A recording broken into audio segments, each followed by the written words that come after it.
G'day, you good dunce. How are we all?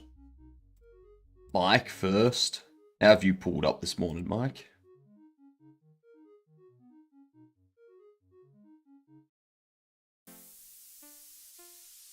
Holding in there? Alrighty. Let's, Orchrus, how are we? Get stuck into this. So we can't put any of these there. I feel like that could be a good start. That's a requirement.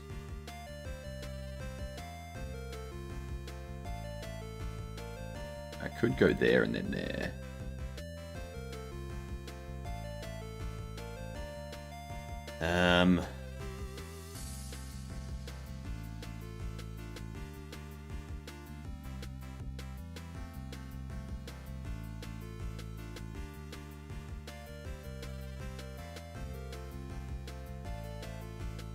I think we do that. But now I can't get you.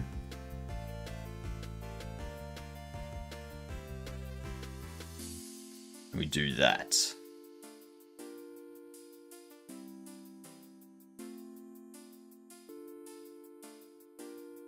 But now we can't get that.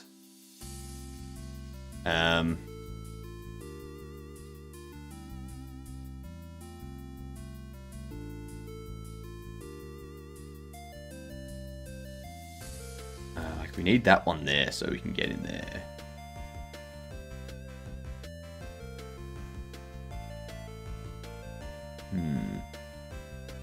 Maybe we do that. Or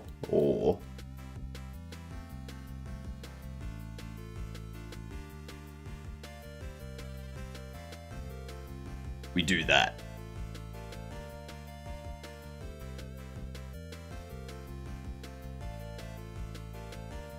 And then you do that sort of thing.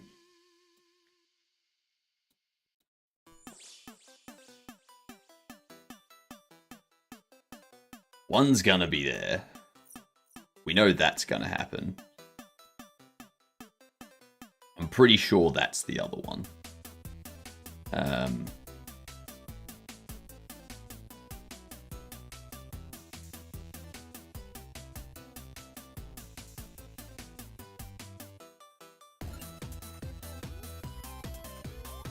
That feels right.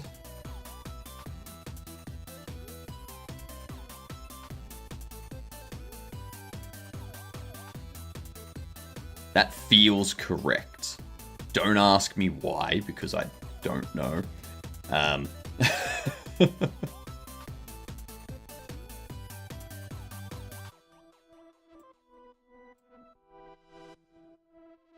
There we go.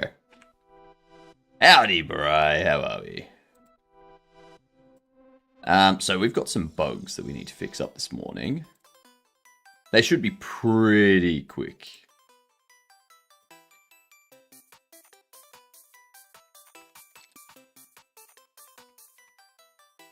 All right.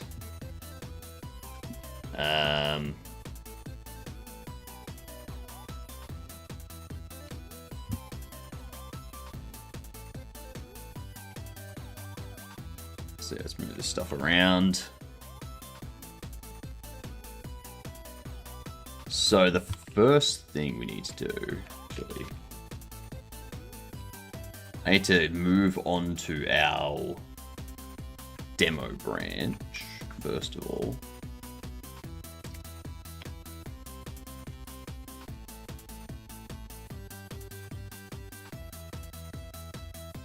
So what we're looking to fix up is some stuff around the delivery box.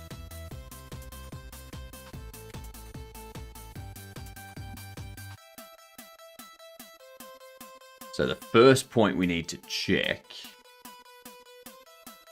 is this get interactions here. So if the box is open and the box is not held, And the held object is null. Or it's not null.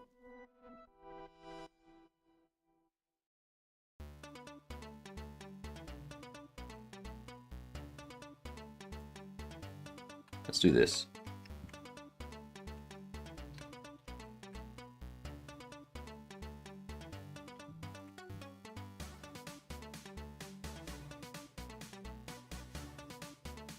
There's a lot of checks that we do here. Alright, so if it's open, it's not held. Held object's not null. And it's not a bobble or collectible card.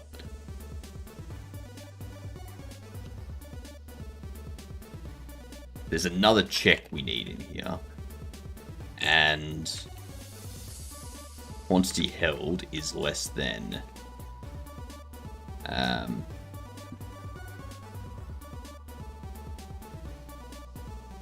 value.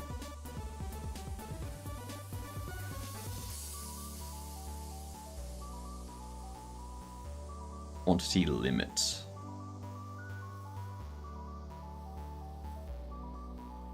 Quantity limit.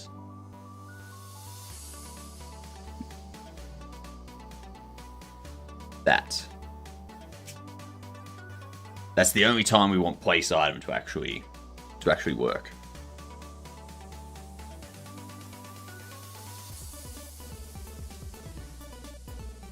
Now this one, item data category is not furniture.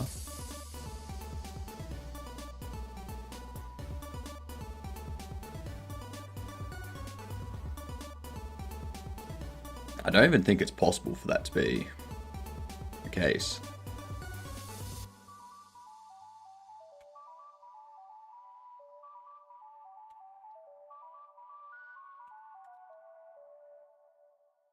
So if the held object is null, or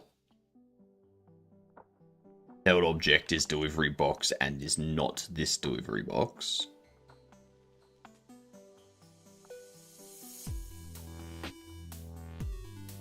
we allow take item.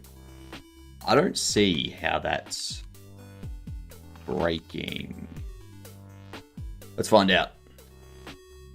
These headphones are going to be the death of me.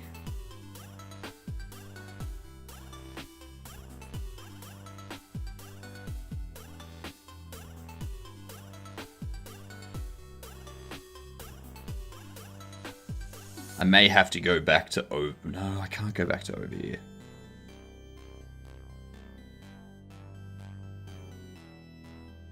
I just need to find a good pair of headphones that don't fucking break. Alright. Sunday mornings are so relaxing. I like it.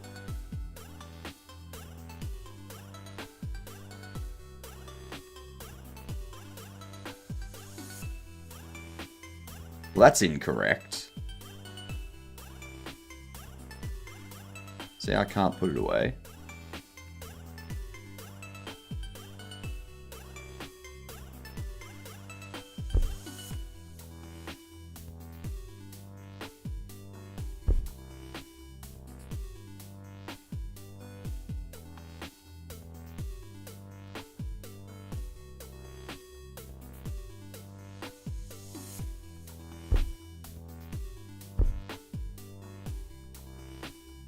See, that's incorrect. Okay, and I know why.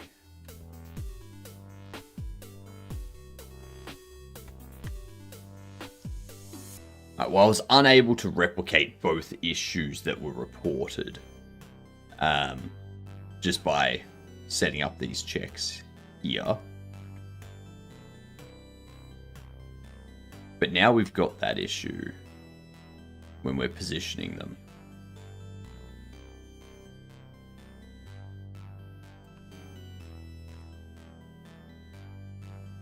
Howdy, Hilden.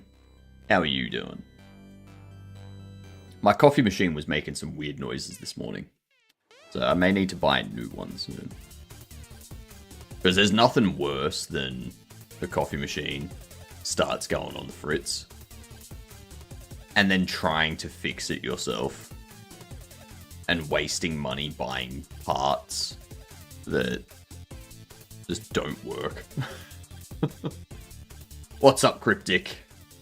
First time in a long time. I was not late. I know, right? It's almost like it's a Saturday night for most people. I don't know what they're doing on a Saturday night. On my Saturday nights, I'm at home in front of my computer. I thought that's what everyone did. Like, jeez.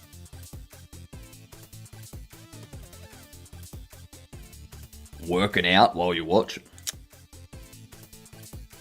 Glad to see I'm motivation for getting in shape. Yep. This is my 4th fever day. It sounds like you've got the flu. Not good. Not good. It's because they are lay flat.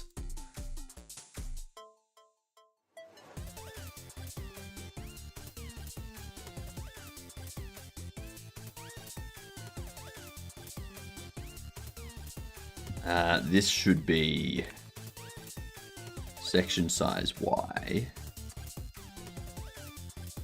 Half. We want to please fondle my buttocks.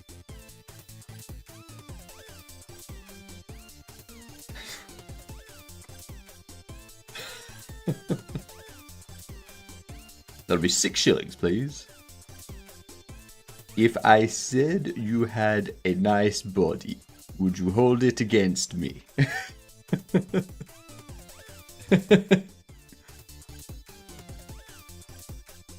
Woke up with 39.4 degree fever.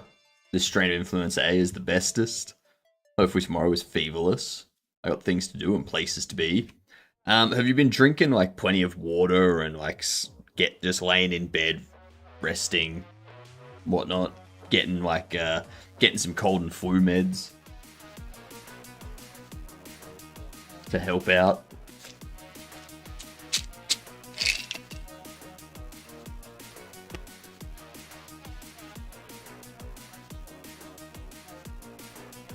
I forgot about my vitamin D and vitamin C this morning, so.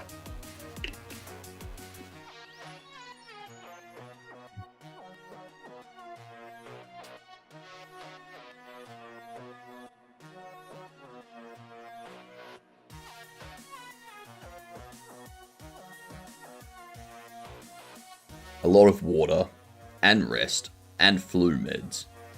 Still constantly dehydrated. Unfortunate. Unfortunate. Yeah, the flu sucks. It sucks.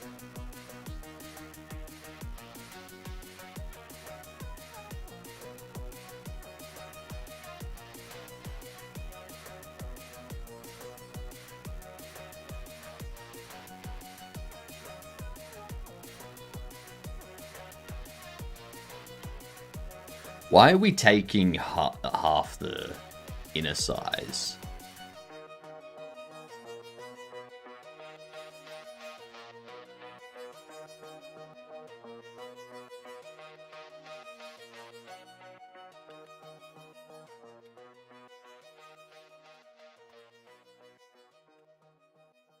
This is not alternating.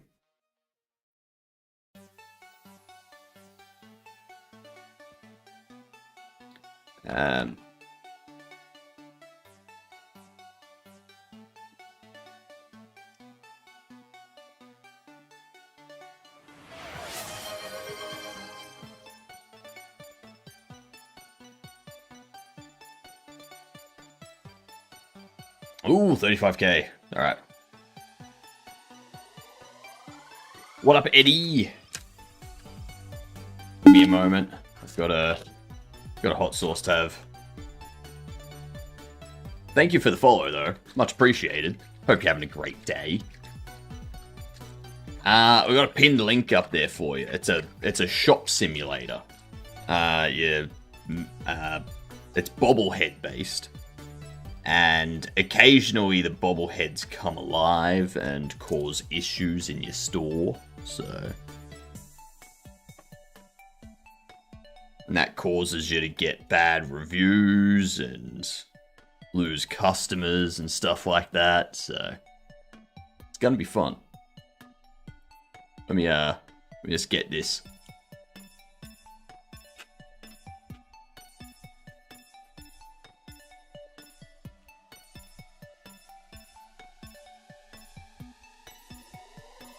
It's not a morning taste.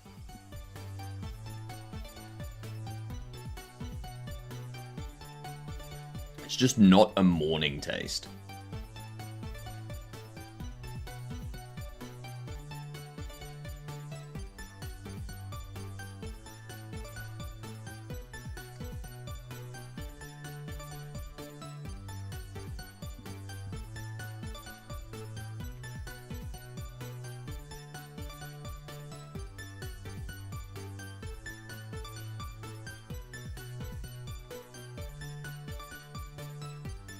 Okay, sourced in morning taste, right?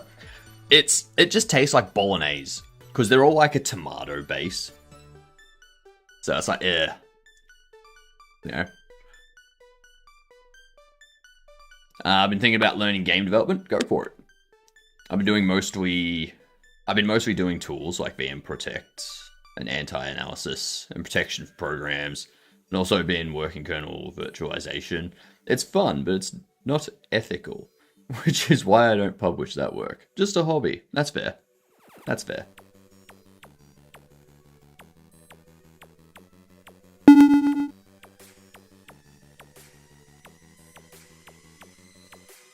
I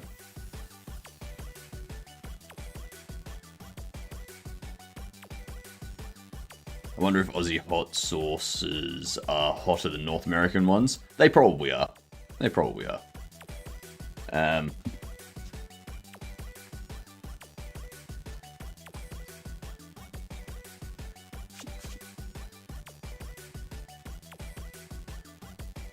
Let's see.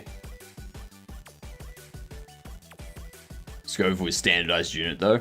Yeah, but Americans like to not label their sources what Scoville they are. They just say that it's extreme heat. And it's like, but how many Scoville? Your extreme heat might not be my extreme heat.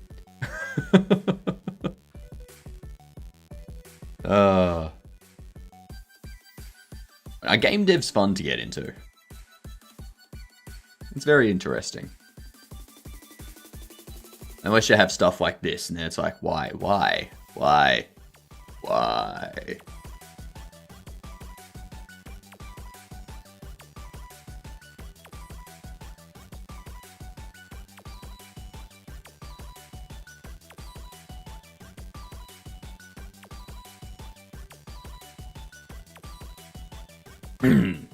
Ow.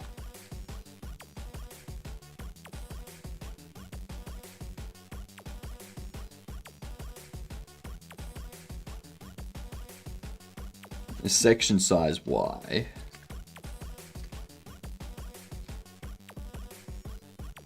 Damn. What are we doing?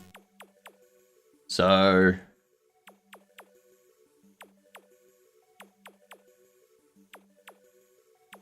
this is Y. So we have the Y offsets. The new position Y.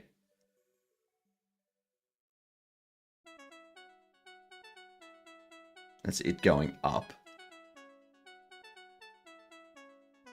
It's not just going to be collision shape size.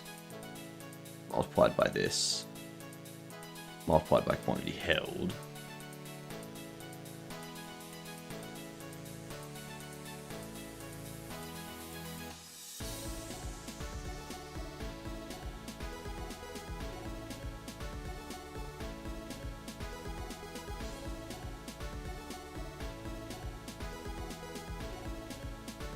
Oh my god, I forget what we need to do with it.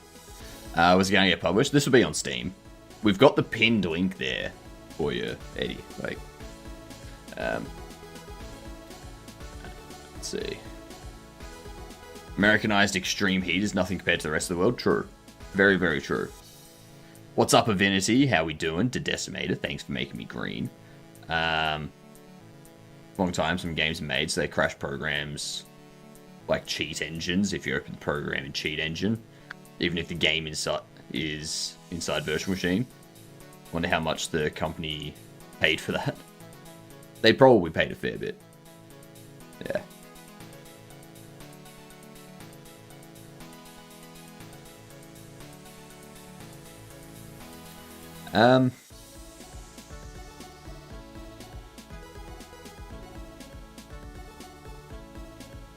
Perfect colour from Hypnotic. Just having a hot sauce in the morning. I don't know about that. An orange would be more appropriate, probably.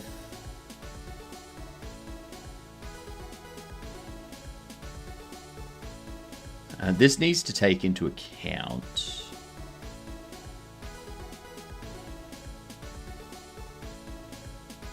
what the row is, I think. There is no orange color, I don't think. Oh, there is. No, there is an orange. There you go. There is an orange. What up, Vin? It be going good. How are you going? I was trying to figure out this positioning here. Because I broke stuff yesterday. I don't want the Y to be multiplied by quantity held.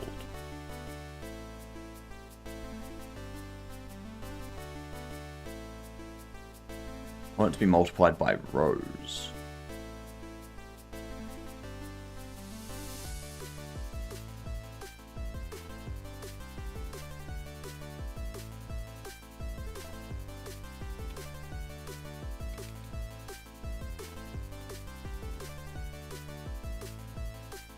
Because this is the Y offset, so we've weighed it down.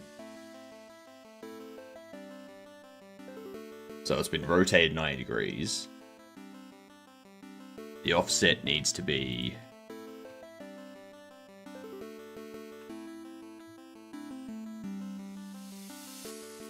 a little bit more than its actual. So I'll just do it as that. Why not? Now you got to run for president though? Nah, never. Good to hear. Got my unarmed anims finished yesterday, so now I'm setting up the mesh for one-handed weapons. Ooh, nice. Nice. Well done.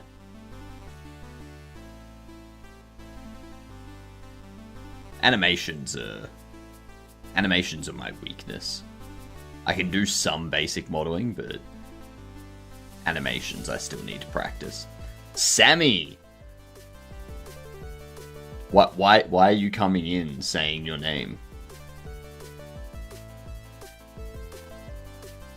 You're supposed to say hi or something.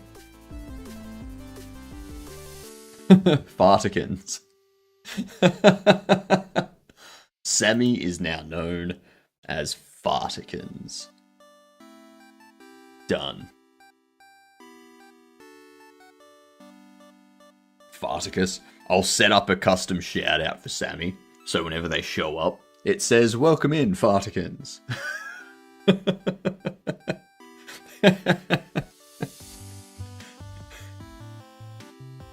I hope I just replace the unarmed anims with my weapons anims directly through GD script.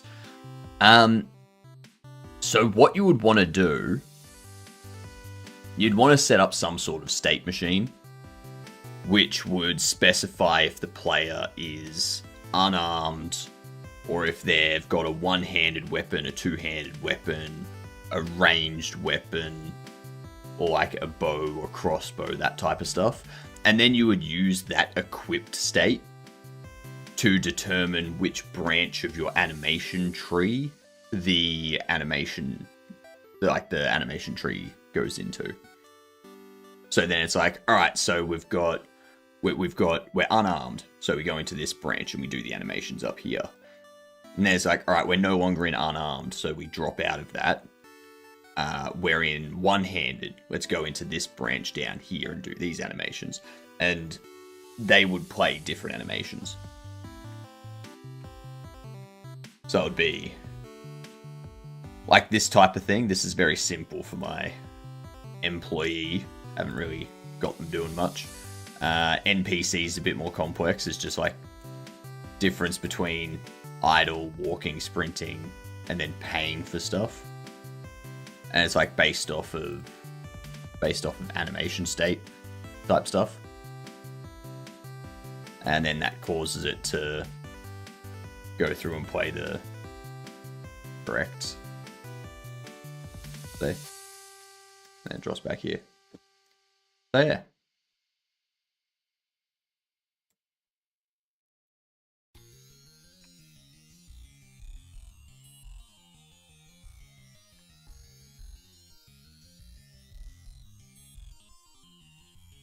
Yours would be more complicated than that, but yeah. Howdy. Even better, fart sound effect. Let's call the government and change their official names to Fartikins as well. True. I mean, he'll make his computer serials Fartikins. G'day, Nathir, how are ya? I did get the Slime VR stuff working, so all of the Slime trackers are now connecting to the server. So my next thing that I'm going to do today is I'm going to set up OBS on that machine with the multi-stream stuff and all of that.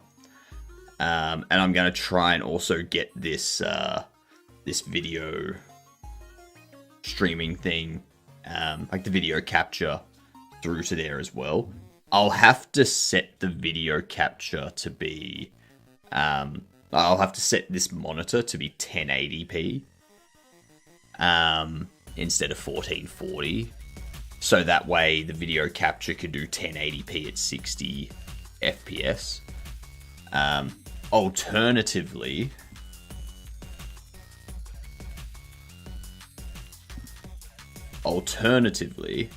what I do, go video capture card. Yeah, bugger off.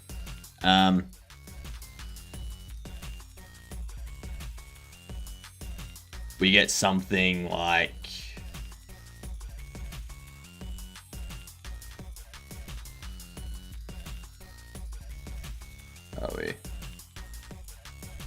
It needs to be one that works for Linux, so it needs to have UVS. So there's this kind of thing that does 1440p at 120 FPS. But I don't know if it works for Linux.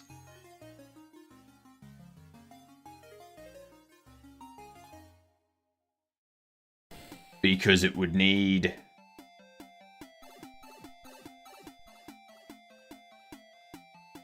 It would need to be like a UVC sort of thing. Or whatever it is.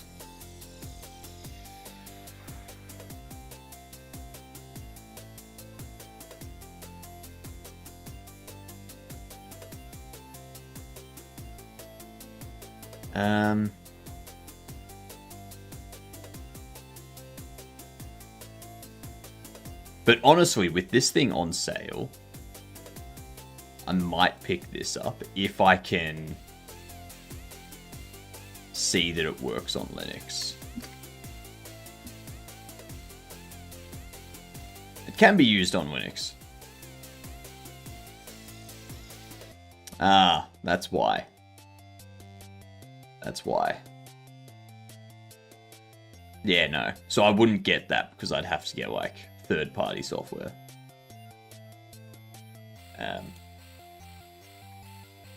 Yeah. The 1080p model at least works on Linux. Yeah, but I'd like to do 1440p if possible. Just because like this monitor is currently 1440p and I don't want to have like a 1080p and a 1440p setup because then it's going to look weird. It won't just look weird, it'll also feel weird. I've got like 4K video capture Linux.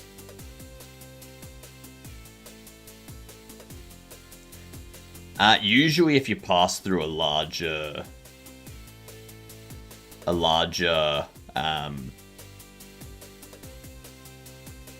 like if it's 1080p at 60 FPS, then usually if you try to do 1440p with it, it'll generally be at like 30 FPS instead, because it's not able to handle that much going through it at 60 FPS.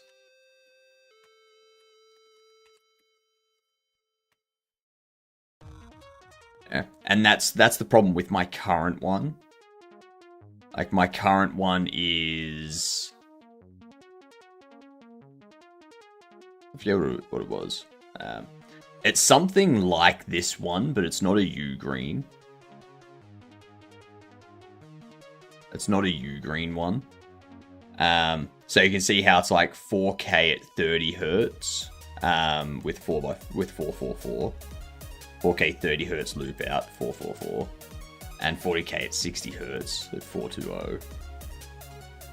And then you've got like the 1080p at 60. Yeah. So it's like it's not always the same. Like, yeah. Well, where's the one that I got? I forget which one I got.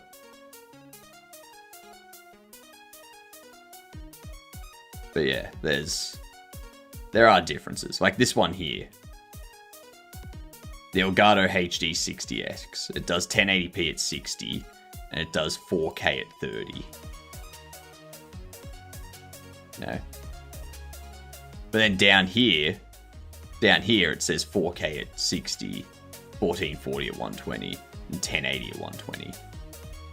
With VR pass-through. Then high resolution 1080p 60, 4K 30 HDR10 capture. So yeah, I have a dumb idea. Won't FFmpeg help with this as a pure software solution for capture? It could have some hardware acceleration. So the thing is, what you need, Barai, is you need to pipe that FFmpeg to something.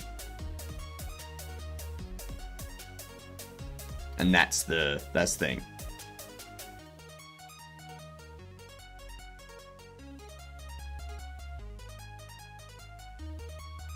You can't just like, yeah. So that would suggest it can pass through 1440p at 120 capture at lower. Yeah, at lower. But when you're streaming, you don't want your stream to be low quality. Like, you want it to be HD.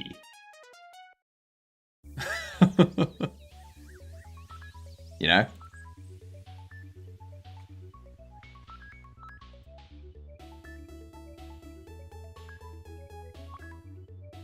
But yeah, like, I could look at just setting up a USB-C and do like USB-C from my machine to this one and just see if I can FFmpeg across that and see if that'll work. But that also introduces the problem. This fucking headphone. Sick of this headphone. Gonna buy new headphones because this thing just doesn't want to fucking work. Is it? No. No. God damn it. I'm over this headphone. Sure, headphones being good. My ass. Terrible. They last like 12 months and then they break. Too bad Winx USB cam stuff has been very bad for 1080p upwards.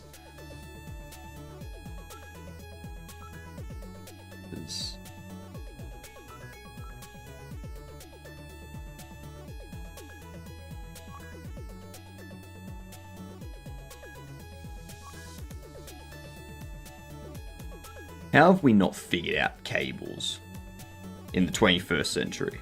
Like, we still have fucking headphones that don't work because the cables not correct. It's the most annoying thing in the world. Ugh. But yeah, like if I could set up a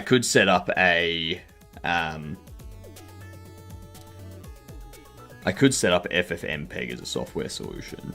But the problem with FFmpeg is if I do have FFmpeg running, that's kind of like that's not offloading the work from my PC. So the reason why you get a video capture card is so that you plug the HDMI into the video capture card from your source PC, and then that capture card passes the signal onto another PC. That way my PC isn't doing a bunch of video processing. Yeah. Whereas if I set up my PC to just FFmpeg over USB-C, I'm not actually offloading the streaming of video to my other PC. I'm still doing that on my PC. So, no tolerance for compute load on either CPU or GPU. Well, I'm currently streaming from this PC, Barai. But I want to offload that to my other PC. And if I'm just going to FFmpeg to my other PC and stream from there, I may as well just continue streaming from here.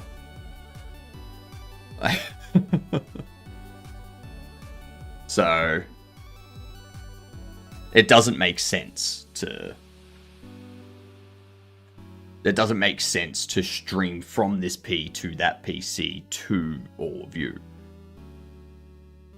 And that's where the video capture card comes in. The video capture card handles passing the video through to my other PC so that this PC I'm currently using doesn't have that overhead of processing video. Yeah? It's about offloading that work onto a different PC.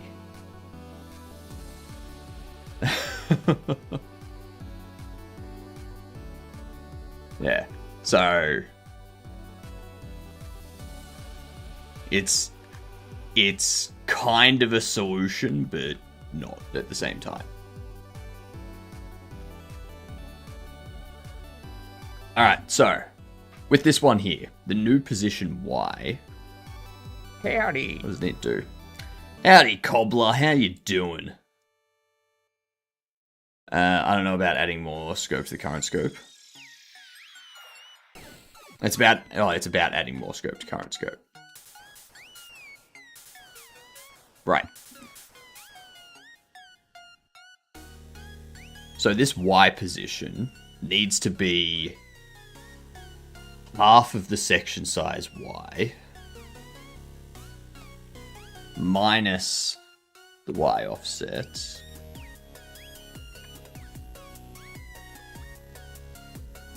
plus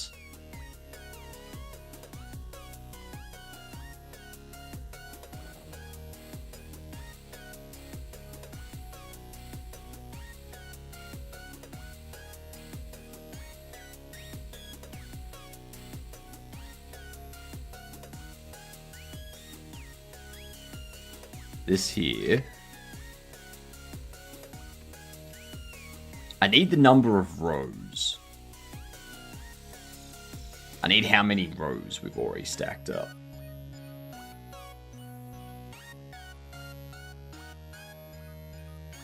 No, I don't.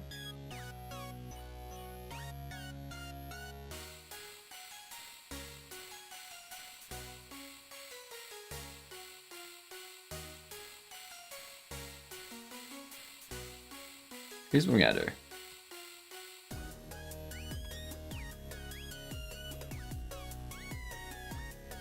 We're gonna do that.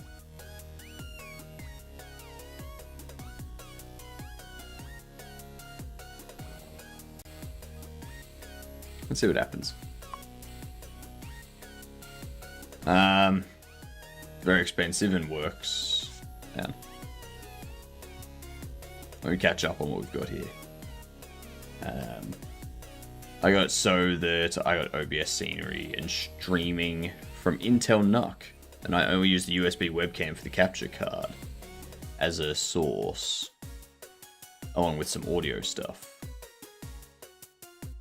Very expensive and work intensive solution would be to build your own capture using FPGA. At least then, no FPS cap. But then it's something that I need to maintain. If I just buy an off-the-shelf solution, then I don't need to maintain it, so I don't need to worry about anything going wrong. I can just, if it breaks and it's within warranty, I can just get it. I can just use the warranty. If it's out of warranty, then I just buy another cheap thing. So I would need stronger machine to stream from, to add more effects and complex scenery. Yeah, I'm not going to be using a NUC or anything like that. They keep talking about USB webcam. He wants to stream everything from the other PC, not just his head. It's going to be my entire stream moves over to that PC. Overlay, motion tracking, OBS, all running on that machine. And then this machine just does the game dev, the modeling, the gameplay, all that kind of stuff. Compiling of software, all that. They really need to stuff DMA into everything in modern computers. Capture card shows us webcam. Right. But yeah, I wouldn't worry about it.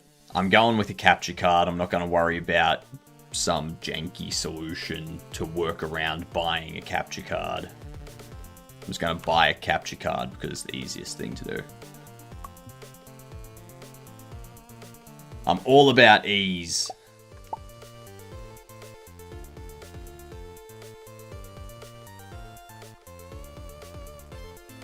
Now, that's obviously a problem. They all just stack together.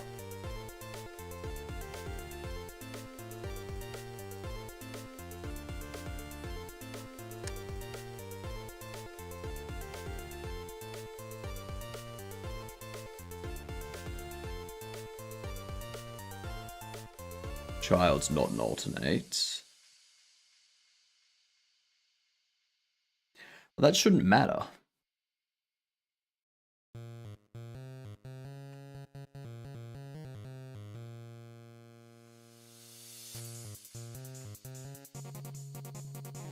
There we go.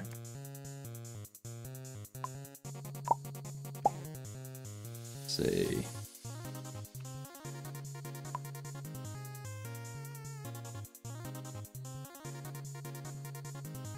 So you still stack up, but that bottom one is poking through the bottom. That's not what you want.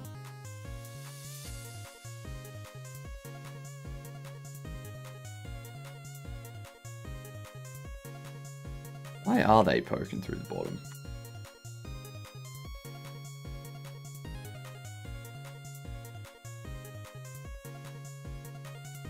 Half the section size, why?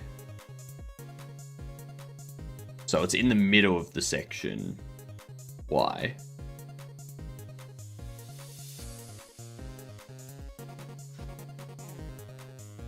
We're taking away half the shape size, Z.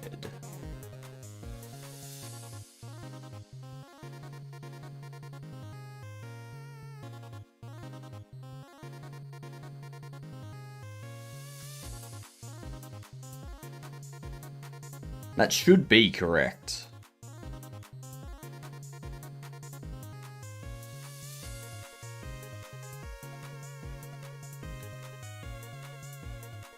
Should be.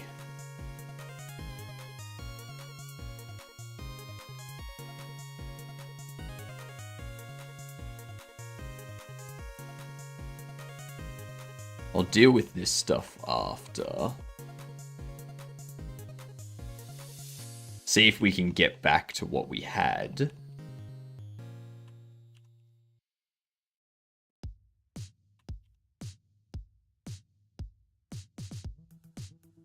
Okay, Okay, no, we can't.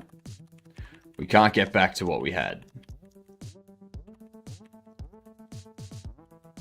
Oh, why can't you just combine all of this into the one goddamn command?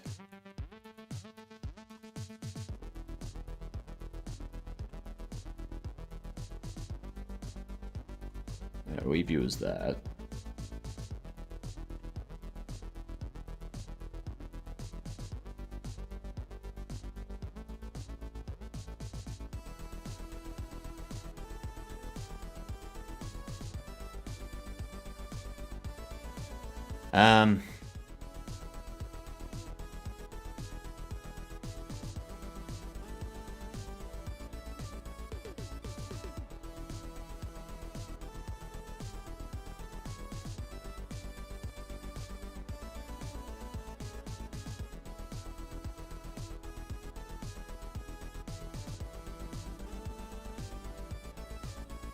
We do this.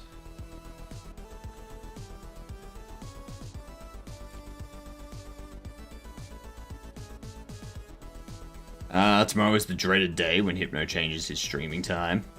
No, it's not.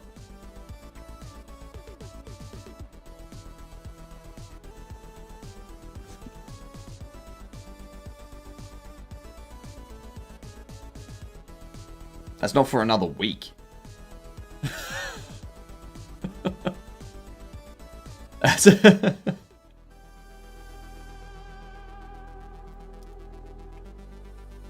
Germany changes tomorrow.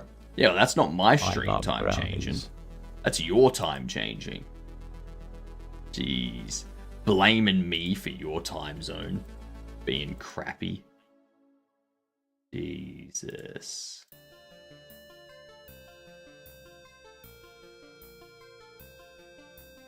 I refuse to change time. Brownies are pretty good. Brownies are pretty good.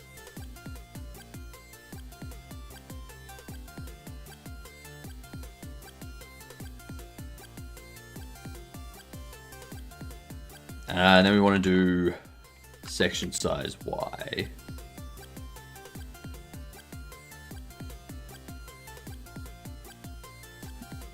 Multiplied by quantity held minus 1.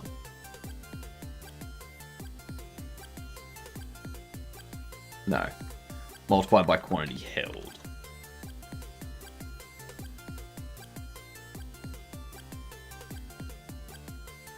Is this?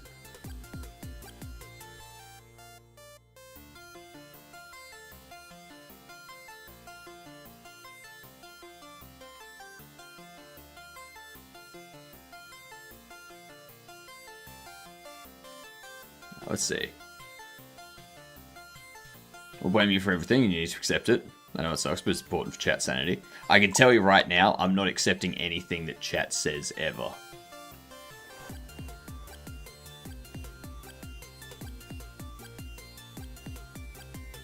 Now we have that issue.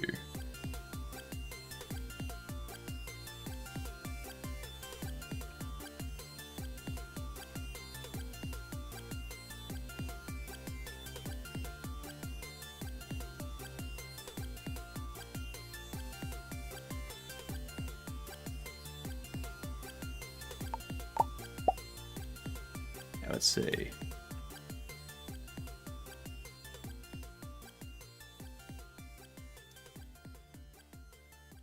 Still poking through.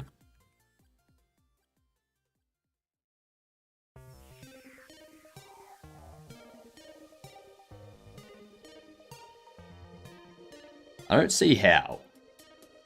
Halfway through the Y, we subtract half of the Z.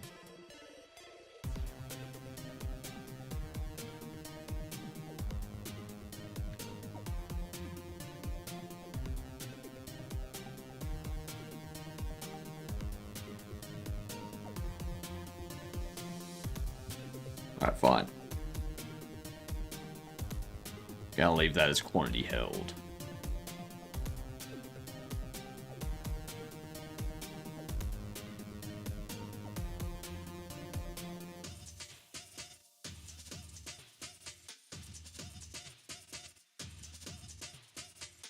Let's see what happens there.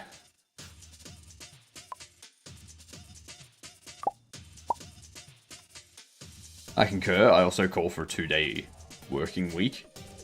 There are some places in Australia that are doing I think it's a 4-day work week they're doing. Alright, now we need to get that fixed. Which is this one. Section size Y by 0.5 minus child collision shape size Z times 0.5.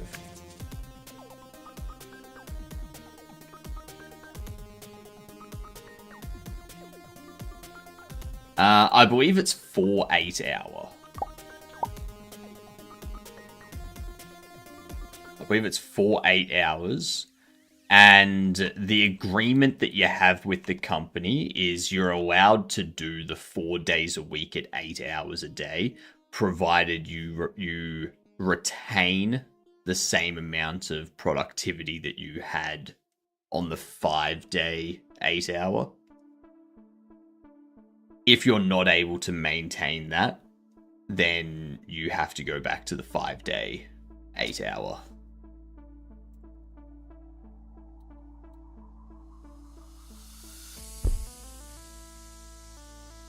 That doesn't make sense.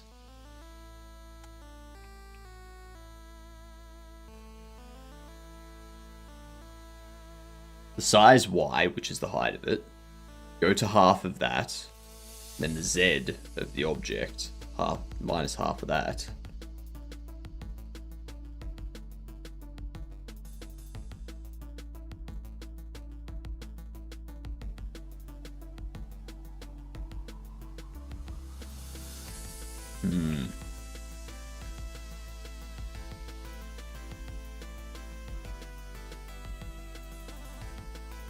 Git diff.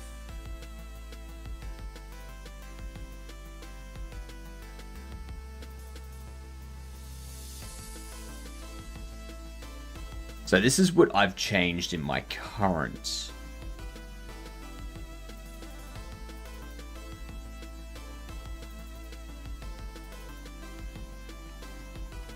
But I want to compare it.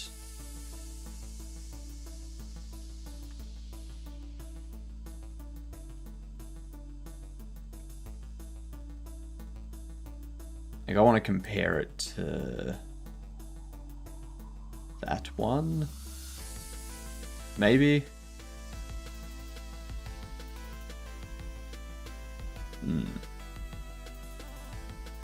McCory, how we doing?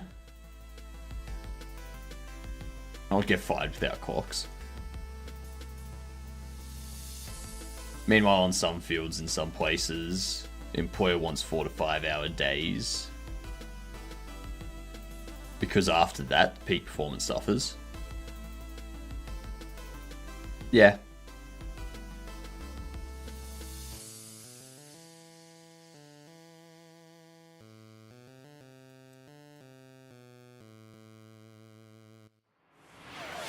Chess. All right.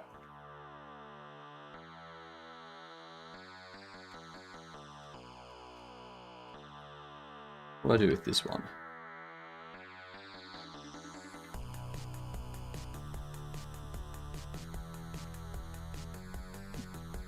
Git diff that. Give me 2 seconds.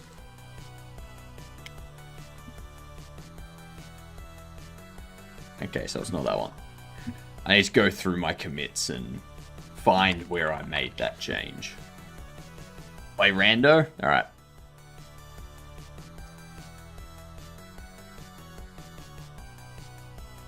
Let's see if I get my ass kicked again.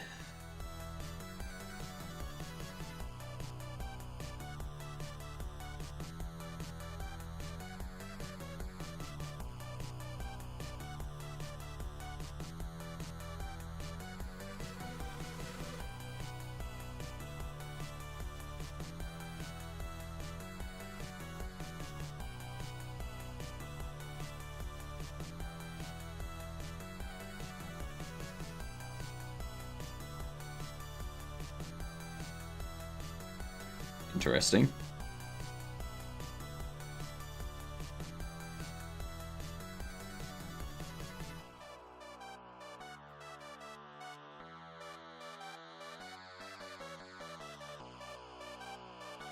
Then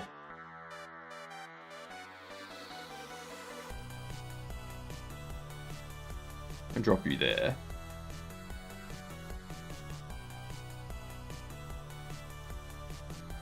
That's fine.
That's fine.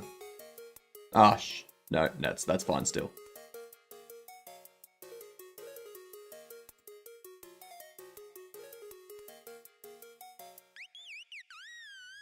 I'm definitely gonna lose this.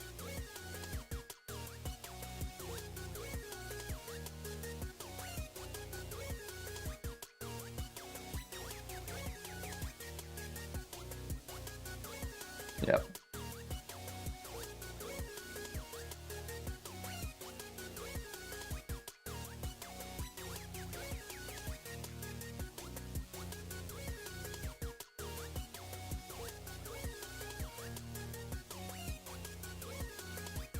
Damn it. Let's see if I can stalemate.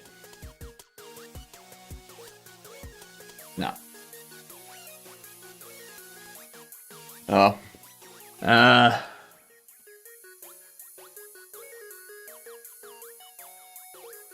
Alright. So, what was my diff?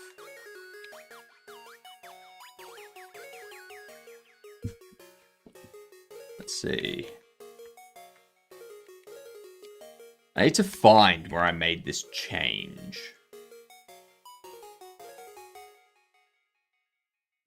So there was that change.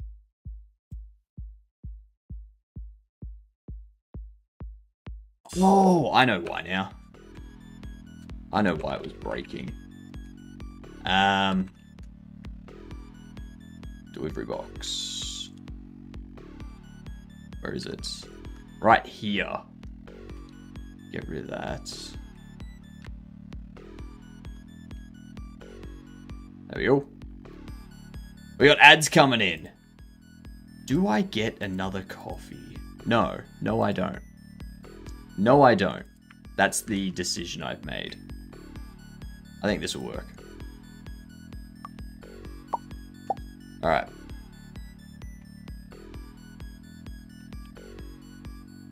Let's see. So those are stacking how I want. You're not quite stacking how I want. But you are fitting in without issue.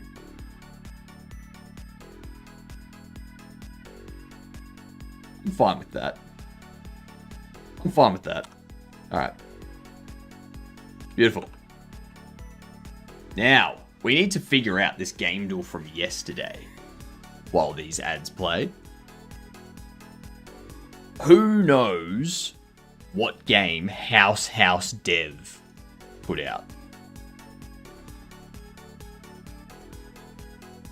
So I don't know what isometric Unity single player multiplayer co-op 2018 or 2019 is what we're looking for. It's isometric.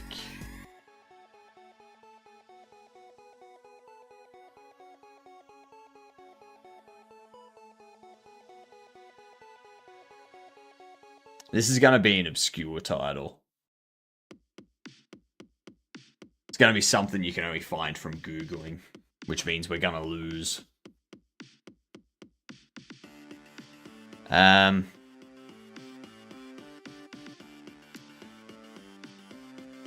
think that Josh from Let's Game It Out will try to break a game. I don't know.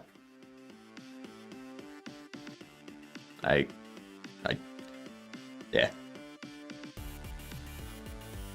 Don't know, and don't, like, honestly don't really care if they do. Like, isn't House the ones that did that Goose Game? Oh, shit. That's a good point. I completely forgot about Untitled Goose Game. That is a 2019 game. How did I forget about Untitled Goose Game? Oh my god. Oh my god. I'm so silly. So silly.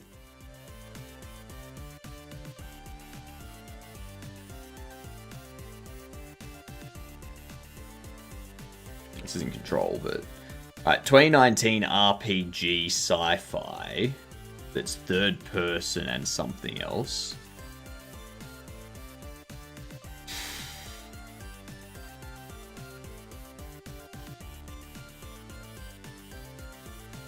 No, Assassin's Creeds by 2019 were multiplayer as well. So it's not going to be that. A sci-fi RPG that's not a shooter. Dead Space? No, that wasn't released in 2019. Unless it's like Dead Space 3 or something. Or Dead Space Extraction. Yeah.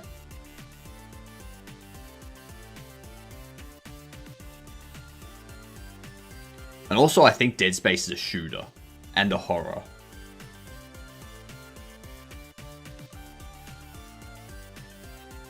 Third person and something else that's not first person, or it is first person.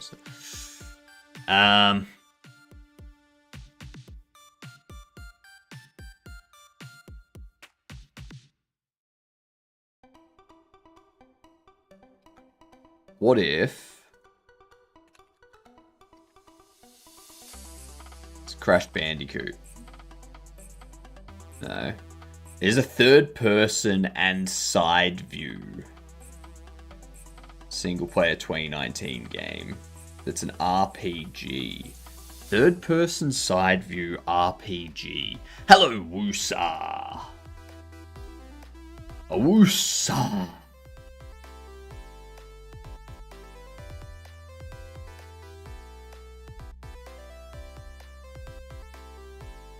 What is this?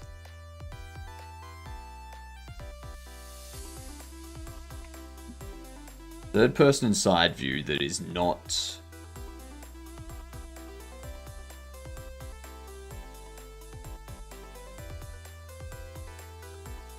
That is not... shooter. It's an RPG third person side view sci-fi. This has me stumped.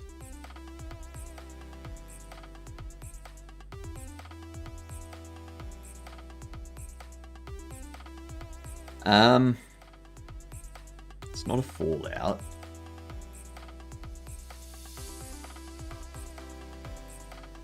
It's not Neon White. But it is Unity. It looks like it's an indie third-person side view. Indie RPG, turn-based strategy. Indie RPG, turn-based strategy. It's third-person and side view. In this third-person side view makes me think of like Pokemon, where you got like third view behind the character, and then in the battle it's kind of like a side view where you've got the character and the opponent. Yeah, but it's an indie game, and it's not Nintendo specific, I don't think.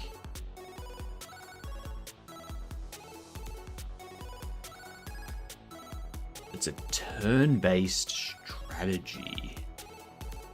Is this Darkest Dungeon?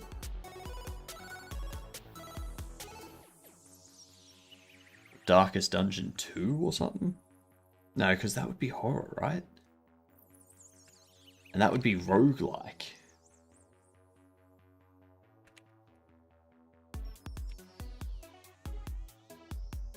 Yeah. God damn it. What is this game? Indivisible? I have never heard of that. Nah, it's not Indivisible. Third person side view, Unity single player 2019. RPG, turn-based strategy, indie.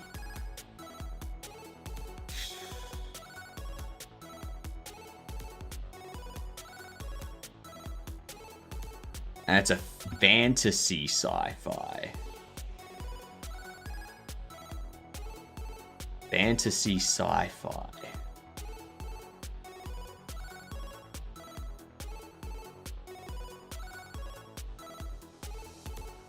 What? It's not a Zelda. It's not a Bomberman. Definitely ain't Assassin's Creed. Not Little Nightmares or Alan Wake or any Tom Clancy.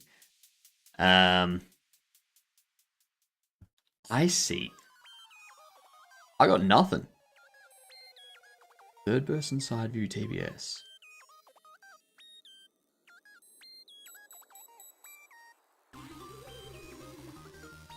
It's not a Final Fantasy. It's not a Tactics Ogre, is it? I don't know.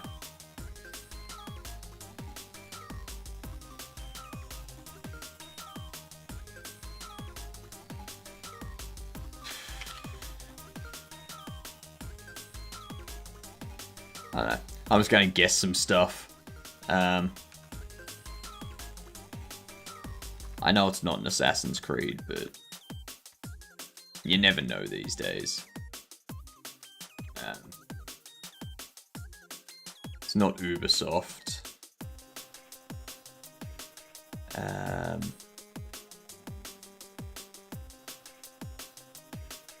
No, Metro's not a TBS. I can't think of any TBS indie RPGs. I don't know. What the fuck is it? What is it? Bug Fables. Yeah, I was never guessing that. None of us were ever guessing that. Alright, now this is all placing correctly, isn't it?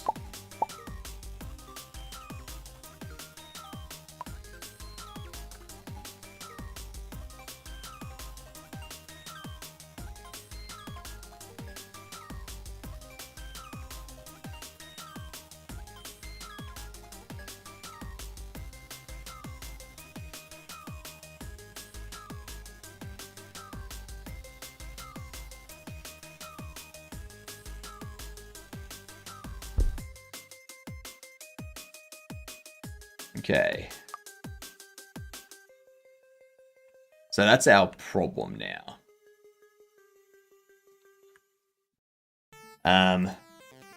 So I need this to minus.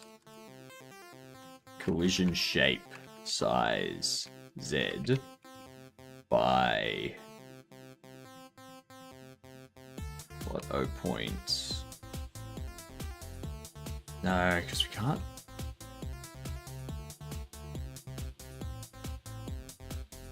What if instead of section size, section Y by 0.5, we made it be that by 0.5? So we had like a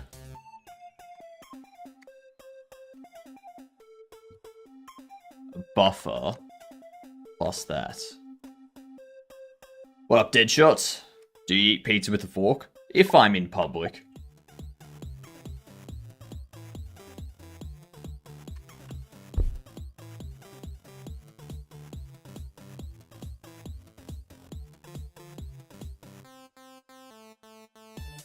Okay, that's just made it worse.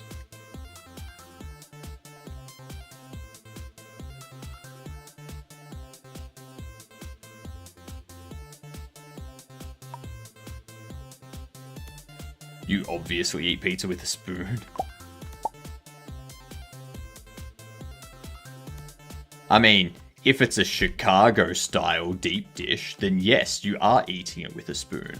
Because that's not a pizza, that's a soup.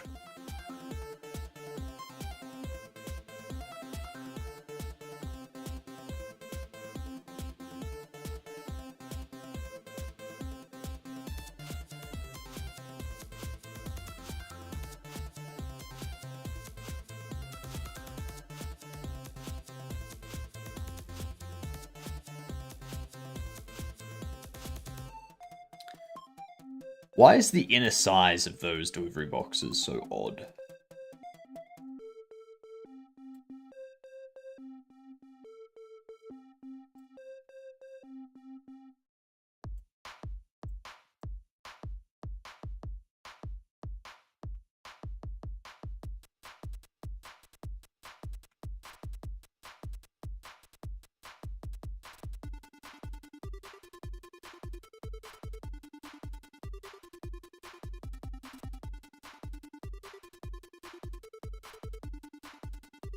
Because I adjusted the collision, didn't I?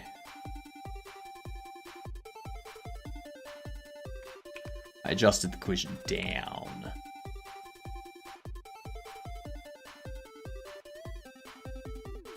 Where do we assign the inner size?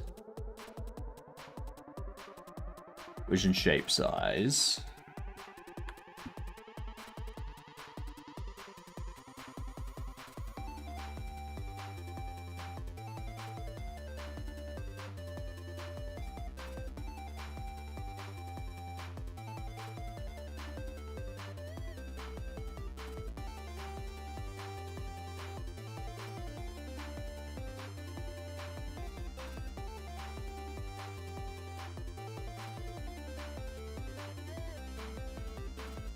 So I think we need to subtract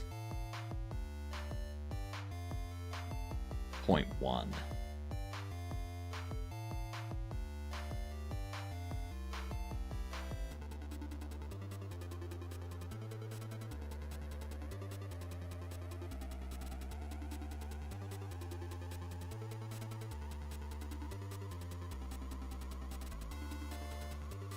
So I think we need to subtract 0.2 off of that.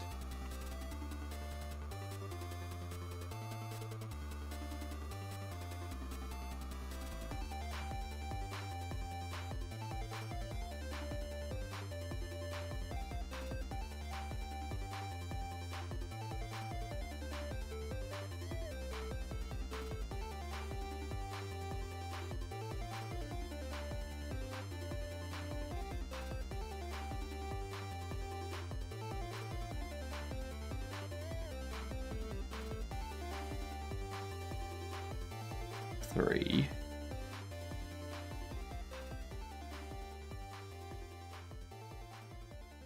So if I subtract 0.3 from the top for all of them, inner size Y minus equal. So we'll do 2, 5.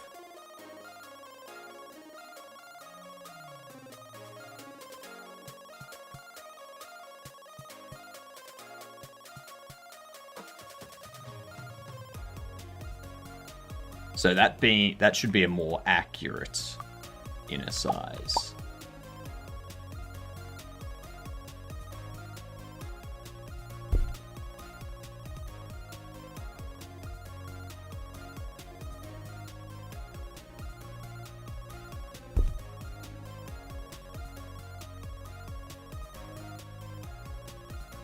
What is happening with that now?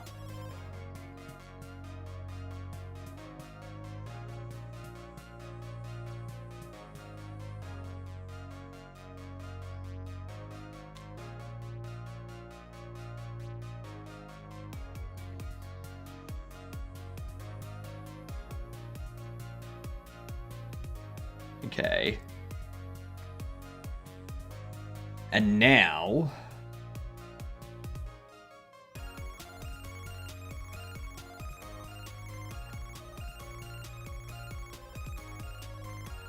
it's the section size.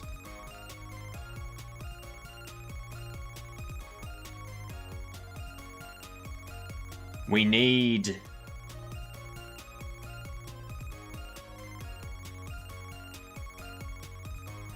we need the Y to be always adding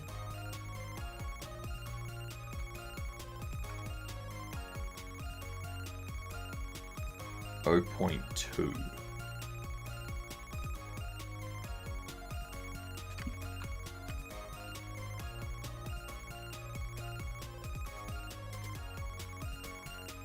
Something like that.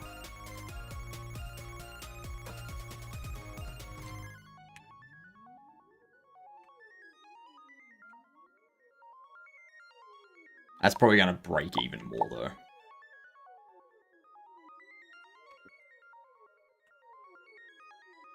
Let's see how that's all the way up top there now. Why is that starting to stack from there, though? That doesn't make any sense.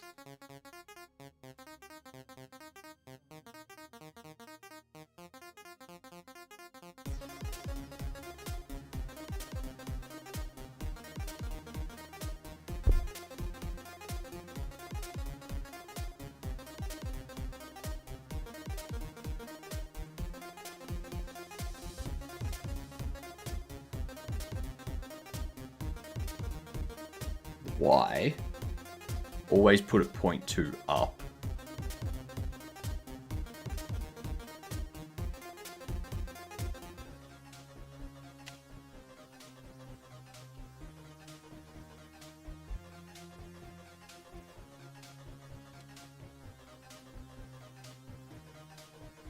No, it doesn't need to because it's the position of the box. And the collision is built beneath the box.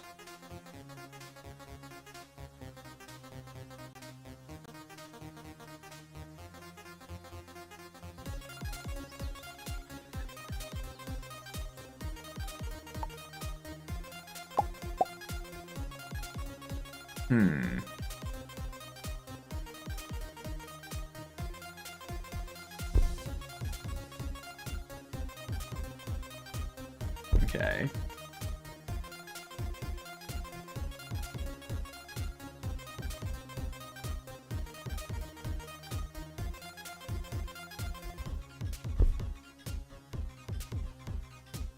Why are they all going to the exact same position? They're not... the Y is not being set up.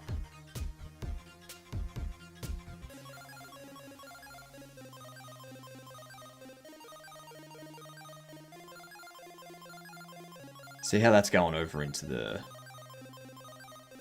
edge.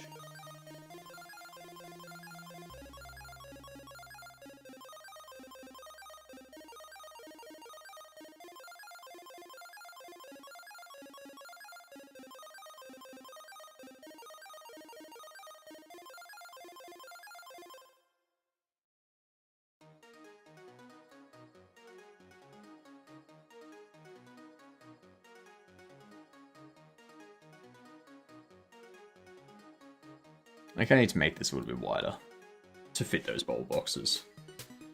Or we scale the bobble box down and we scale the bobbleheads down.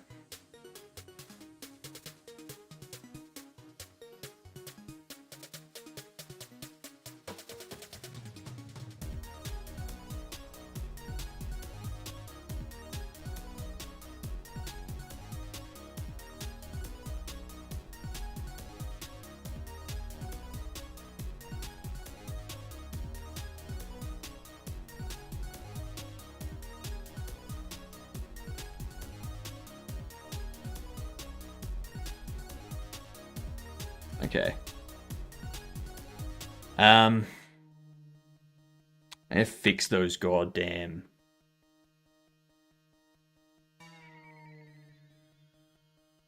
I need to fix these body things.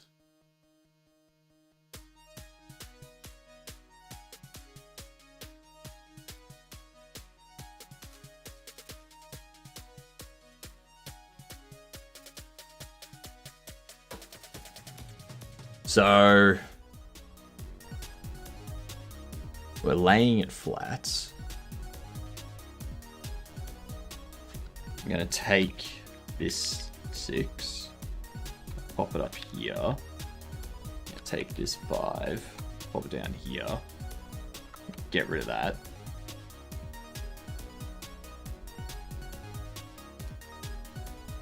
So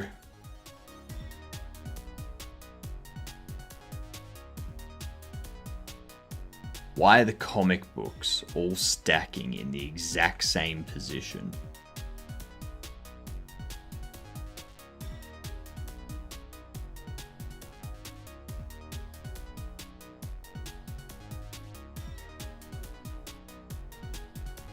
It should be half the Z of the item. Then down here we go, if it's not alternating, the Y is multiplied by item layer.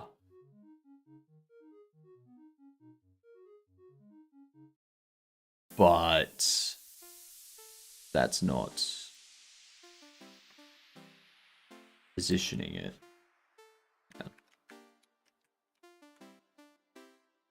It doesn't seem to be multiplying them by that layer and moving them up.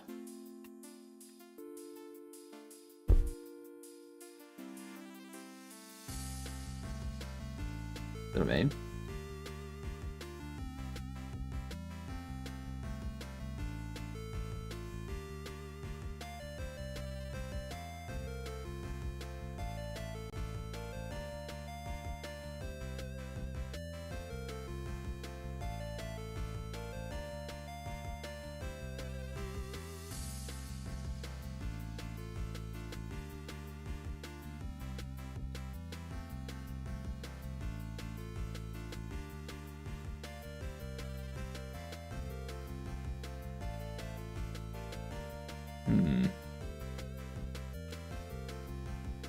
Why? Why is that being so stupid?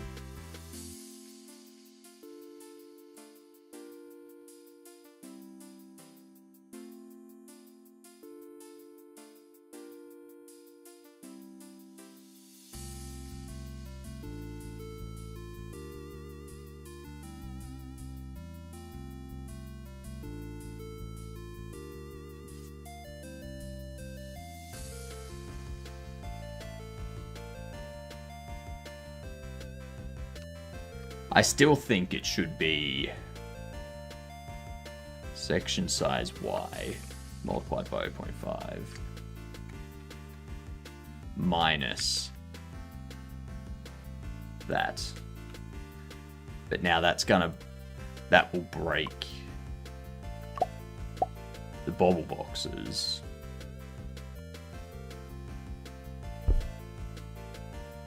Ooh.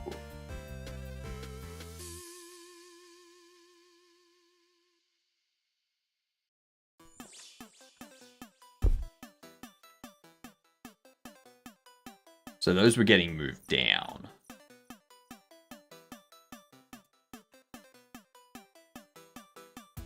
So those are being pushed down.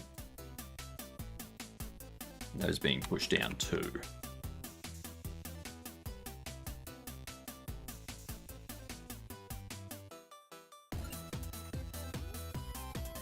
What?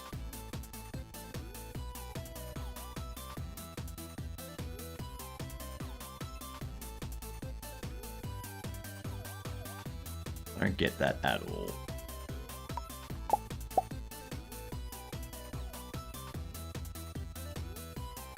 This was working.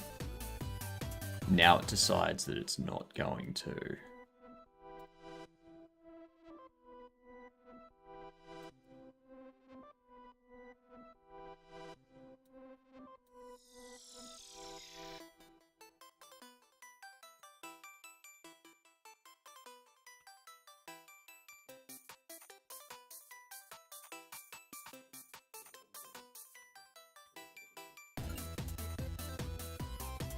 Wonder if we just do that. Because when we rotate it back, it's half the Z that we need to move up.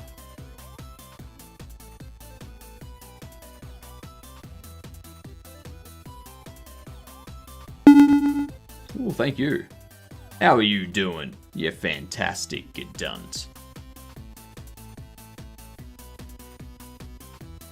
But that means it's going to add half of the Z each time.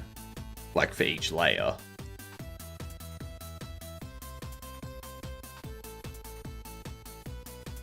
Now, because it's adding the section size multiplied by item layer. That doesn't make sense. Update my mobile game I'm working on for my phone. Nice. Are you using Godot's mobile build? Is that what you're using for mobile development there?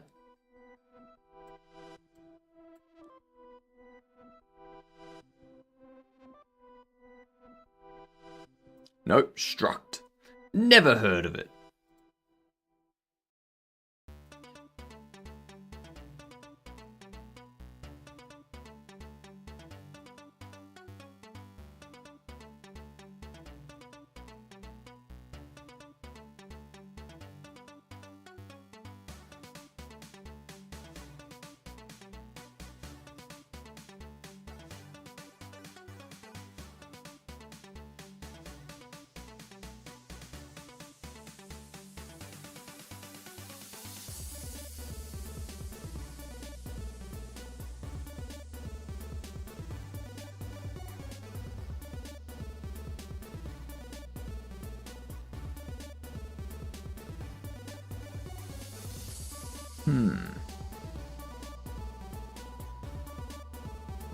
Interesting.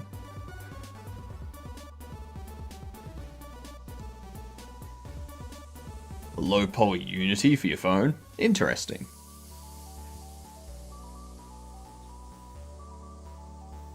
I didn't know you could do Unity stuff on mobile.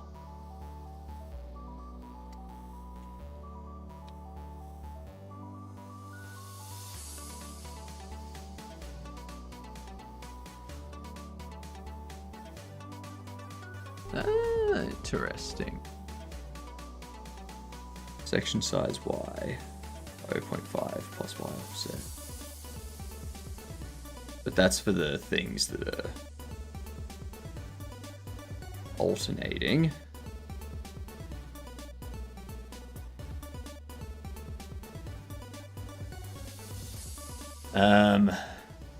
Section size Y by 0.5.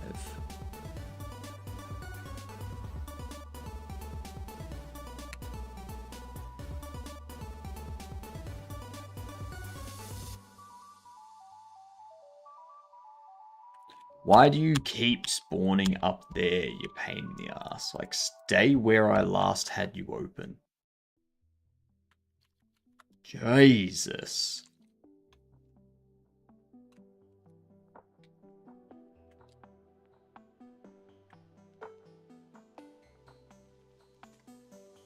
But that's incorrect.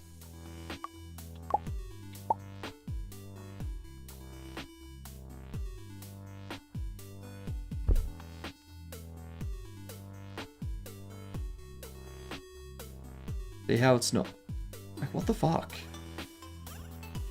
The actual fuck has changed.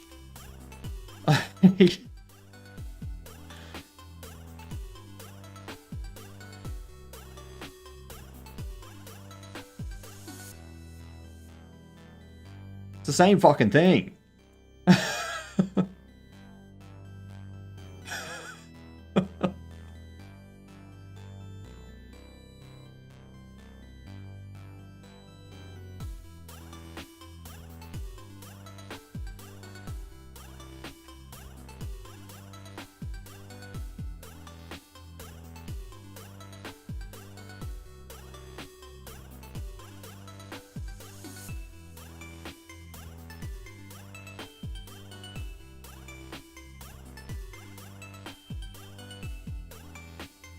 Same fucking thing. Why is it now broken? Oh my god. Wish I could use Godot. My phone said nope. Really? What type of phone do you have? Because I know they've got, there's Zogot, which is Godot for iPhone and iPad.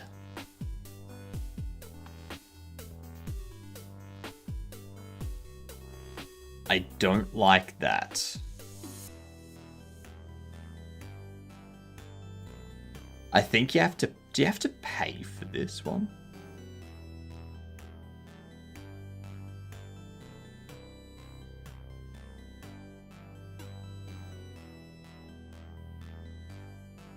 Free in-app purchases.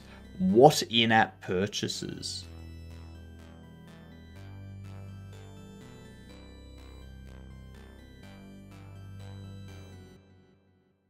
What are the in-app purchases? And why is it free for students for 1 year?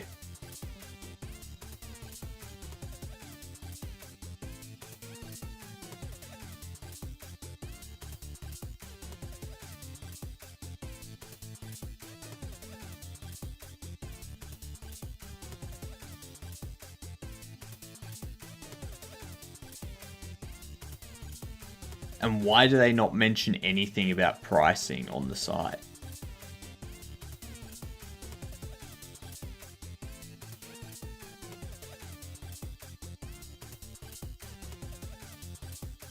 Interesting. What's up, USA? It's like an Android 3034 Moto. Okay. Interesting. $150 one time, looks like. That, I don't like that. I don't like that at all.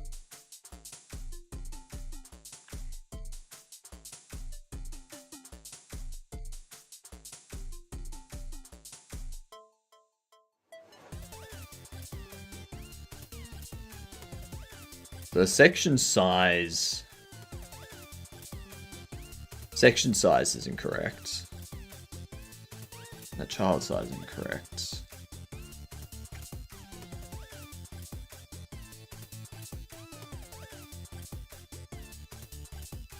What?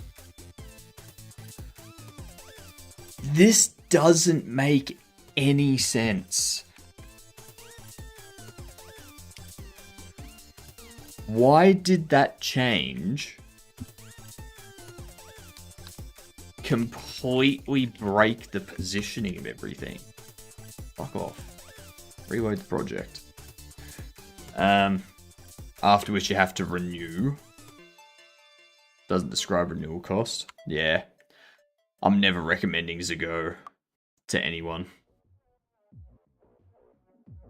My phone just won't work with it because one of those brand new ones, motor phones. Interesting.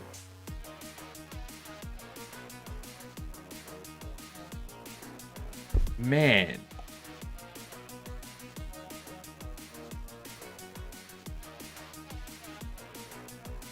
So this is now kind of working.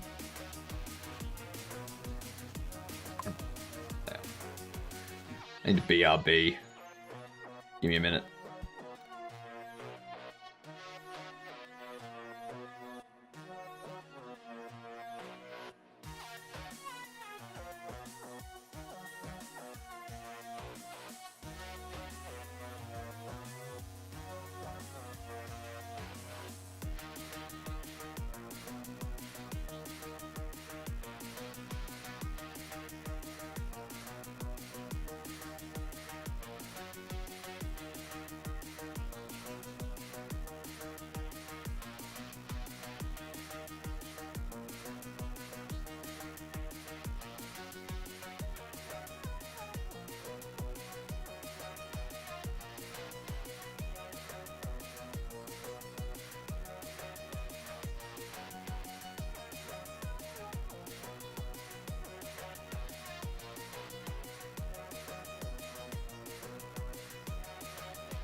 Ow.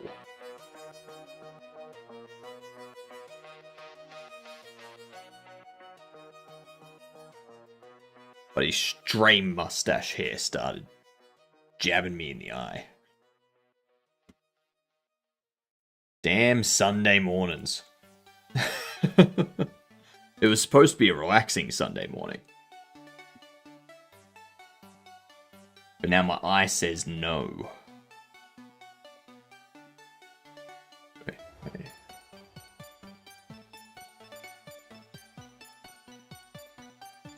Purple! Let's see, what do we have here? So we have quantity held. Why have you put me back up here? I want to be back up there. Fucking hell. Alright. So let's see.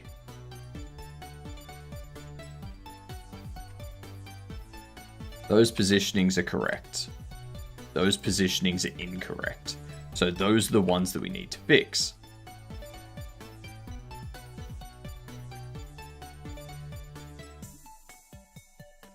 And you see it, we changed that section size Y by 0.5.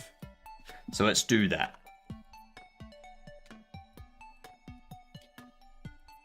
Oh, I'm sick of this. What are you doing, Neovim?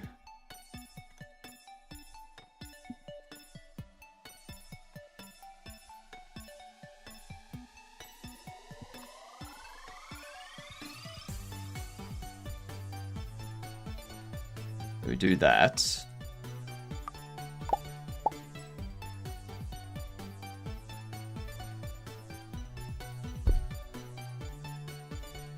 Now these are going to start clipping through the top again because they're too high up.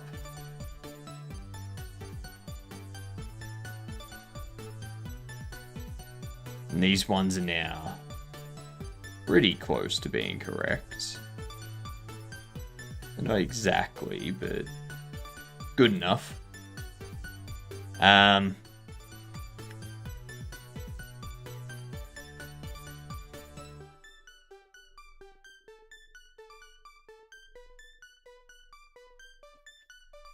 So I wonder if we do this as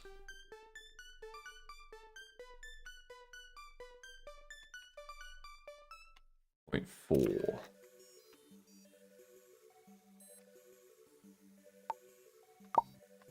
I could change how many are in the box.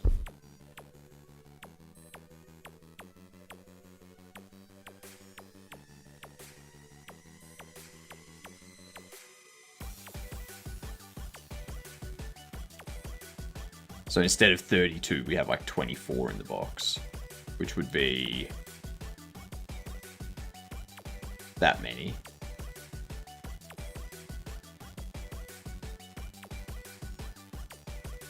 Or 28. 28 in the box instead of 32. Let's see. And then this one here, we're going to put it back to what it was. Put it back to that. And we'll go into our item data.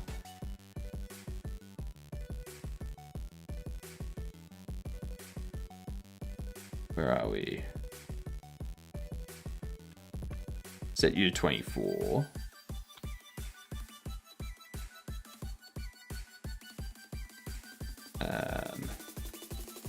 48.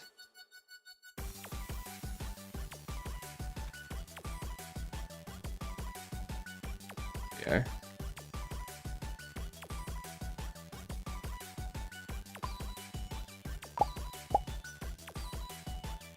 Well, that broke. Invalid access property or keep box size on no instance.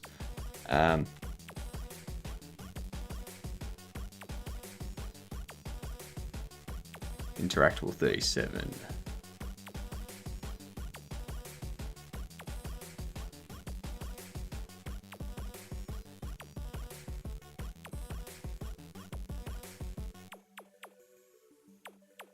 Ah, yeah. Alright. Keep you as 32. Keep you as 64. We just change the size. Change how many there are.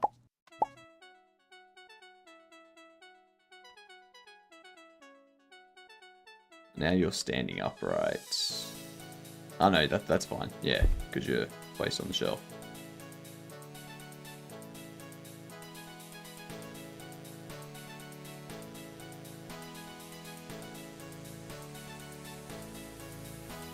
Need to empty you out. Change you to a different one. We have 14. We shouldn't be able to put that many in. I think that's because I haven't quite updated it all correctly.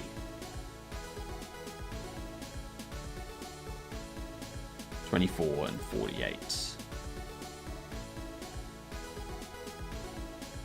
A 4x6 and 4x12.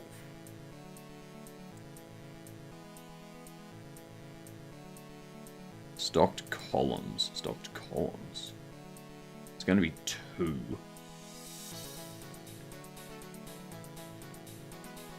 That's 2 and 2.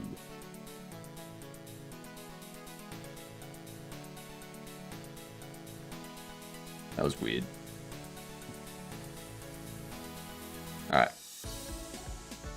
Let's see what we have. Fingers crossed.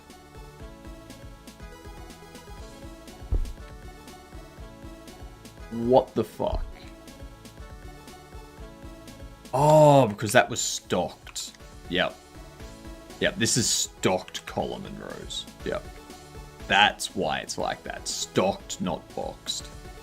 Do you have any tips on buying a product released? And I am tempted. Okay, first question, Oki. Do you need this product, or do you merely want this product?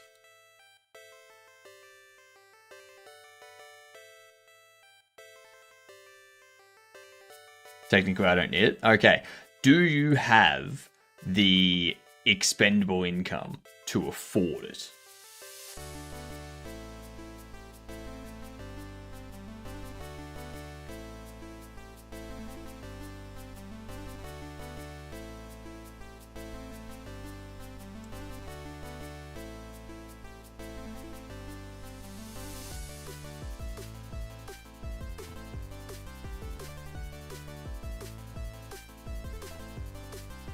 Hello, Mungalo. How we doing? You do have the expendable income. Why not get it? If you want it and you have the expendable income to afford it, why not?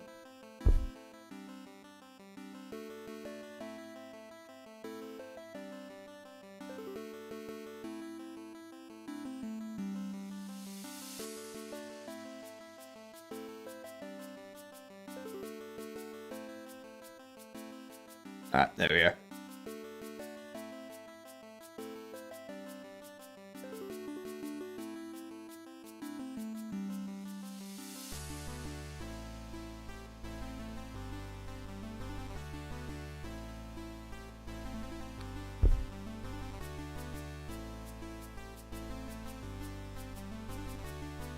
Alright, cool.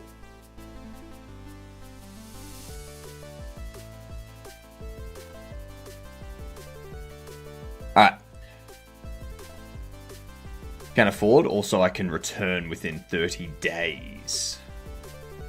Okay. Can return it within 30 days.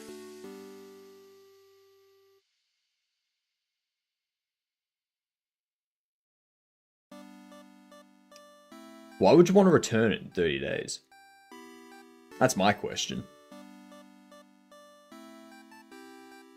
If we don't like it, or if it was, or if it wasn't as expected. If you're concerned about that, If that's something you're actually concerned about, I would just wait until other people have purchased it and reviewed it and put up videos about it and stuff like that. And then you don't have to go through the hassle of, is it as I expect? Yeah.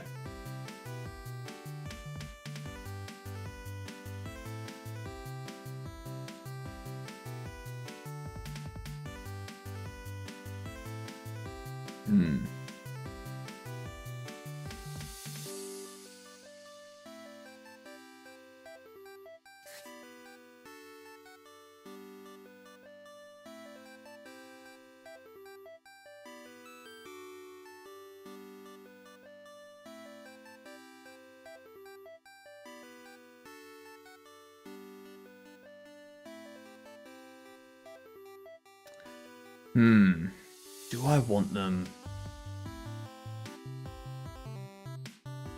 positioned? That's fine.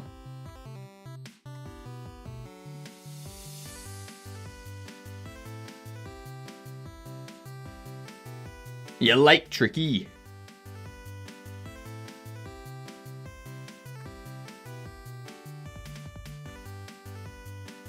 The other thing I need to do is input, like implement this, let's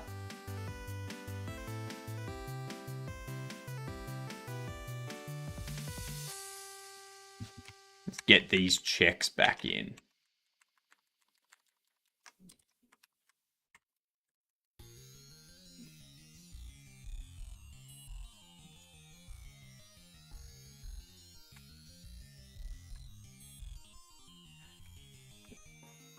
And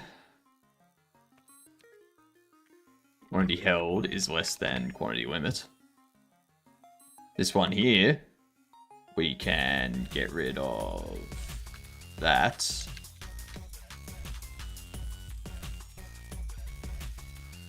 I guess I do still need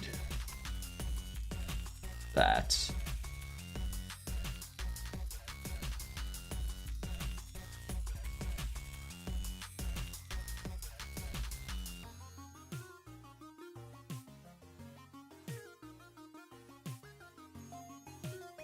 Yep. Let's test these. 35k Scoville. All right. Give me a minute.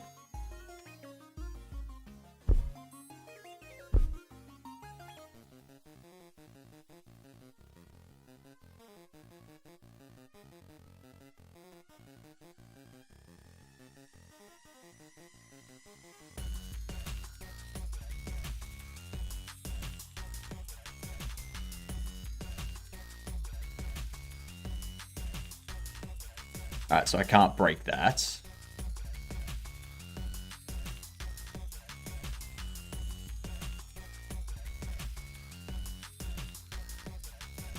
Cool. Those are corrected.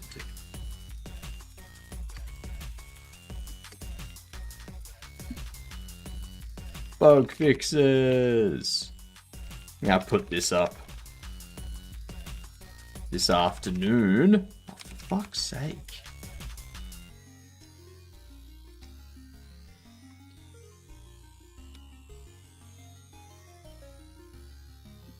Alright, cool.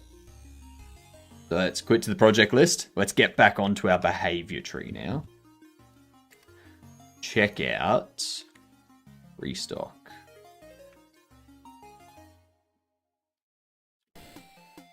Restocking. Okay.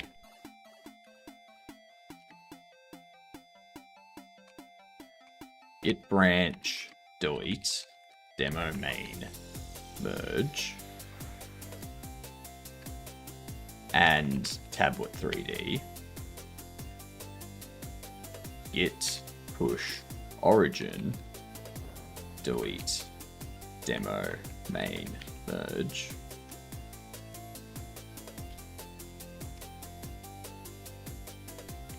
The exact same thing that I typed.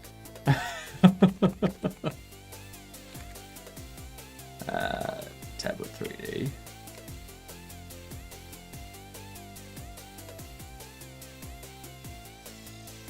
Alright, sweet. Alright. So, we're back onto our behavior tree stuff. Back onto the behavior tree. You're late, gamer.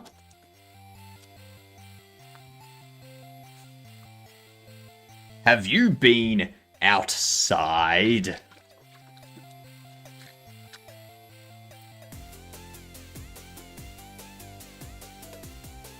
Going outside in this day and age. Jeez.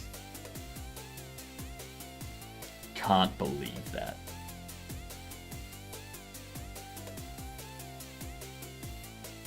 It was dreadful. I don't plan to return.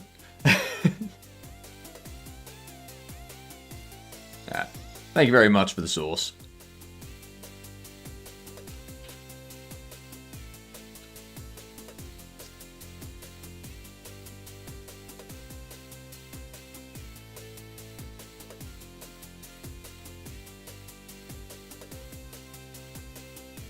Hey, I'm red now. Yay.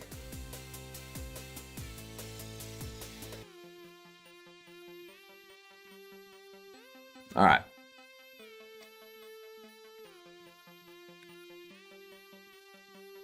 This is the stuff we're dealing with. So, get empty and throw out empty.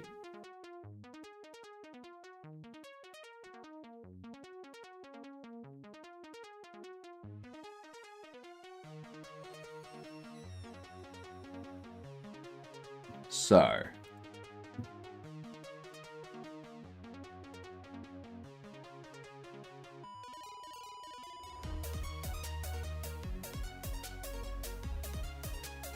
what I need is on the employee.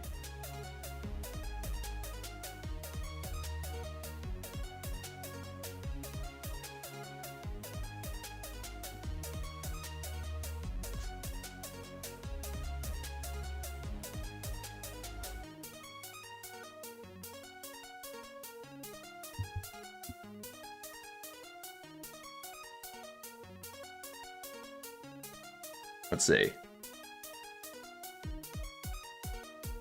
Not a hold payment.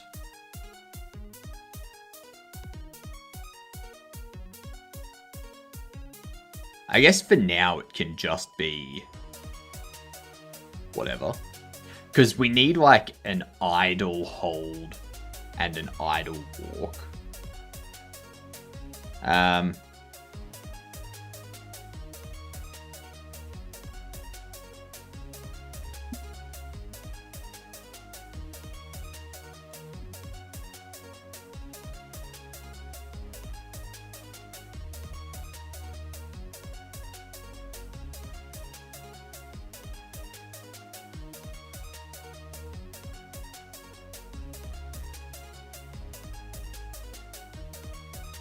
Because currently you're just working off velocities.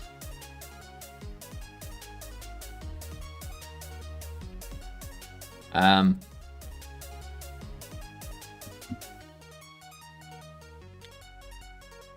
have a look at employee.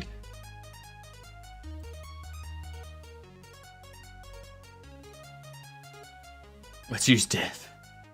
No. No, never. So, employee already has hold object. If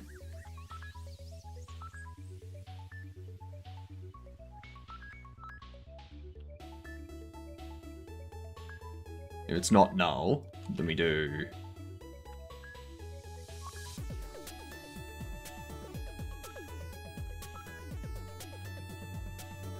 Why don't we have the state machine? Oh, because it's not a state machine, it's behavior tree. Anim state. That's what we want for you. Anim state.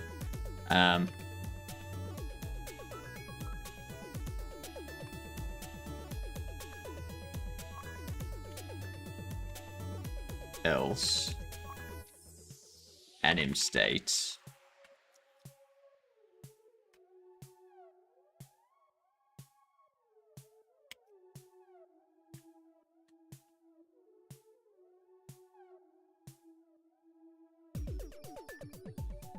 Okay. What'll happen is this will only trigger if anim state is whatever that is. Whatever hold is. Held will be 6.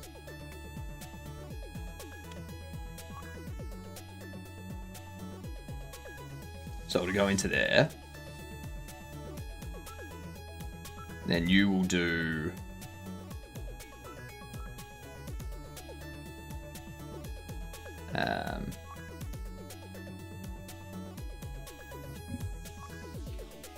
a walk hold.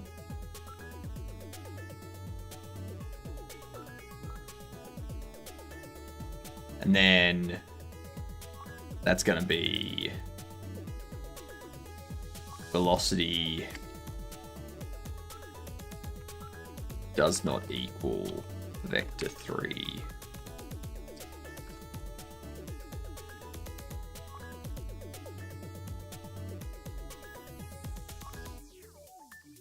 This one will be velocity is vector 3, 0. And then we'll go back to here. Oh, actually.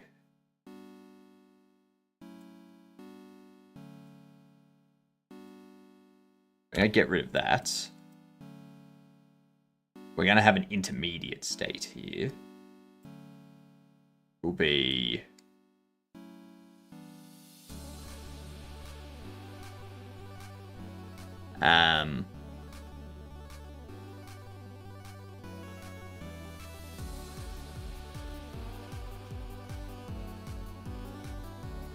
drop hold.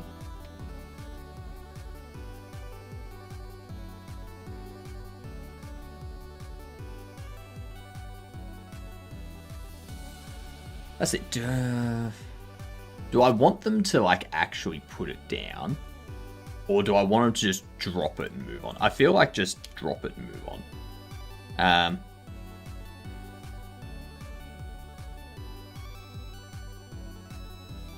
Switch back if anim state 0.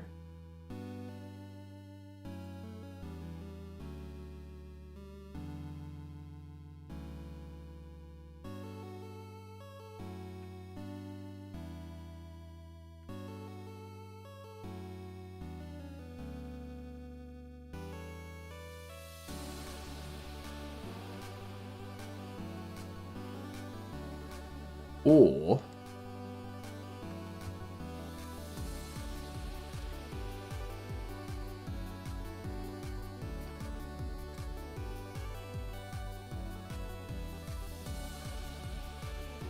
this transfer up here if held object is null.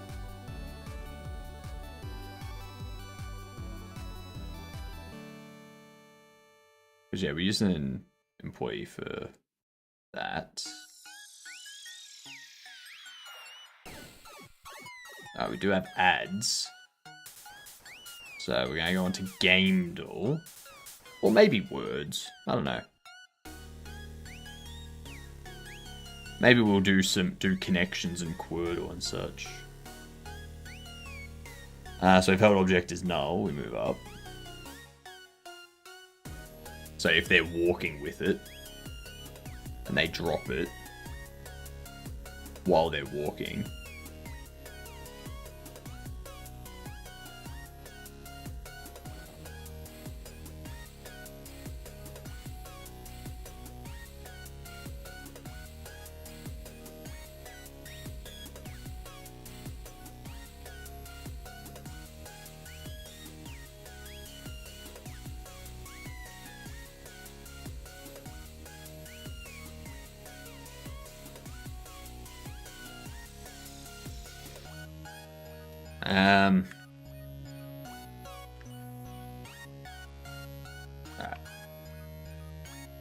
let's do Yeah, let's do.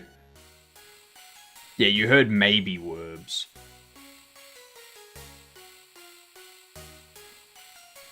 If we get connections done quick enough, we'll do Werbs.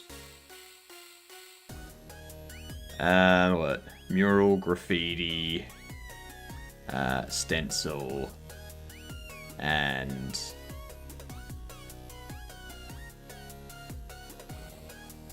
poster?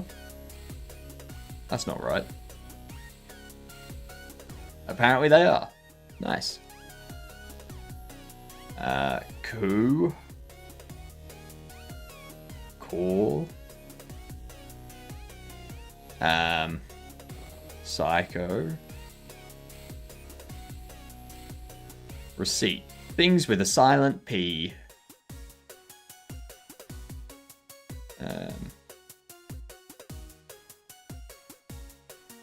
Twist, robot, hustle, and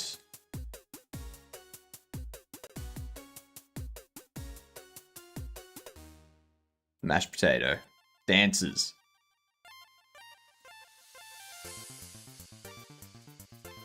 Yeah. Easy. I don't think we have enough time for... We don't have enough time for words. Unfortunate, but yeah, here we are.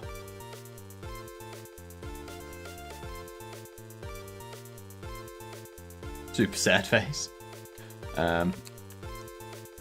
Next ad break. Okay. Chomp. Damn. I'm too good at this. Too good at words. Legendary. Let's see. Tipsy. Rand. Ghoul. Wreck. Stony.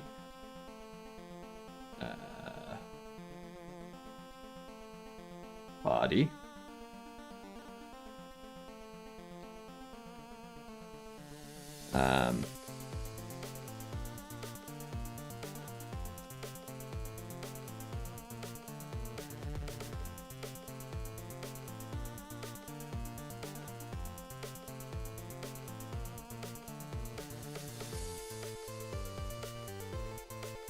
Luth.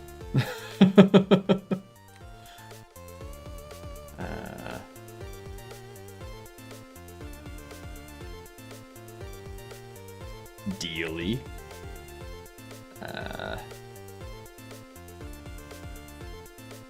Letty.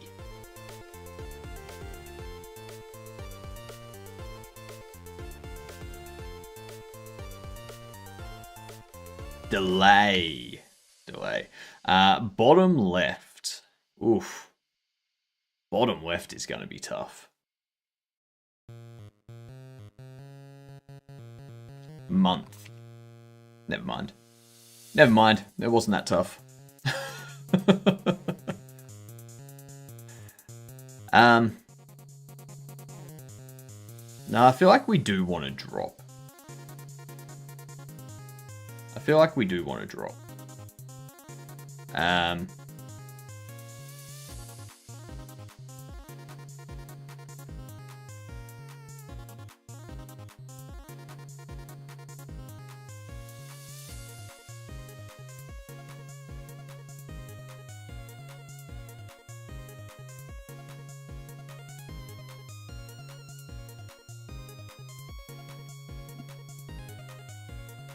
Drop.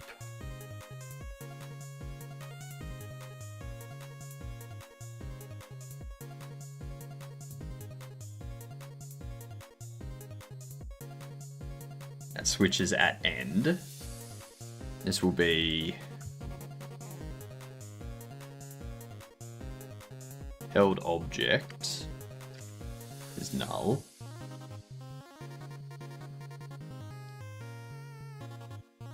No. Dropping.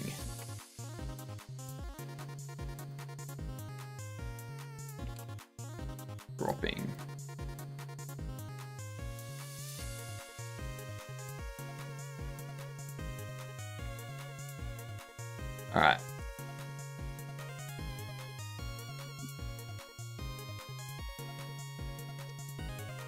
Set val. No. What we do for this is nav agent move. If dropping velocities vector 3, 0, return.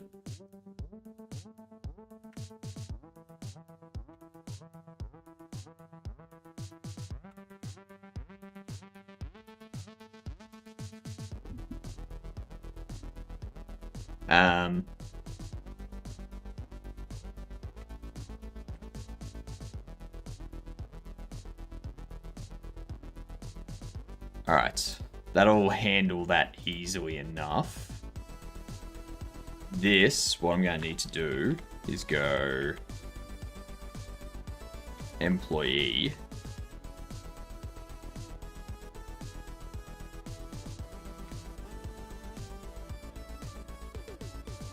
Old object, which will be empty box. Going to change this to that.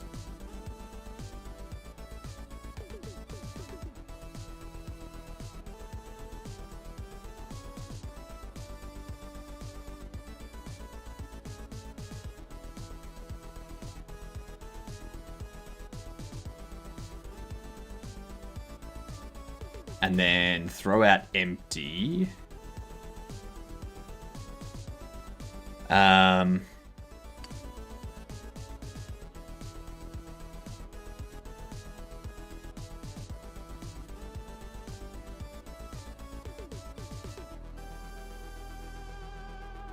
Use furnace.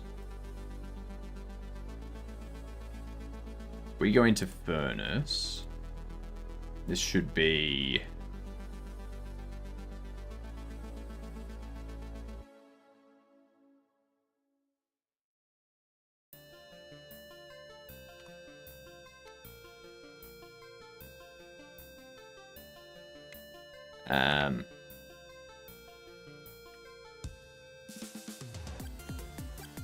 employee empty box. We can go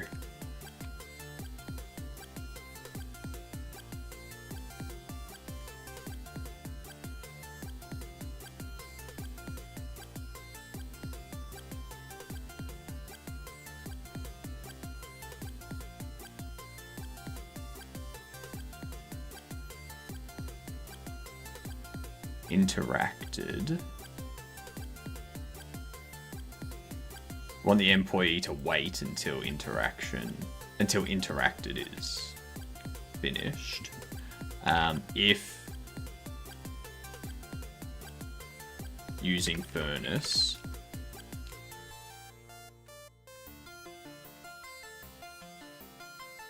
interacted, return status running. So we wait until whatever the player's done finishes.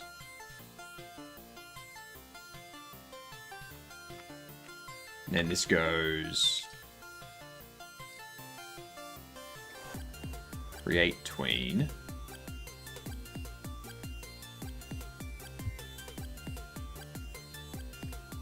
Interacted is true.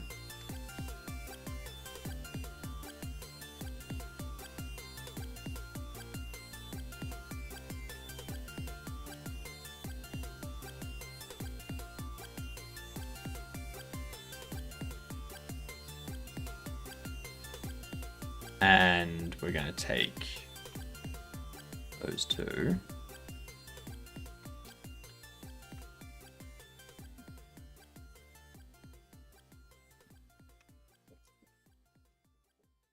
Delivery box.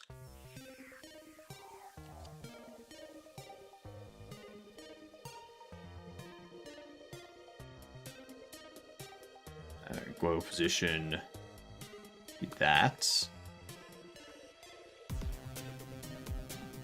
I want this one to happen in parallel.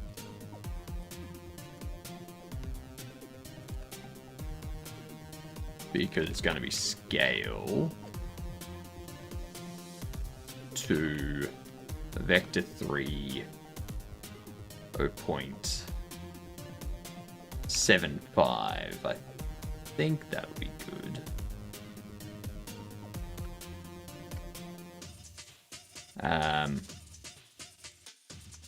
Of 0.2.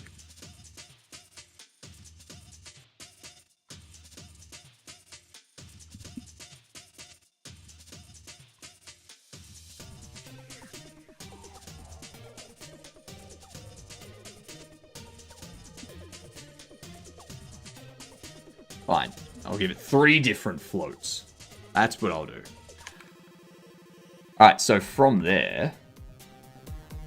Yeah, that'll scale it down as it goes. I finally did. I finally got my first Android app installed on my tablet that I personally developed. Nicely done. Well done. That is the most frustrating thing that I've ever done. So, yeah. It's not easy, is it? They don't make it easy. You would think they would make it, you know, easy for people to develop something and deploy it. Yeah. But no. No, they make you jump through like a bunch of different hoops.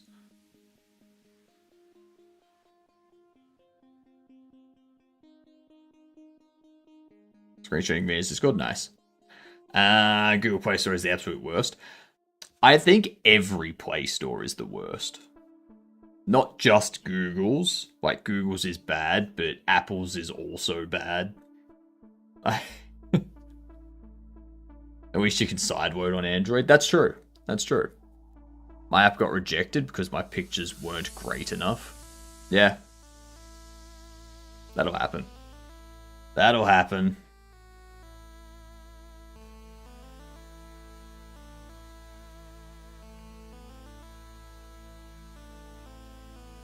Let's see.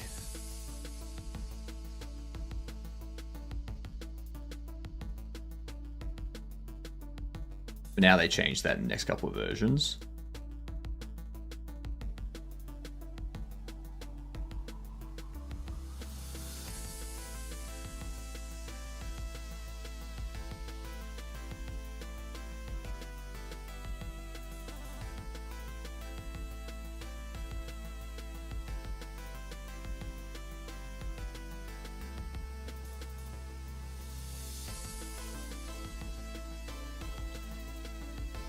Apart from that, when it finishes...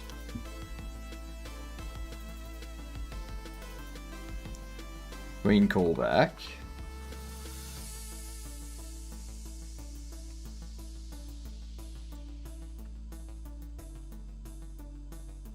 Employee finish.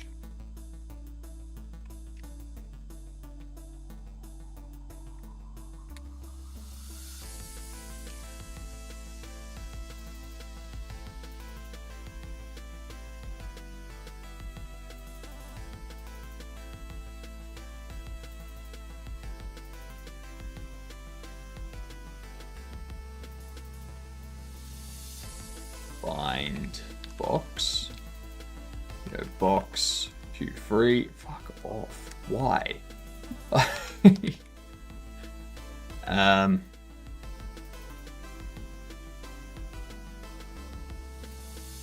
Q3 close furnace.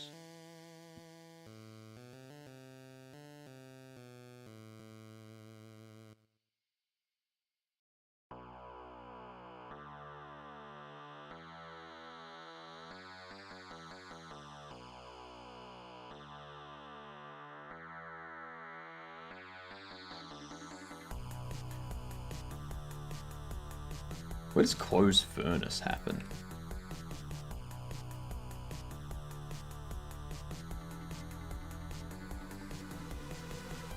Ah, there it is. Close furnace there.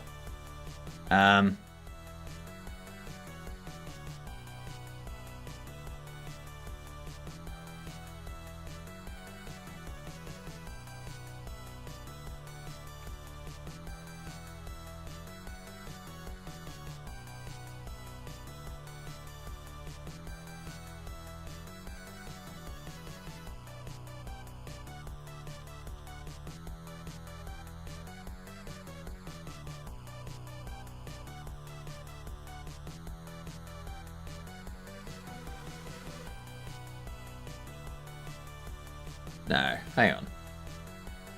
So we start with this by moving it.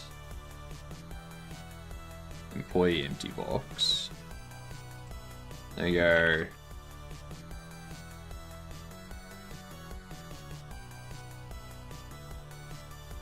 Empty box burn.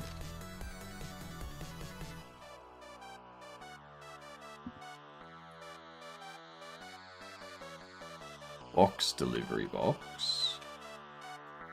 And you're going to go employee finish. Bind box. This is going to be empty box burn.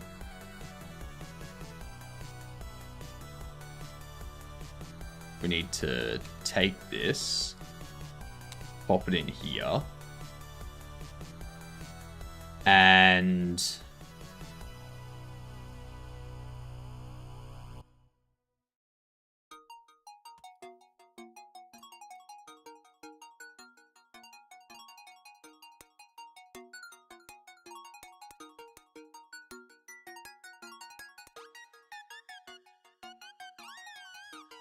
this will do.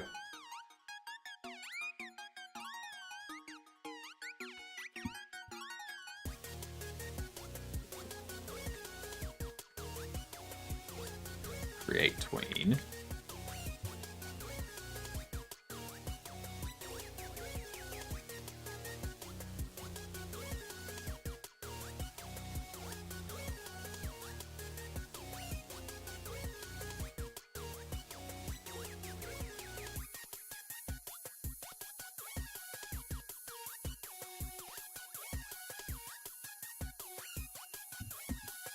We go queen callback, close furnace.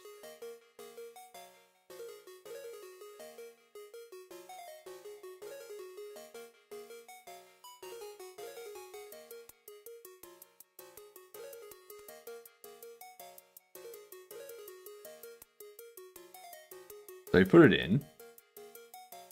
That moves to the bobble move position. That moves to the burn position.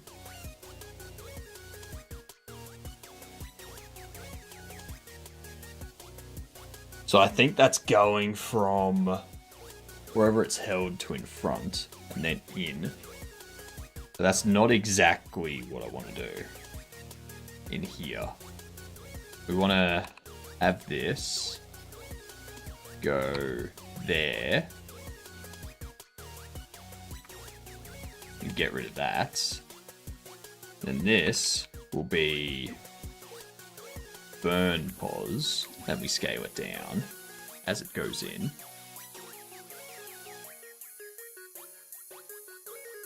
And we do the play audio. And the fire burn up. There'll be some tweaking around that I need to do, but that'll be fine. Google new side loading rules Android users need to know. Wait, what? For now, they changed that in the next couple of versions. I don't think that's going to work though, because like the EU is already basically forcing Google and Apple to allow side loading. They're like, no, you can't create a monopoly on your phone. It will be allowed, but a pain in the ass. See the article. If they make it too much of a pain in the ass, then that's when they step in again and they go, yes, you're allowing it, but you're making it so difficult that people won't do it.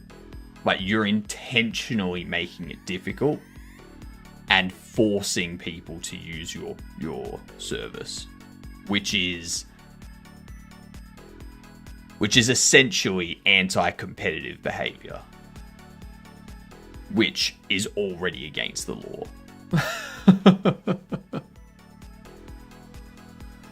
So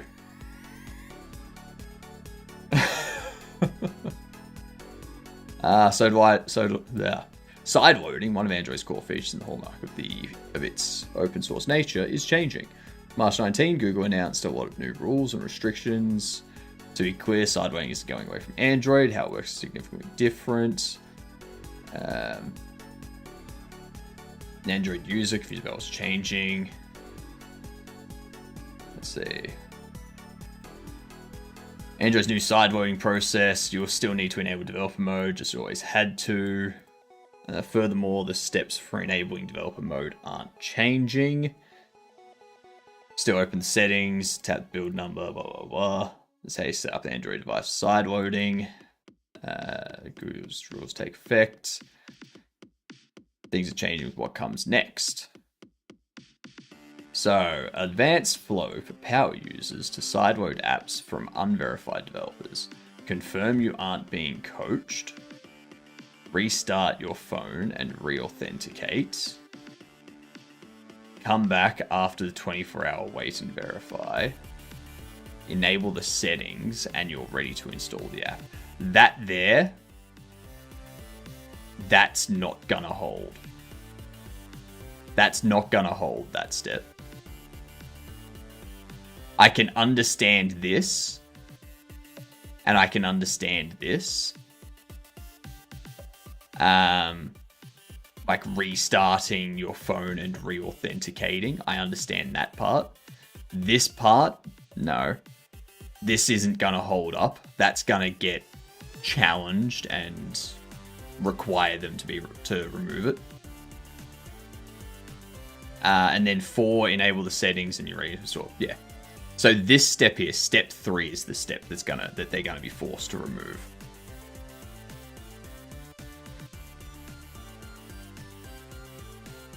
After enabling developer mode, Google will display the new pop-up.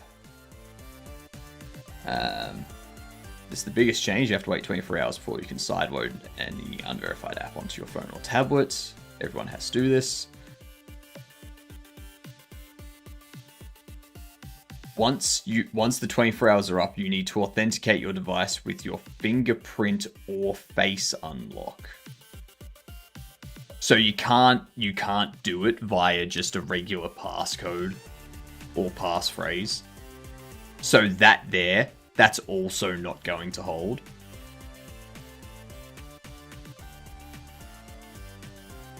That's also not going to hold because there's anti-competitive behavior. It's like, what about people that don't use these things? You're forcing those people to use your stuff, which is anti-competitive.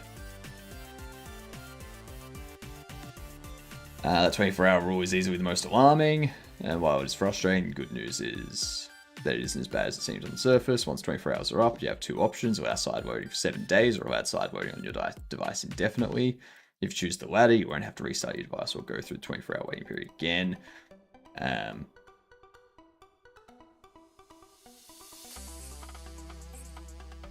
Yeah, I don't see half of this holding up permanently. I can see it being challenged and Google being required to remove a bunch of it. And be like, remember how we said you had to make it easy for people to choose between your Play Store and someone else's Play Store? You've done the opposite. This isn't easy, okay?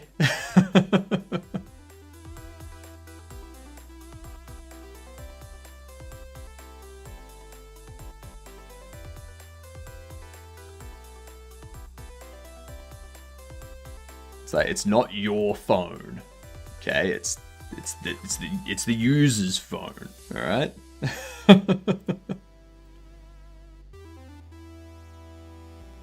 Google, like Microsoft or any other big company, doesn't want to make it easy. I know they don't want to make it easy, Nathir, but that's why there's laws in place. That's why there's anti-competitive behavior laws and monopoly laws and stuff like that.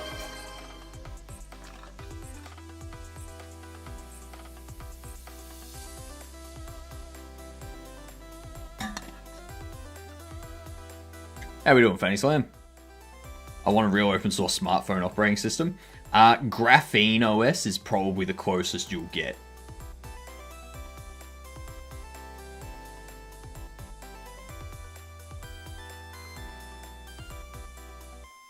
But the problem with Graphene OS is they only really support Pixel phones.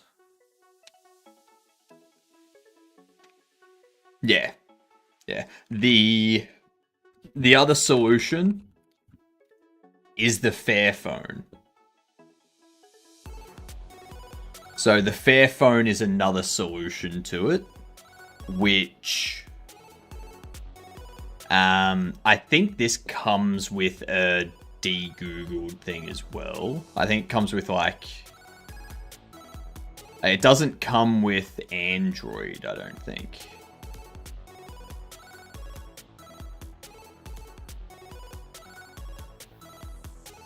Ow.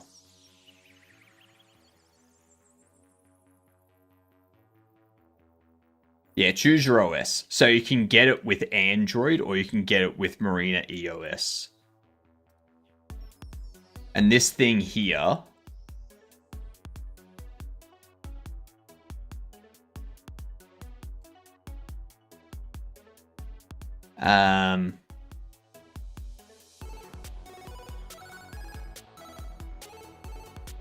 EOS.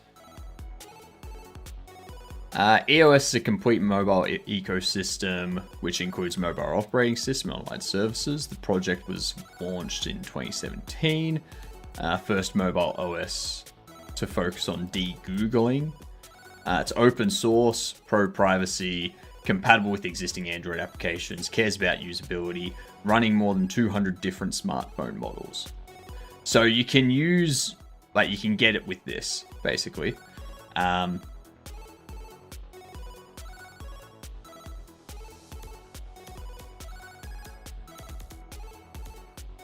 So yeah, get it with this one here, and then, yeah, App Lounge with Android app compatibility, multiple years of OS support, data is not scanned or analyzed, disable cameras and microphone for extra privacy. So yeah.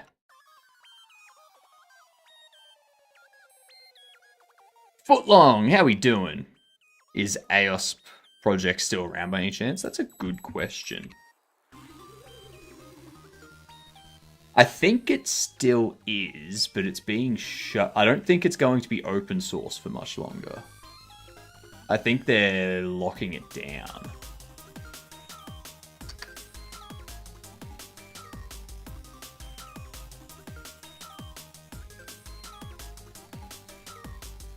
I'm well, thank you very much. What up, Fizzy Buzzy? I see you there as well. Alright, Gemini in that product page. So yeah, Gemini is because you can get it with Android, or you can choose to go with EOS. Do you have a preferred third space in society? No. That what it felt like last time I looked at it. Yeah. Is ASOP being removed from open source? Or something. I don't know. Android open source project is not being discontinued. That's back last year, though.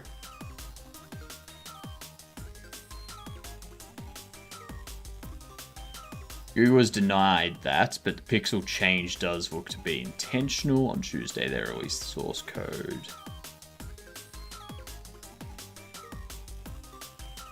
Not going anywhere. Foundation is being an open platform. Device implementations, SOC vendors, and instruction set architectures. AOS needs reference target. These are flexible, configurable, blah, blah, blah. But it doesn't look like it's going anywhere, but I would take all this with a grain of salt. Because It is Google after all.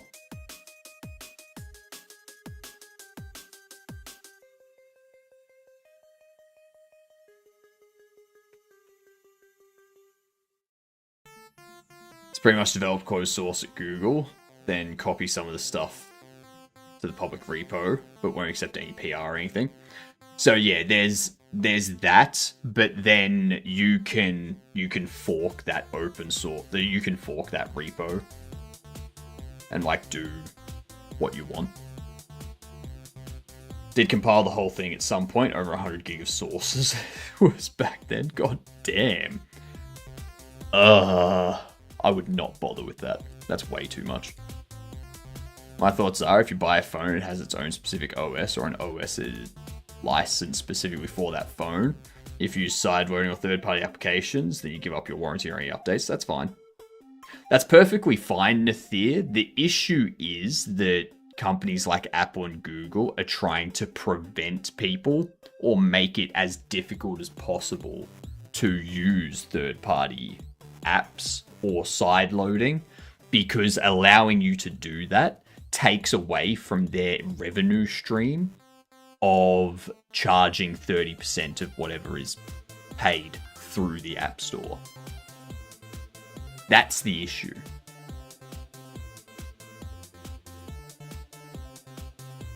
Hardware warranty has nothing to do with software. Yes, but software can impact hardware. So if you install a malicious application through sideloading or a third-party application, and it embeds the malware into the RAM or the BIOS or the firmware or something like that, and you've got to go in and get it actually repaired by that team and have it properly remove everything, like remove all the malicious stuff. That stuff, it's kind of like, well, no, you've voided your warranty by doing this. The same as like opening up the back of the case voids the warranty.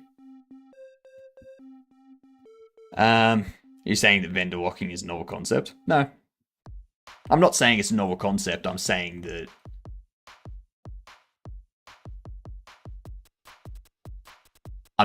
that's what they're doing. Like, it's just, yeah, that's what's being fought against.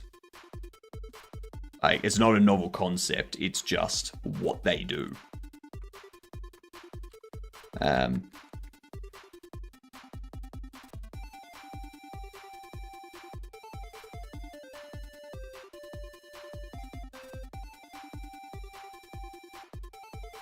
Apply that to log into your PC if you install something not from Microsoft.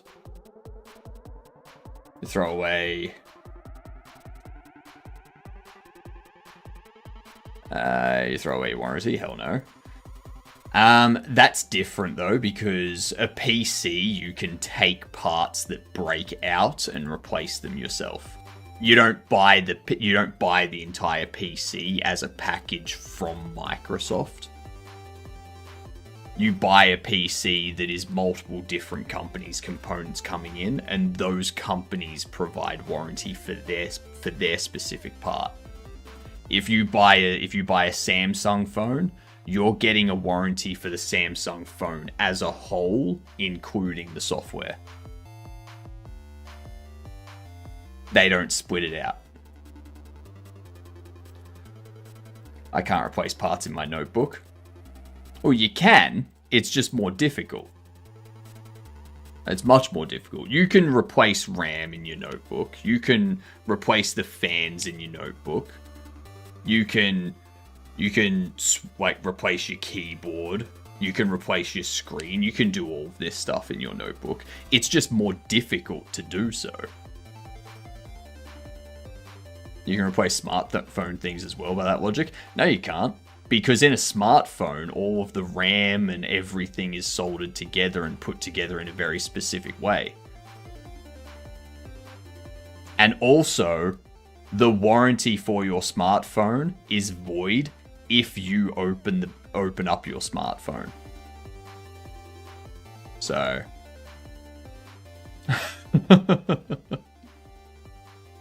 That's true for some laptops too. Correct. It is true for some laptops as well. That's how I like my Apple products. And they only rarely fail. We don't. You owe us all an individual apology. We understand, Fulong. We understand. Troll away. Troll away.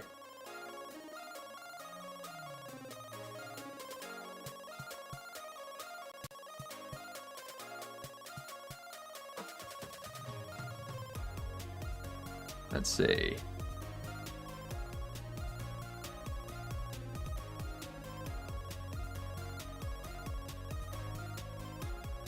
So we do this. Employee empty box. So under here,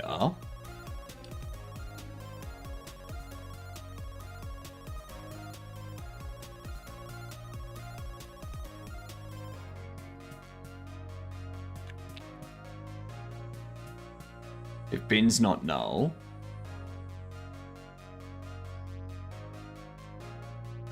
oh, this is if target's not reachable.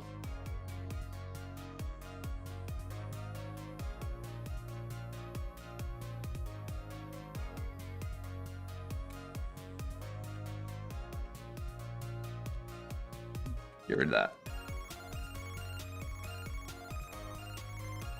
I'll never agree that it's reasonable to lose my smartphone warranty because I installed a normal third-party app that was not malicious. But you see, that's the thing, Lus. That's the thing. You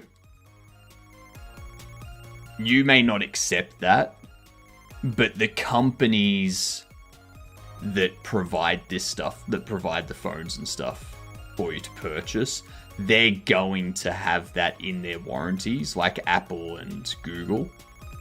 They'll have that in their warranties because the simple act of allowing third-party apps and side loading to be installed on your phone makes the phone less secure. It makes it easier for a malicious actor to put malicious software onto your phone. So that's why they have that warranty voiding in there. Not in the US though, at least not anymore. You can service your device anywhere with huge asterisks, theoretically. Theoretically, yes. Theoretically, yes. And I think that's why I prefer the Fairphone. Because if we have a look at the Fairphone,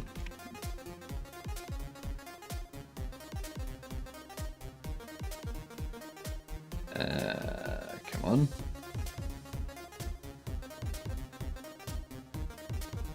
So this thing here, you see these screws there.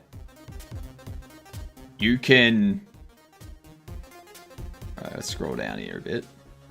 That you can unscrew these, and you can get access to the back, where you can replace the battery if your battery goes. You can replace a camera module if the cameras break. All that type of stuff.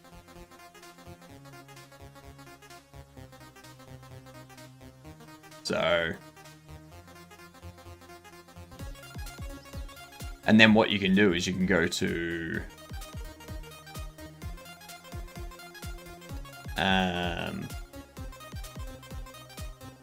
all parts.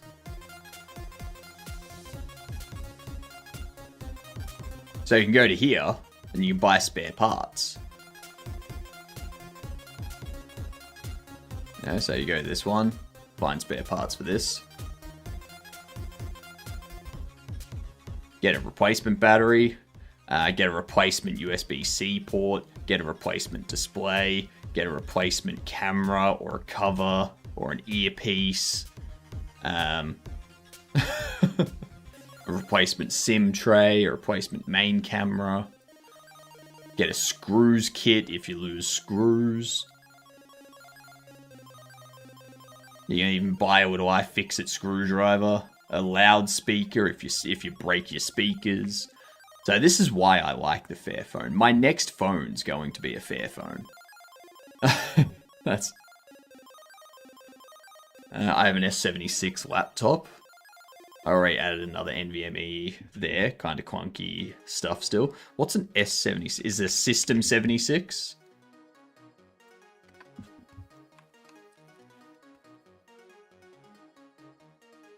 Got one of these things. Nice. I got myself a framework laptop. Just one of the 13s. I got one of the original framework 13s. Yeah.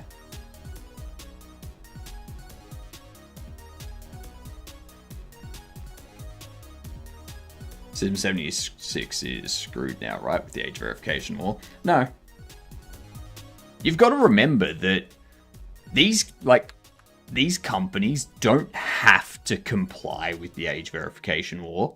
They just make it so that their stuff is not readily available in those states or countries.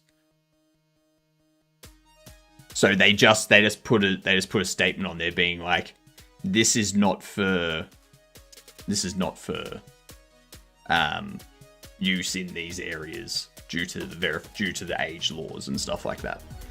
If people get access to it still because it's the internet and download it, they can't do anything about that.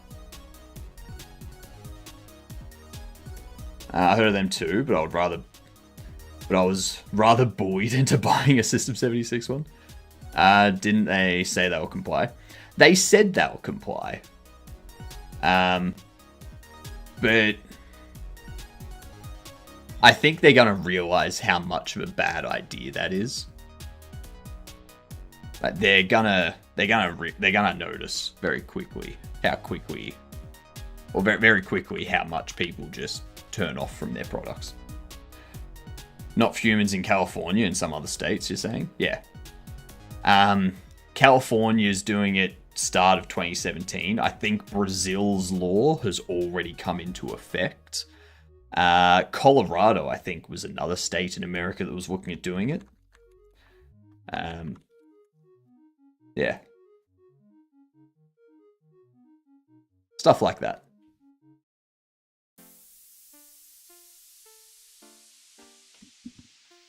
If using furnace, actually.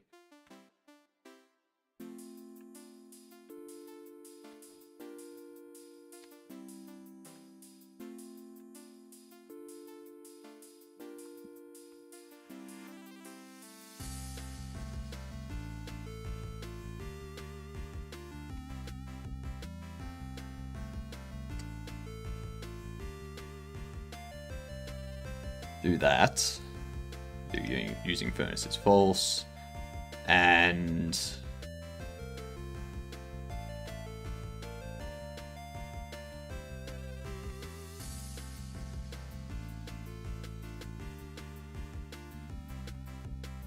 not furniture. Furnace. Employee empty box.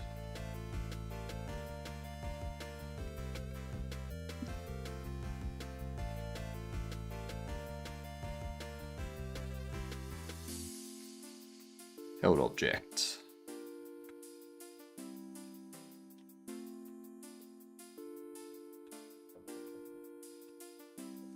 Return success. Maybe joining mnemonic. OS is contraband. We really live in the future. The thing about that age verification isn't that stuff easily spoofable anyway? Yes. Yes, it is. You know why? Because if it's running on your system, if it's running on the client side, the client can spoof it. The client can manipulate it. That's why multiplayer games have things done on the server and not the client. That's why authentication of passwords and stuff takes place on the server, not the client. It's...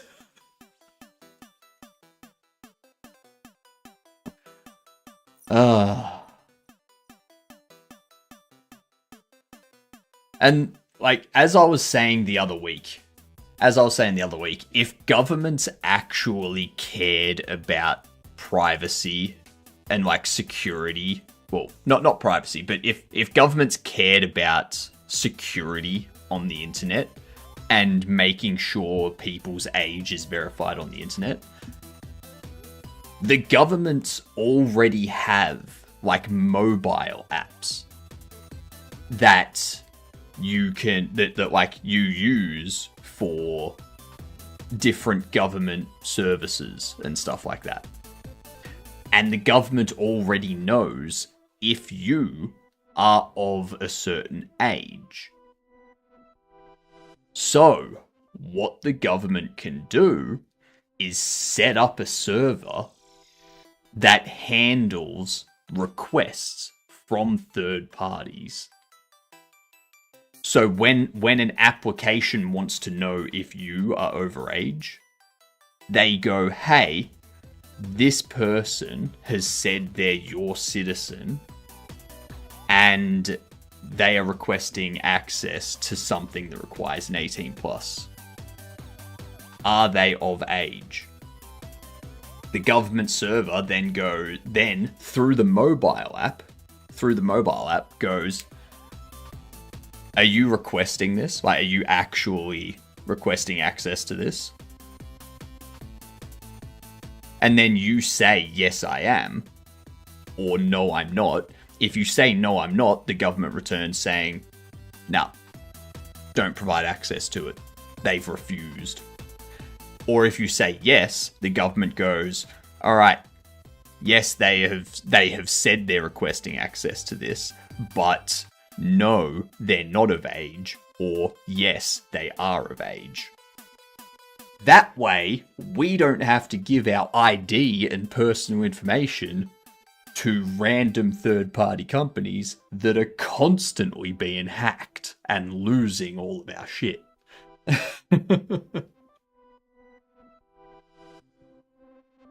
Also, the First Amendment exclusion from all that BS.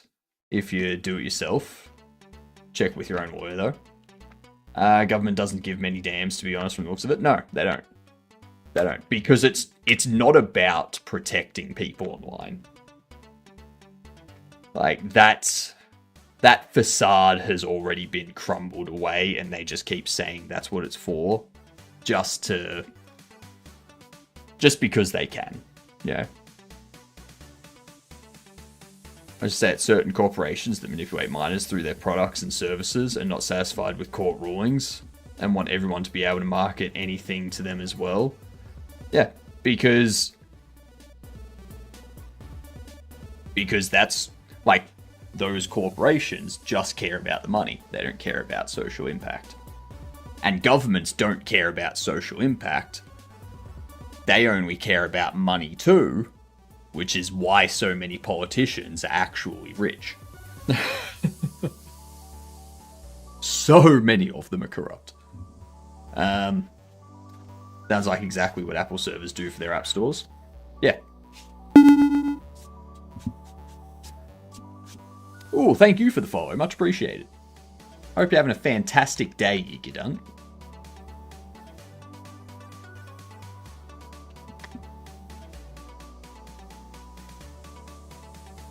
Actually, it's gonna do...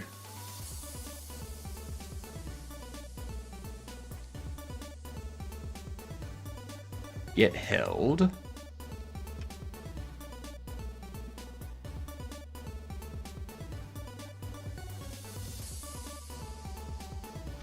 Turn interactable.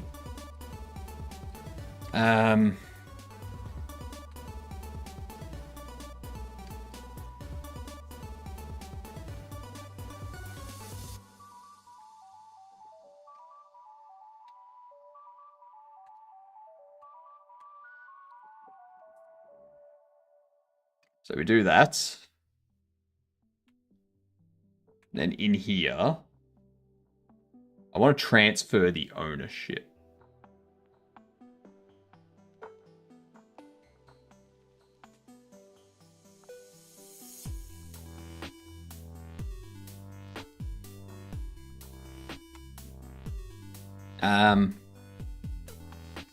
Box reparent to furnace. There we go. Easy done.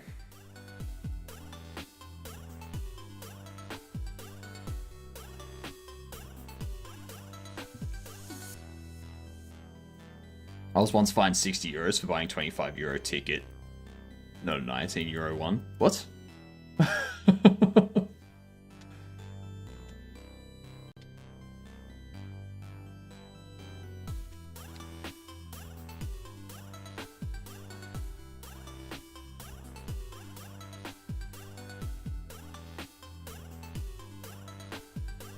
That's weird. That doesn't make any sense, getting fined that much for that.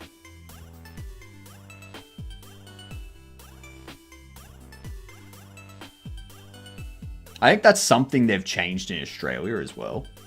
If you're on a train without a ticket, if the conductor's coming through doing a ticket check, they'll just sell you a ticket right then and there. They'll be like, all right, when'd you get on? Where are you getting off? Cool. This is how much it is, and you pay. If you refuse to pay, they're like, all right. And then when the ticket inspectors get on the train and they see that you don't have a ticket, that's when you get a fine.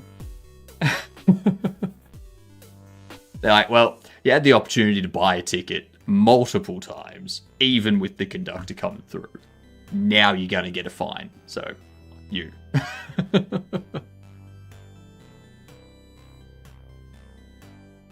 Get fined €60 if you don't have a valid ticket, regardless of the price. That's fair. I guess I can see the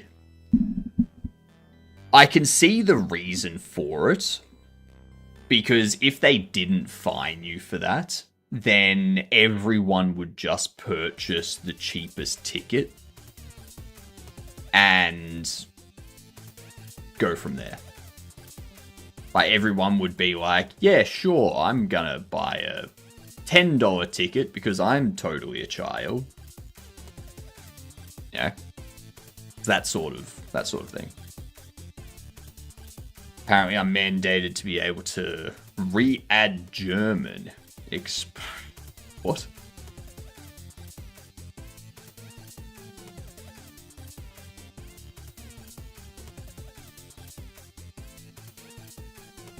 Buying new headphones.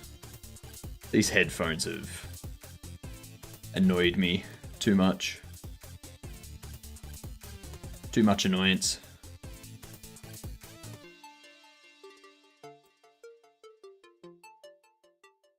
Valid ticket stuff is stupid. I bought a ticket from A to B, but there were two options for that. One went to over C and the other over D. I bought the wrong one, even though the destination was the same. They're in-ear headphones, not really in-ear monitoring. So I got fined €60.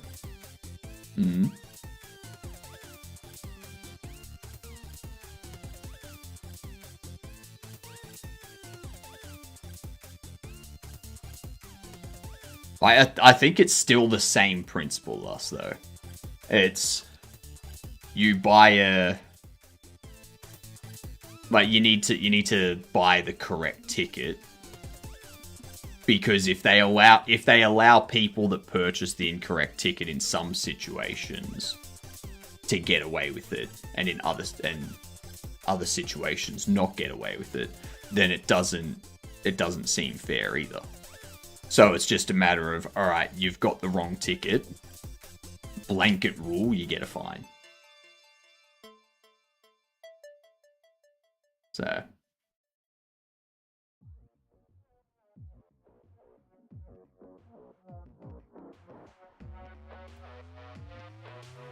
So that's done. That's you done. This would need rubbish bin.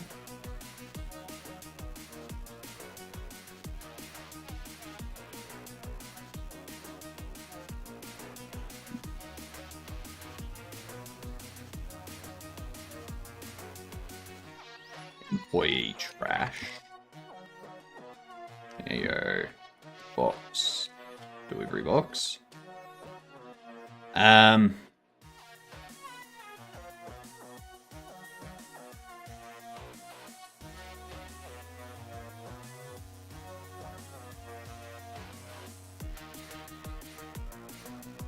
No. I don't need to do that. Just need to go...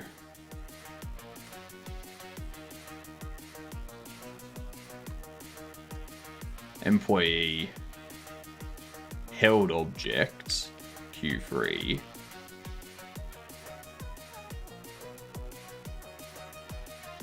No. There we go. That's all we need to do. Ads coming in. Long time ago, I got a meter ticket in San Francisco on Sunday. When back the parking on Sunday was free, supposedly. You were parked too close to a fire hydrant. I don't know. Alright, I'm going to BRB. Alright. I'll be back in a minute, and then we'll get into a game duel or a words or something. I don't know. We'll see what we feel like when I get back. BRB.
Alrighty.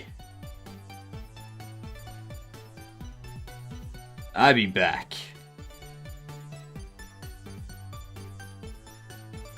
So let's get that flipped.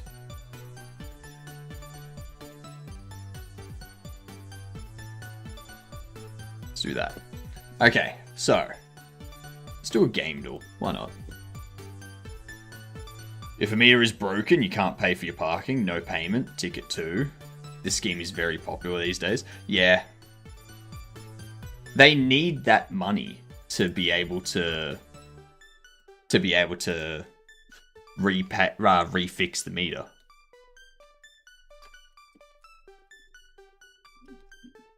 Yeah. Ooh, a single player game that's not third person after 2017.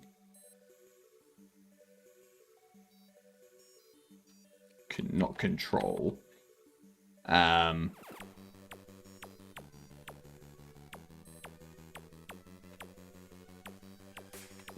Principle 2 has third person. Celeste. Ooh, that's helpful. That's helpful. It's not side view, and it's after 2023. So it's a 2024 or 2025 game. 2025 Unity single player indie. Looks like it's going to be an isometric. Is this going to be Rift of the Necrodancer? No. It is a comedy. And it's not auditory, so it's a text. A text or a VR. I've had 0 cars in San Francisco in SF that have been broken into at least once. Alright,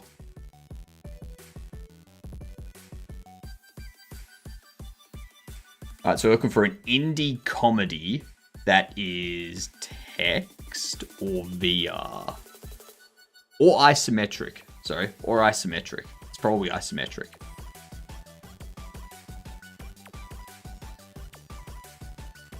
Unity single player 2025 isometric.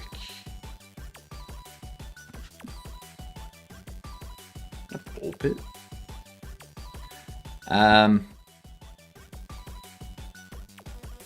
Comedy business historical. Oh, is this that?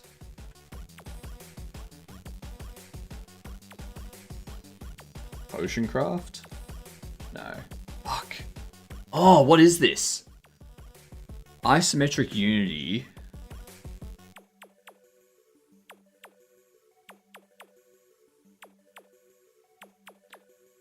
Isometric Unity single player 2025 comedy business historical. It's definitely an indie game.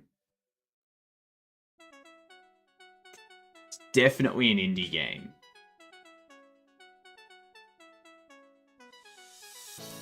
What is this? We have friends joining us. Let's just wait for them, shall we?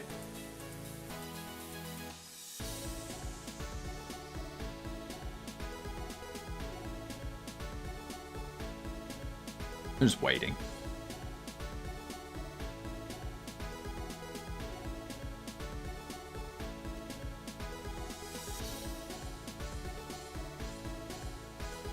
Wait for it.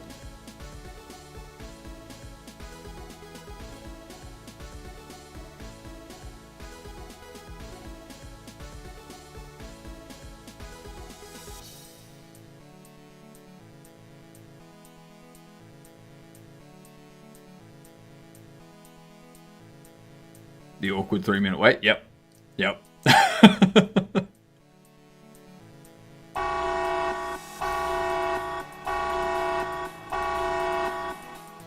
Hello.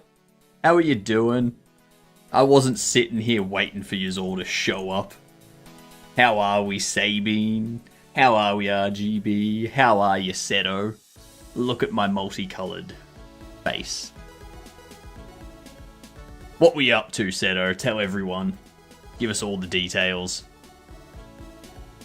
I'm just continuing with behavior tree stuff. We've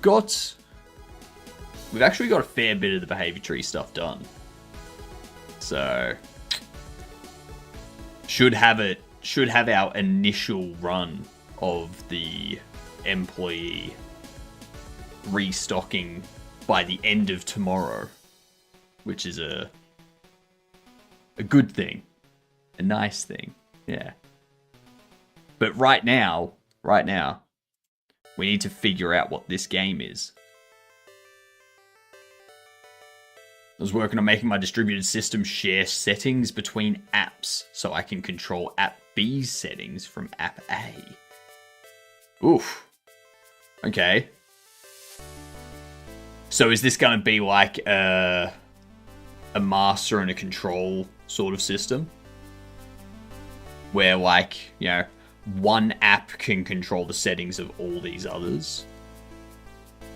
Or is it going to be all of the apps can control each other's? Pretty much the core bot app takes in events and controls the settings of the others. Yeah, nice. Very, very nice. I like it. I like it. Well, I don't know what game this is. Do you know what game this is, Seto? an isometric Unity single player 2025 release that is a comedy, business, historical.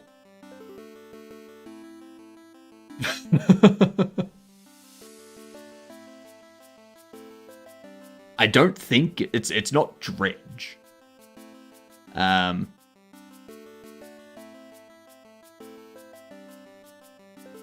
I don't know of any isometric comedy historical business games.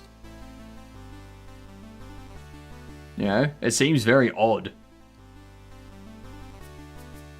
And it's indie too. So comedy and history? I know. We all know history's not funny. Yeah, that's what I'm stuck on. That's what I'm stuck on.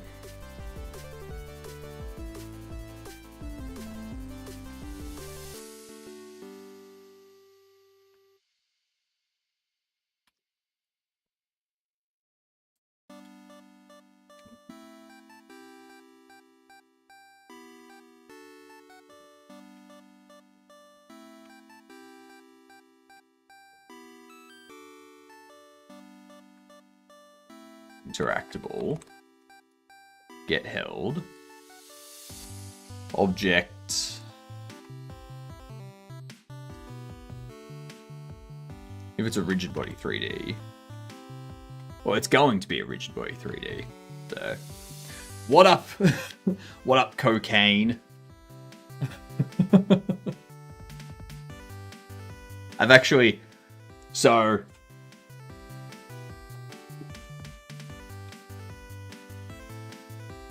I got these. My my VR trackers, so I can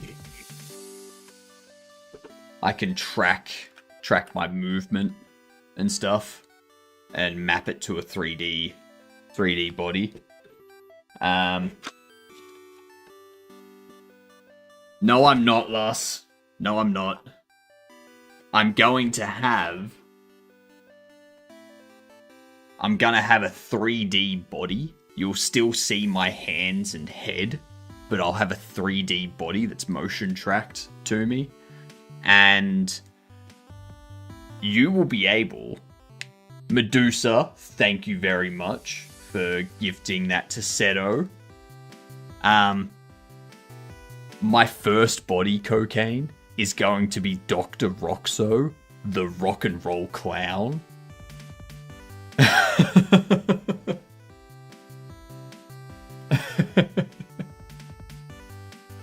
And then we'll also have a Master Roshi, and we'll also have a nurse.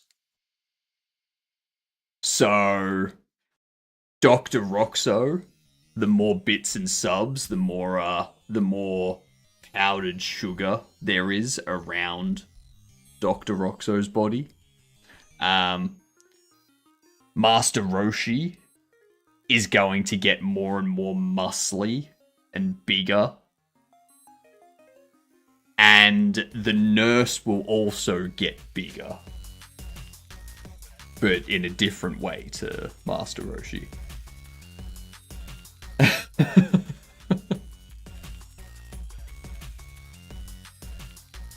Like a very fun design, challenges ahead. It will be. It's going to be very interesting. The biggest test will be to create motion track animations in Blender. I'm not going to worry about that yet. What I'm going to do is I'm going to have my overlay receive the event data from Slime VR. And then I will have that I'll have that information map to the bones.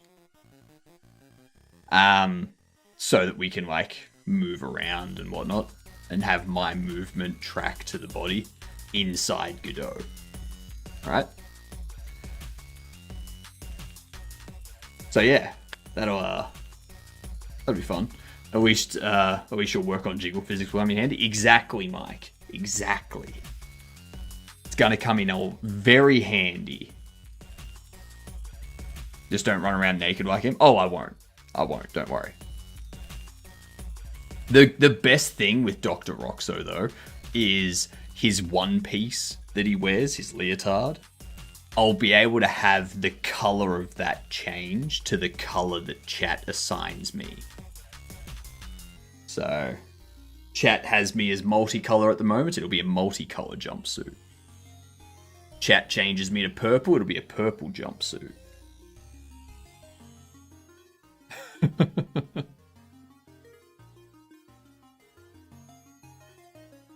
Godot has Jigglebone. It's Springbone. Yeah, Springbone. It's a cool idea, actually. I know, right? It's going to be so good. I'm looking forward to it.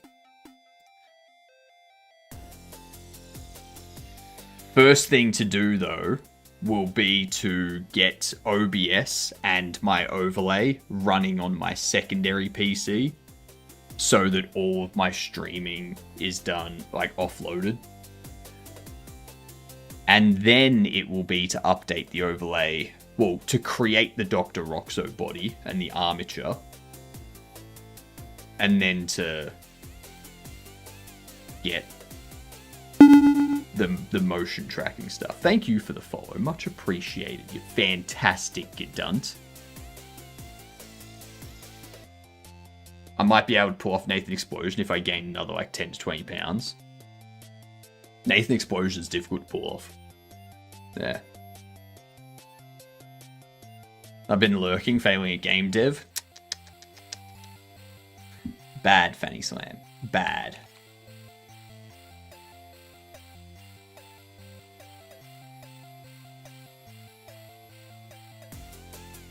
Freeze will be false.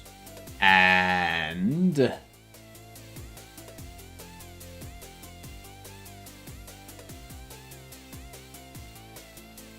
vision disabled will be false. I'm trying. I have long dark hair, blackest black times infinity. Nice.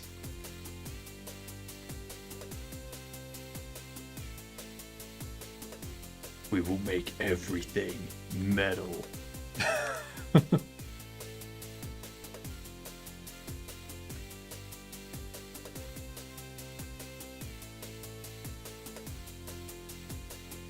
Stops copies me.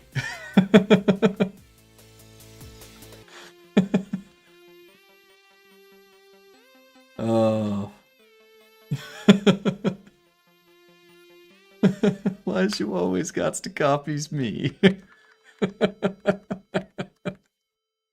Ah, Toki.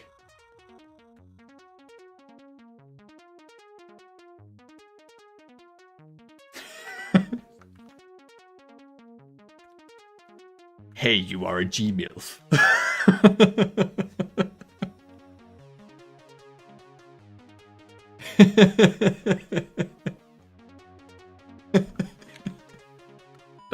That pilot episode is so unhinged.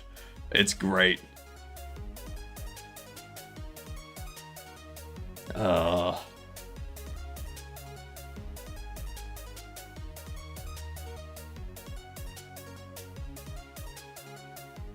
Is vodka good for soup? No, that's a yes.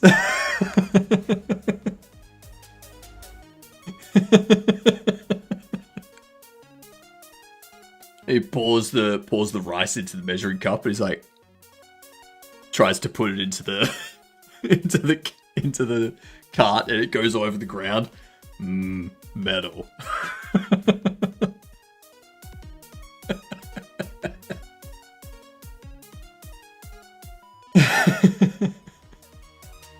Booze is not food.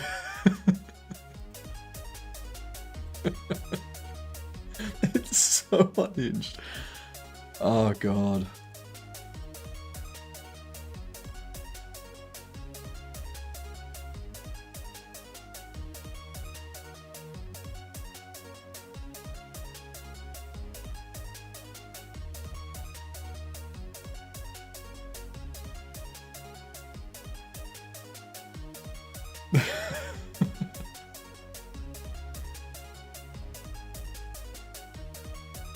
It's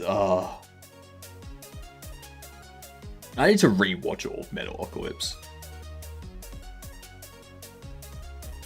And it's so good. You am Lady Squizgar. Metalocalypse watch party when? No. It's a great show to have on in the background, to be honest. That is true. I would get so distracted, though, if I had Metalocalypse on in the background. Put it in the top right corner.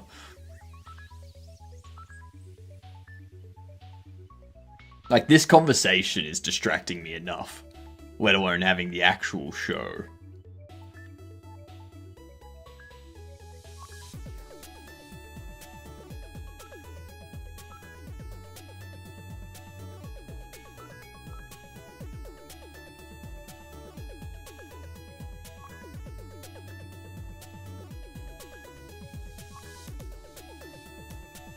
I won't forgive my money and give away absolutely nothing.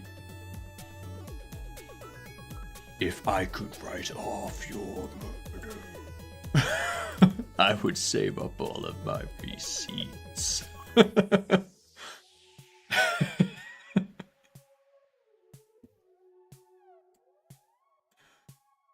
Because I'd rather you be dead than give away a single shred of what I made this fiscal year. The lyrics to that song are amazing.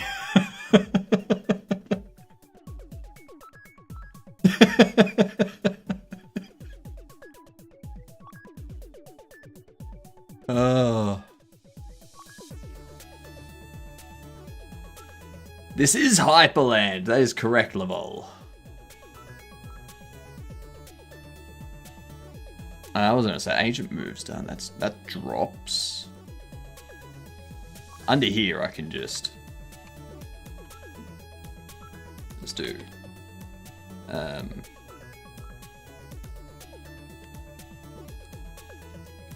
employee drop.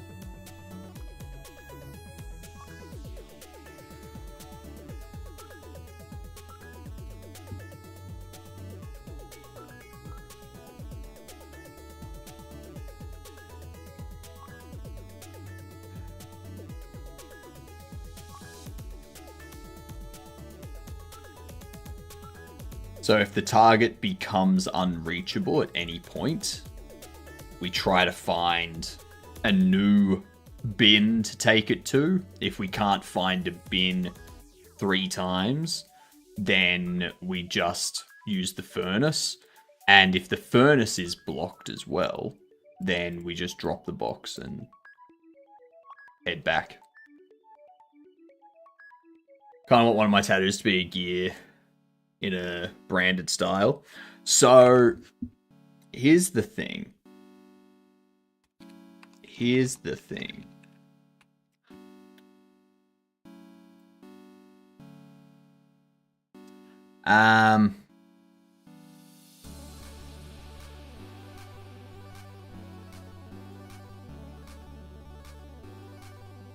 This here, without the death clock above it. Okay, so just the axes here and the gear and the pendulums. Okay, that there to make a dope chest piece. I'll do you one better. On my mech suit over there, the axes come over and they go back and this meets up with that in the center of the chest. Oh, sorry, center of the spine, like in between the shoulder blades. And then these go down the spine.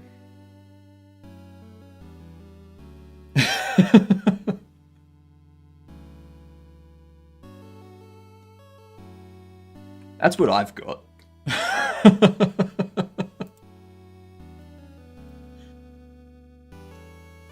So yeah.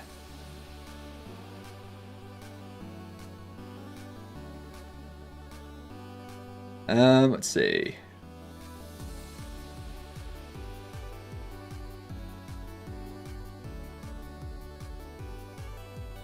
interacted. So that'll handle that as we need, hopefully. That'll handle that as we need. And now we can move on to doing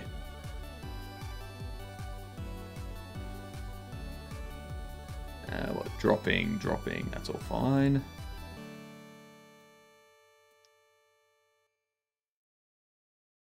Restock, grab stock.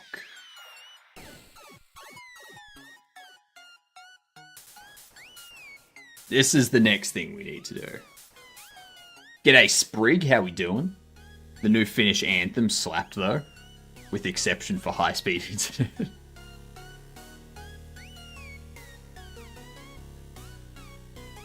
The Awaken, is that the one you're talking about, Footlong? That was my alarm clock for a while. Like, that was the song that I would wake up to in the morning a lot.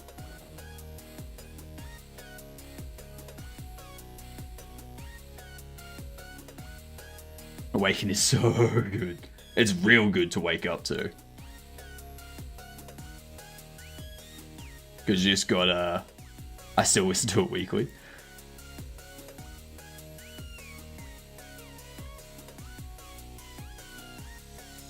Yeah, it goes off and you're just like, yes. Yes, Nathan, I will wake. I will take the land that must be taken. I can't use songs as alarms anymore. It just taints them. That's why I stopped. Because I was like, this is gonna, I'm gonna get sick of this song if I keep hearing it as an alarm. We're not good apologizers, we're musicians. Oh god, it's a grandpa's guitar.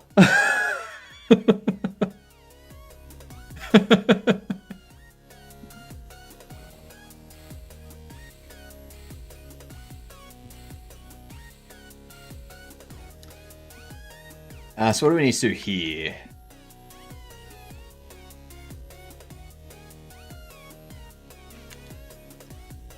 Jesus Christ, what are you doing?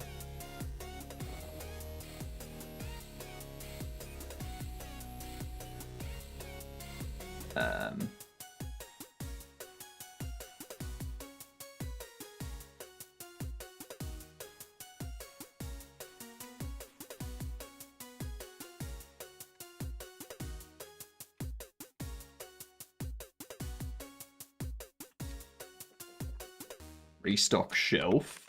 Where's shelf?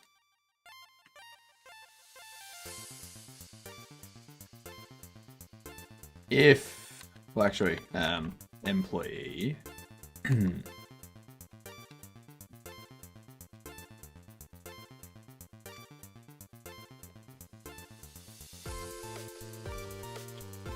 that.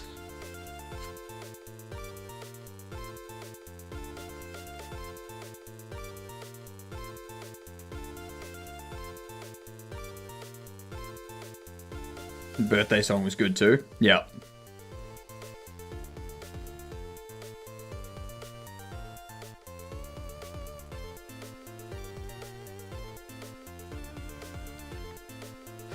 Open up your birthday present, it's a box of fucking nothing.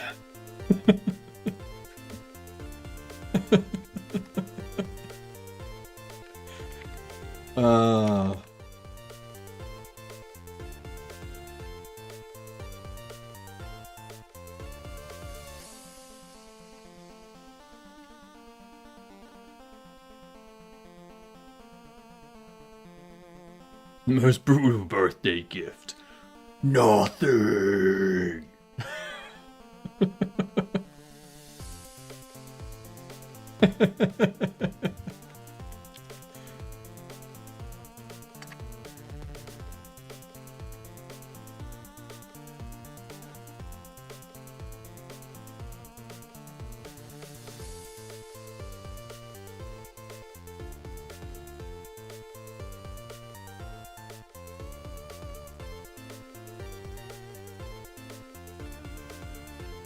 Did your game bring us to the moon yet? No, not yet. Not yet, unfortunately. Give me another 4 months.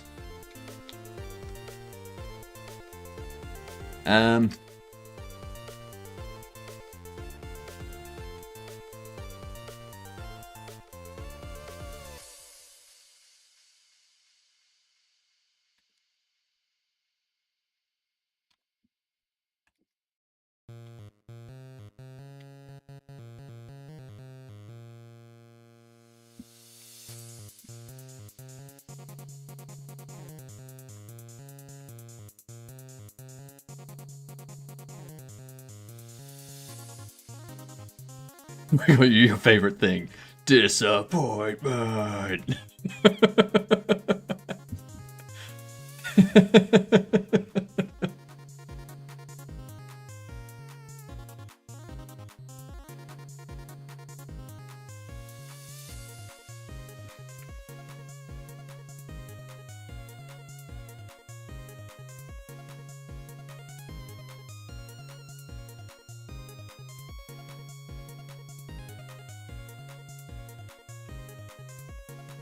Let's be, if it's invalid or employee restock shelf, get parent, Gwen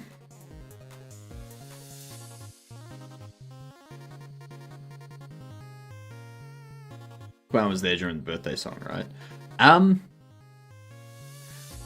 I think he was around, but he wasn't part of the song. I think.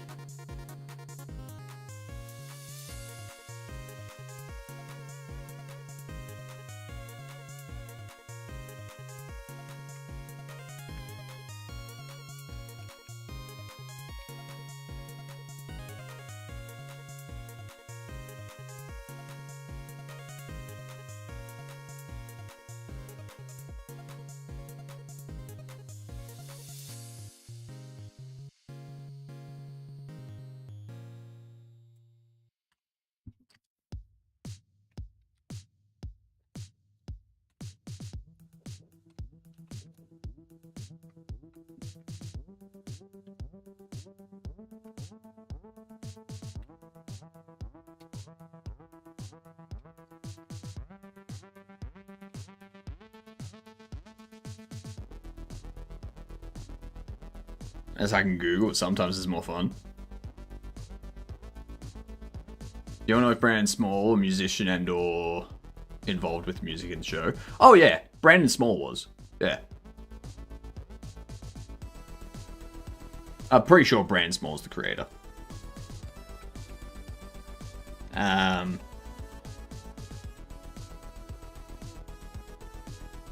Metalocalypse is an American musical adult animated television series created by Brendan Small and Tommy Blacker.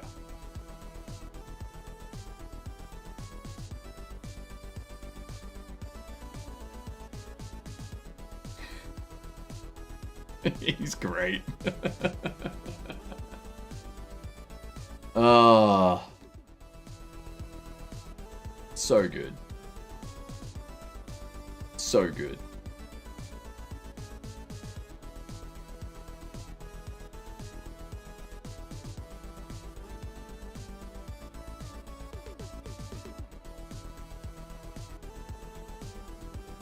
They did a pretty good job. It's musical, given it's supposed to be a mockery. Yeah.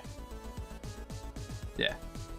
It's a parody of metal music, but it's also... It's like a parody and tribute at the same time to metal music. You're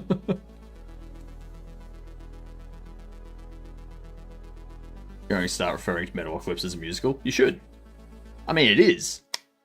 They sing a lot of songs throughout it. The movie, they had the clock opera, which was the movie in between season 4 and 5 that was entirely a musical. Yeah,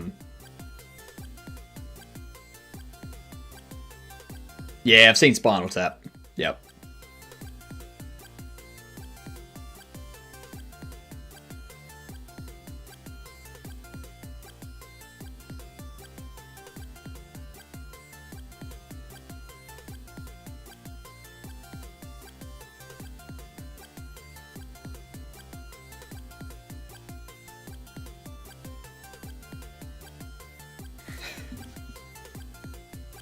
Charles was also amazing. What was his full name?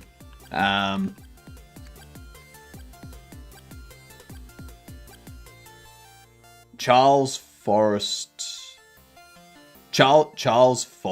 Oftenson. simply CFO.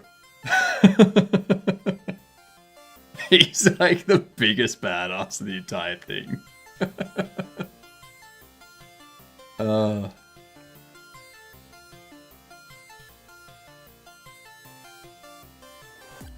That's my bread and butter you're fucking with.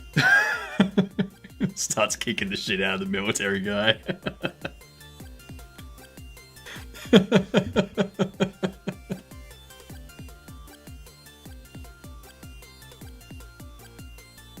There was another dude on that council. The we must wait kind of guy. The half man.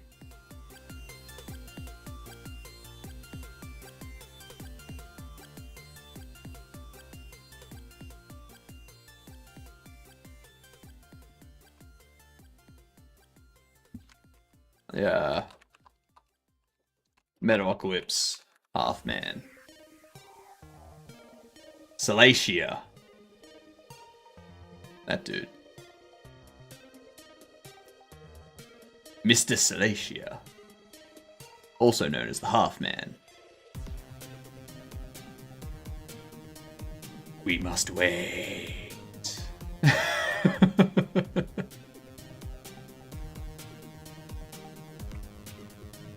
G'day, Cake. How you doing?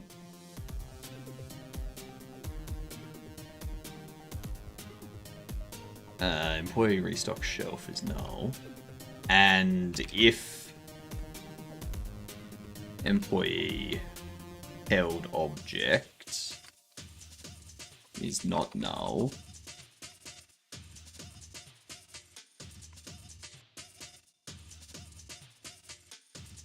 we need to take it back.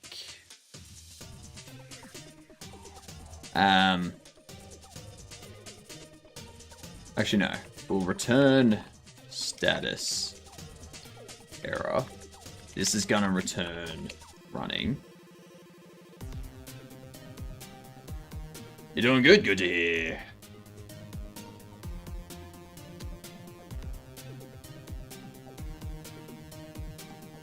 So now what that means is this check, restock, and clean.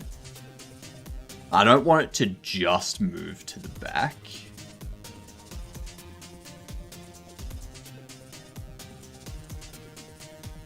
This here, we need to also check.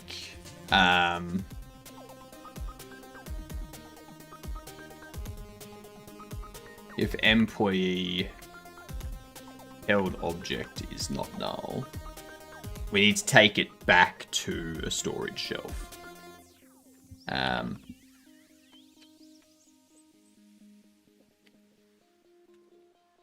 Get storage shelf matching held object line item. Use any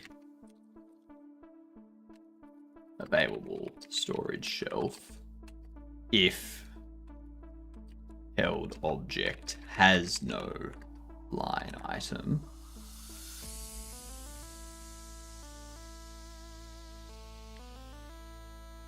Set nav agent target position to storage shelf position to storage shelf marker.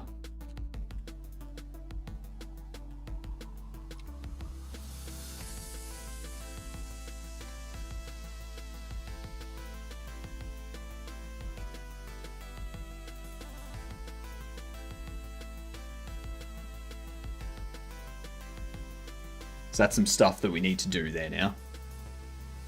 I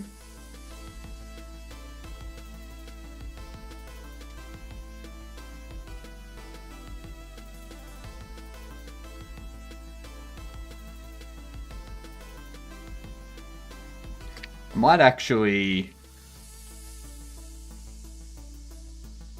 under here, we'll also go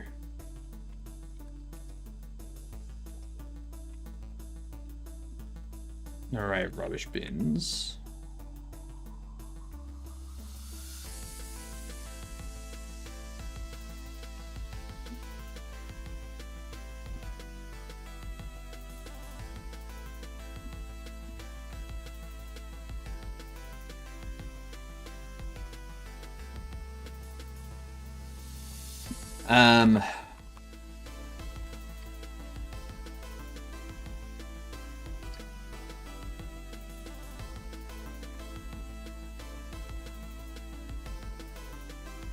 And we don't have it stored in there.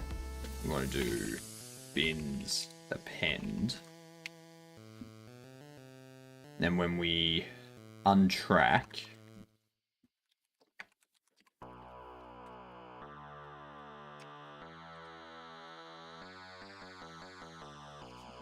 bin erase fern.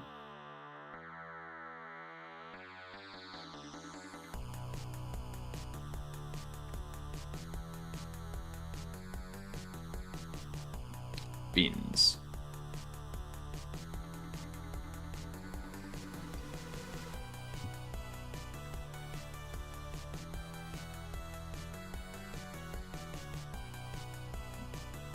Throw out empty.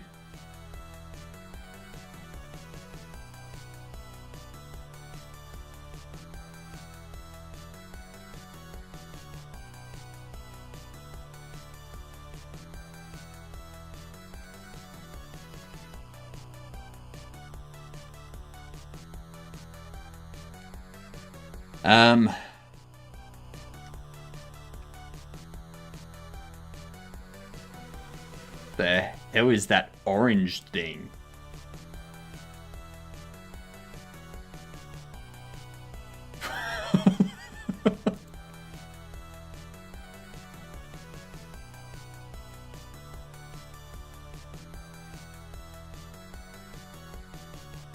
Not furniture, but bins.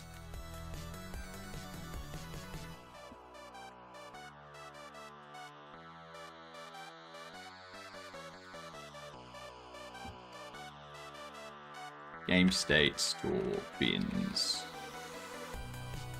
Duplicate. I want to see if we can do...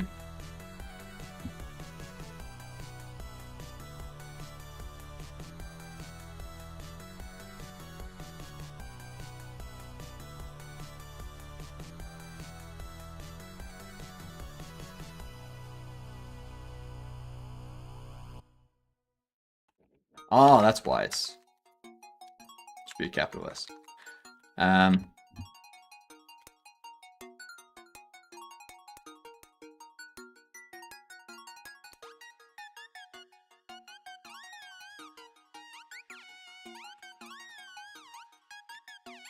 Specific variant.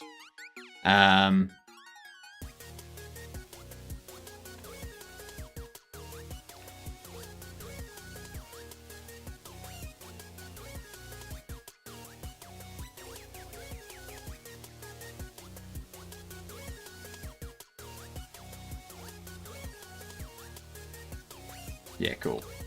Not gonna worry about that. What the hell?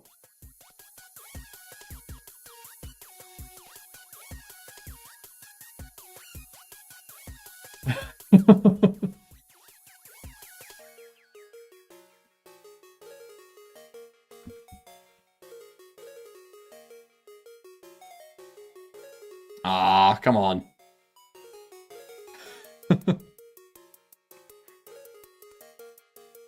I think it's like unflip. Yeah, there it is. Yeah. Jeez it! Robot house!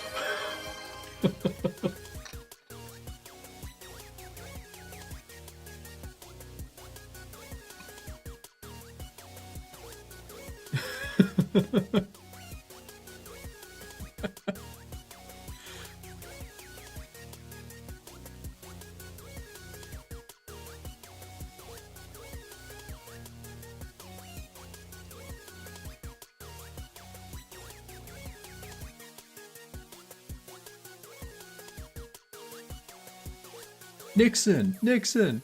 What about the rule that says that nobody is allowed to run for president more than twice, or no one's allowed to be president more than twice? Like, well, that says anybody, but as you can see, I have a brand new body.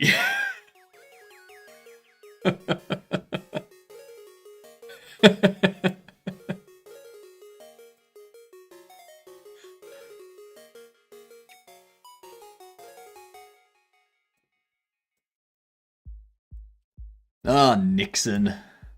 Such a rascal. Such a rascal. I've forgotten what episode it was from. I've been saying cheese it for years, and I can always hear Bender, but never recalled the episode. It was when they were on Mars, I believe. And they were at the university. And they had was it Gustav? This is the intelligent monkey? Yeah.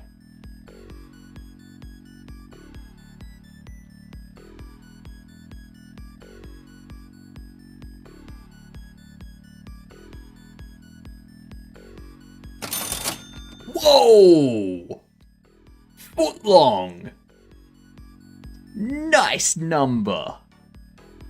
That's a really nice number.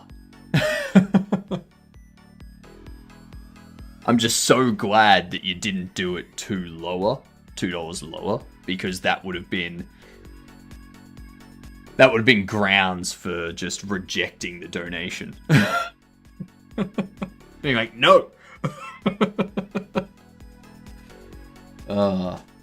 Much appreciated, you legend.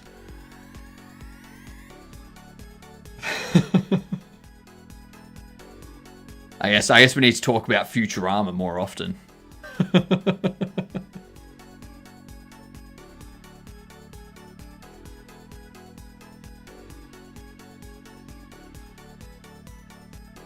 Legend. Wait for it, and I hope you're not lactose intolerant, because the next word is dairy.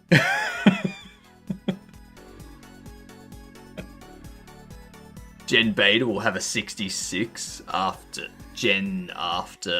a 65. That's the thing. There's so many conflicting things about where 6-7 comes from and what it is, that it's just like it doesn't make sense. It makes no sense. They're like, oh, it's this. Oh, it comes from this. Oh, it's because of this this sporting person, like this esport person thing. And it's like, all right, so no one actually knows what it's from.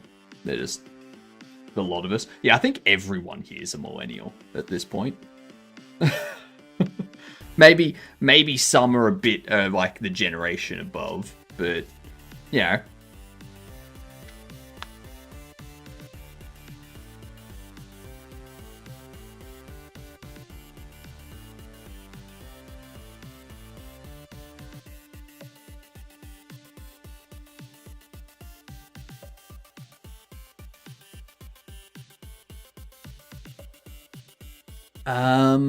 So throw out empty is fine, I think. No, that's right. I was changing it to use this. Yeah.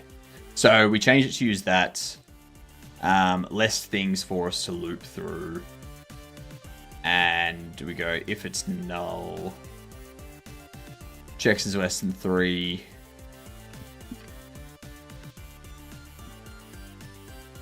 Actually, if tried bin size is less than game state store bins size, and checks is less than 3. I guess I can get rid of checks as well.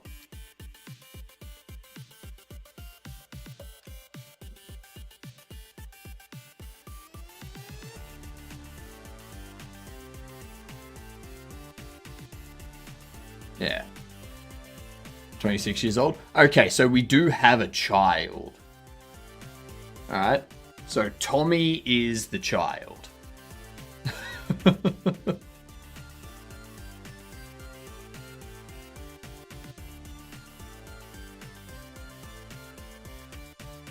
All I know is it annoys my nieces when I say it, so I keep it up. Nice. Isn't it crazy that 26 sounds young? I remember feeling like 27 was peak. I remember for the longest time, I was... Every time someone asked how old I was like, oh, I'm this. And I was like, huh. I forget that I'm not 21 anymore. For the longest time, it just didn't trigger that I was like, you know, oh, I'm like in my mid to late 20s. I should probably start, like, I probably shouldn't go out drinking all night on the weekends and stuff.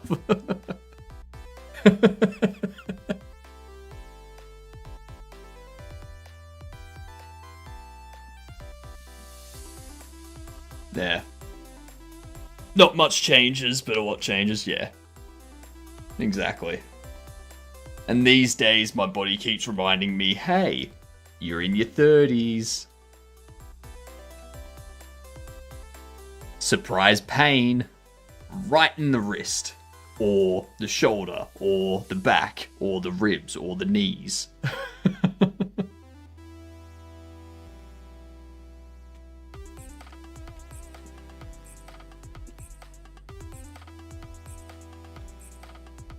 That'll fix all of that.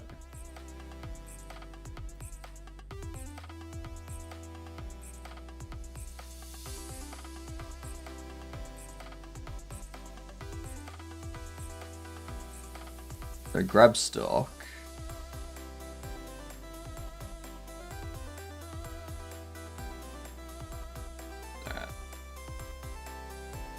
Oh my god, I used to leap over, climb over, crawl into everything. I used to do stunts. Now I look at a set of stairs and have to gather willpower. So I'm not millennial. No, you're not. Just don't get injured because healing takes much longer after 30. Yep. Exactly. Nah, millennial goes up to 94 or 96. Something like that. I'm pretty sure.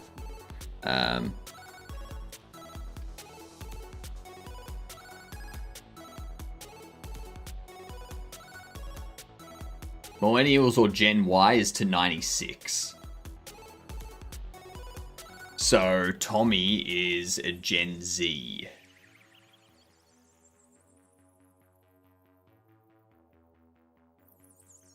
I do have a Discord, but we're in the process of moving over to Stoat because of Discord being disgusting and yucky. Yeah.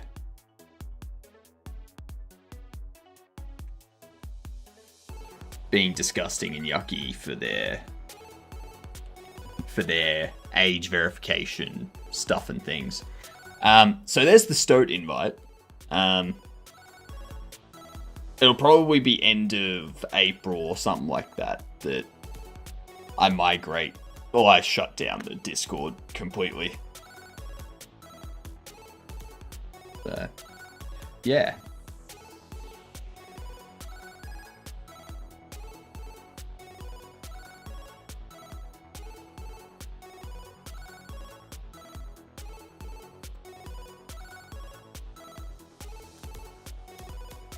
Let's see.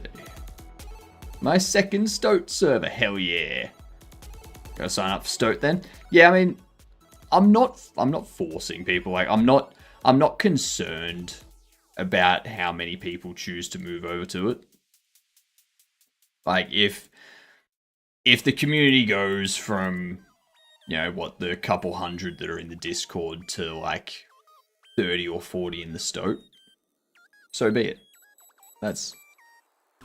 I will sleep soundly knowing that when Discord's third-party age verification group gets hacked again, that I'm not responsible for anyone providing Discord with their identity. Yeah. Is there an app for Stoat? They do have a mobile app. They do, in fact, have a mobile app. They do have some desktop apps, but I don't install them because they're Electron wrappers. And I'm just kind of, not worrying about the desktop app side of things. I just have like a browser open with the Stoat app there. Like the web-based chat there. So. Thanks for mentioning it. I had no idea it existed. You had no idea Stoat existed? I mean, get on it.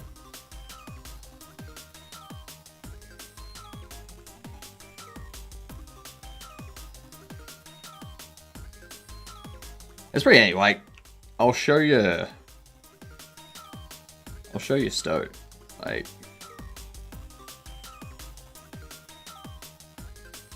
let me just.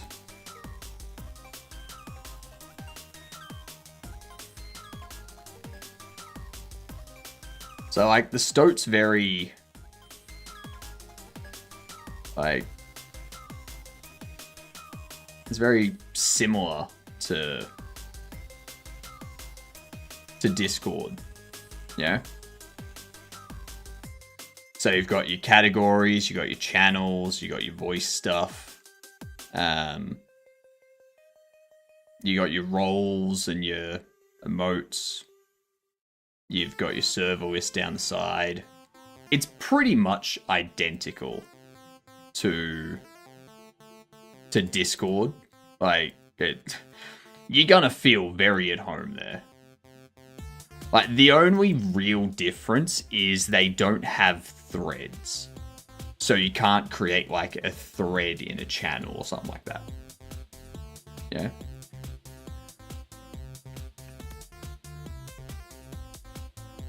But who cares?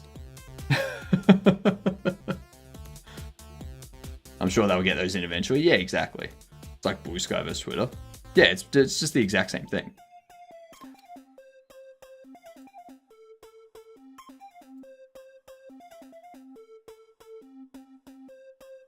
No worries, Seto. No worries. I did look at Matrix, but from what I could tell with Matrix, I had to host my own if I wanted to have a server. That's kind of why I went with Stoat, because I don't have to host the server myself. It all runs through Stoat stuff. Stoat's based out of UK. Looks very promising, not gonna lie. The problem with that, like the only problem with that, is being based out of the UK. If the UK laws require them to do something, if they don't move operations outside of the UK, then it's gonna mean we'd have to move again. So the browser version actually feels really fluid. I didn't fully notice that. Yeah. The browser version it's very smooth. Move my mouse around, then hover effects and lack of lag. Yeah. There are some oddities though, like occasionally it will tell you that there's new messages in a channel, and you go to the channel and it's actually messages that you read like 2 days ago. So there are some odd things like that they have going.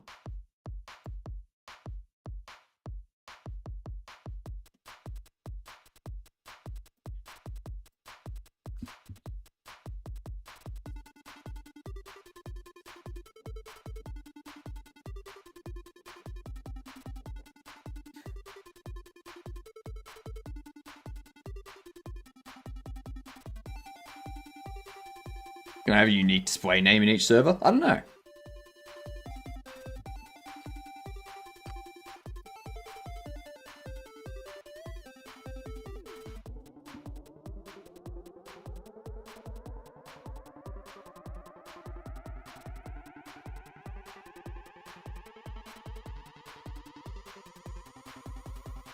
I may join yours with my RL name because that's how I like to sign up to things.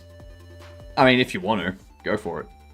I'm not going to force you to give out your real life name. Looks like you're in. Good. Good.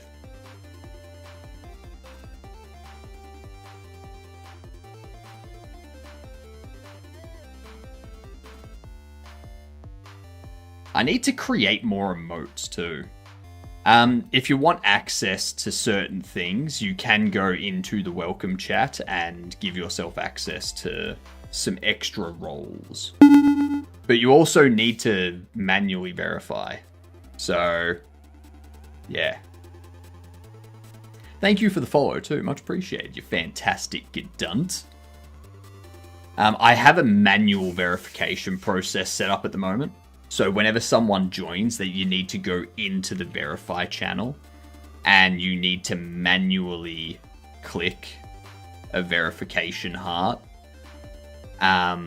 So that way I know you're not a bot. And that assigns you a verified role. People that don't have the verified role can't see all the other channels and the other people in chat. So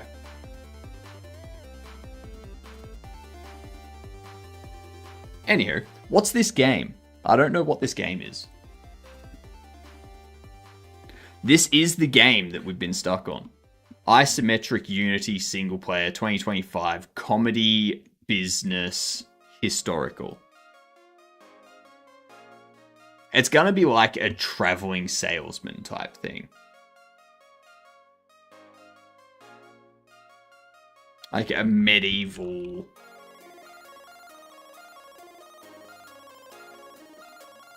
Like,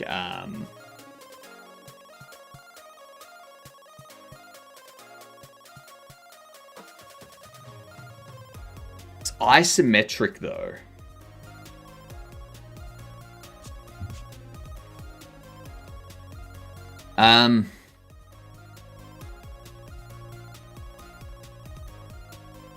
I don't know any isometric briefcase full of guts, kind of.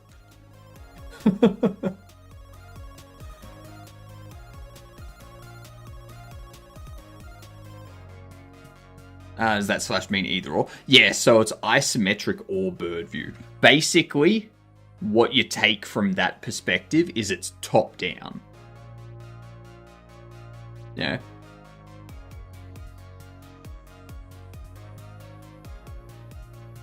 It's top down and you can like move around and stuff.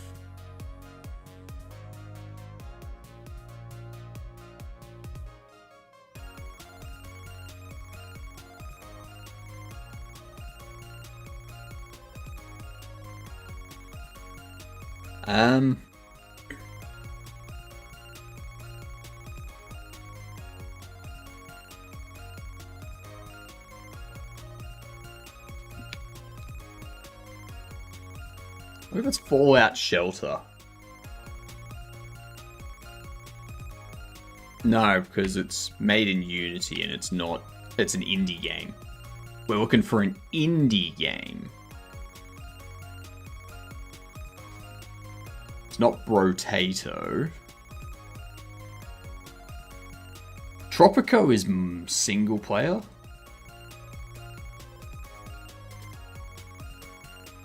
Is Tropico single player? It's not Tropico. Okay. Frick.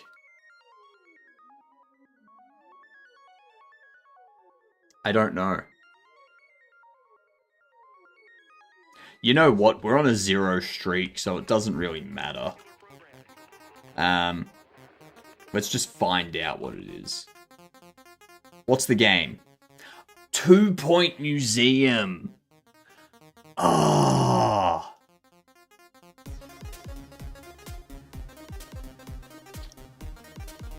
The historical threw me off.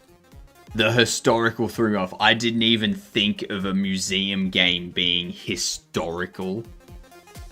I was thinking like a game in like medieval times or like the Industrial Revolution, stuff like that.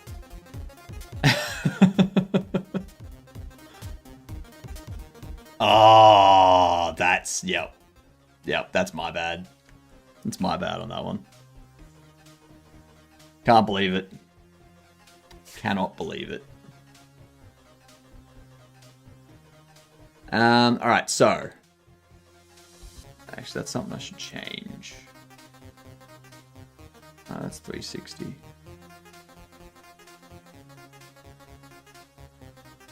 Let's go there.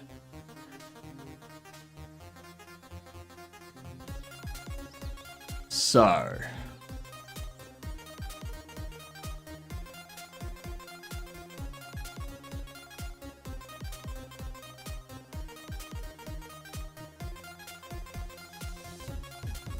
Just a thought, I run Mattermost for some private stuff with my boys.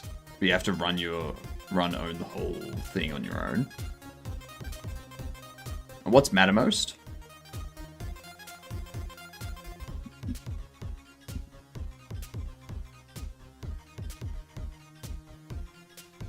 That's a kitty cat. What a... great wording. Great wording.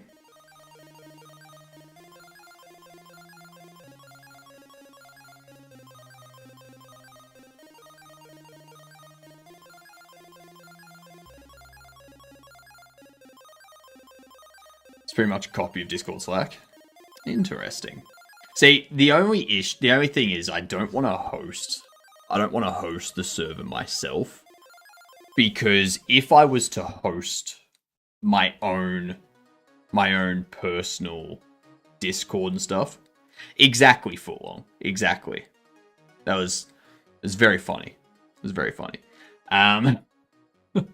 For everyone wanting context, they have a cat. They have a hairless cat.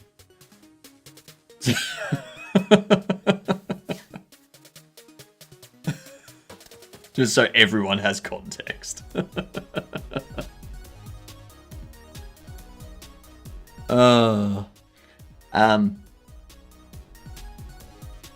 Yeah, the problem with hosting stuff yourself is if someone goes in and posts criminal content of some sort, you then have to manage removing that content from display, but also handling it for providing to authorities for investigation and such.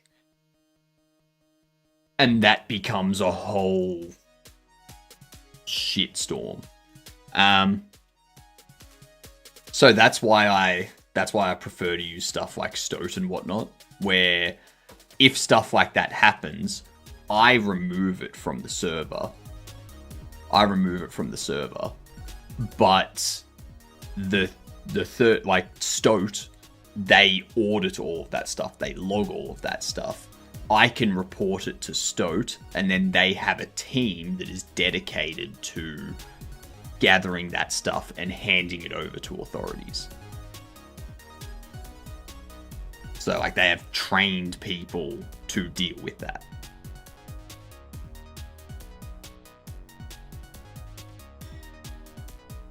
Oh, this is upside down. This mat's upside down. You're saying compliance stuff. Yeah. I can't be bothered dealing with that stuff, along with everything else that you've got to deal with as a streamer and a game dev. Like, I do so much stuff offline to do with like stream setup and game dev and models and arts, and just want to sleep half the time.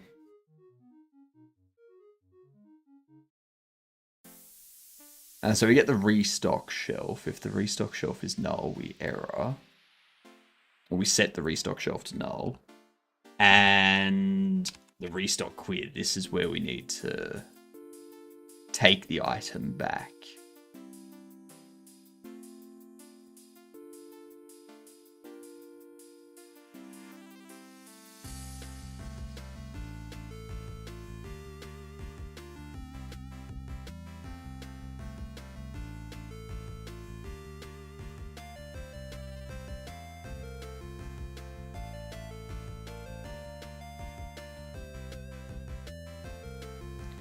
You're saying you don't got no time left for fun stuff like drinking women. I have a little bit of time, but like it's not a weekly thing that I do. Yeah.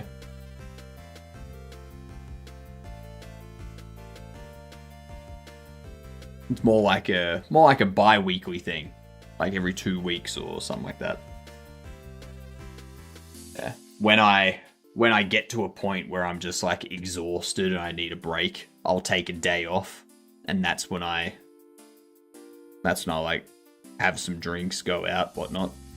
Like I think it was about 2 weeks ago now. It was about 2 weeks ago that I was at Baby Metal. I went to a Baby Metal concert. So. Der schwebende Kopf ist wieder auf meinem TV. Hello, Kalina. Hypnotic going on dates.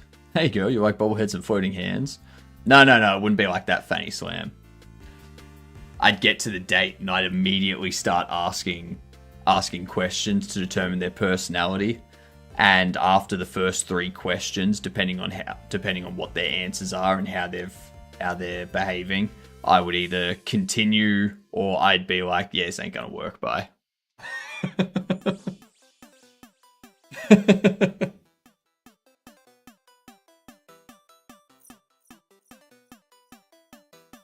What's your opinion on this? They start talking and they go on for 5 minutes. Yeah, this ain't gonna work. I was looking for like a short, concise sort of, yeah. When the girls see the beard, there's no stopping. That's a tactic. I mean, hell, that's one reason I don't do relationships. It's just I can't be bothered with the whole with the games. I can't be bothered with any of that shit. Wanting to argue just for the sake of arguing and being like, arguing shows you care. It's like, you know what? Get the fuck out. How about that? Like, I'm not gonna argue just because you want to. Fuck off.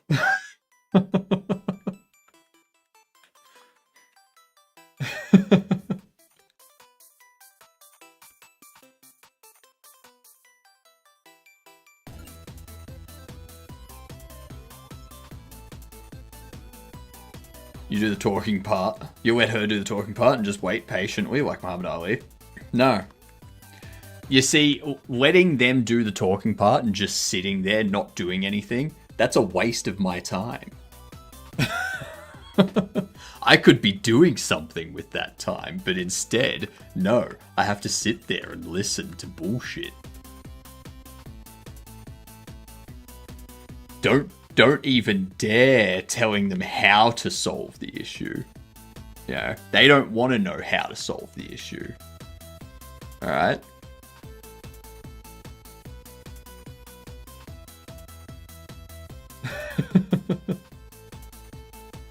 It's like, if you come to me with a problem, I'm going to tell you how to fix it. If you don't want to know how to fix the problem, don't come to me. You want to complain? Go talk to your girlfriends, alright? You want a solution? Come talk to me.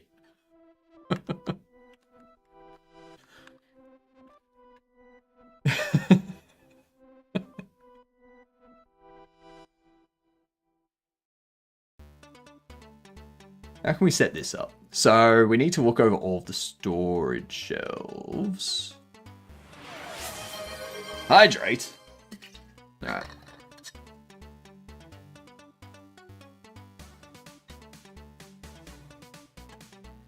After 9 years, I know Papa means bye-bye in Romanian. I thought my friend called me Dad for a moment.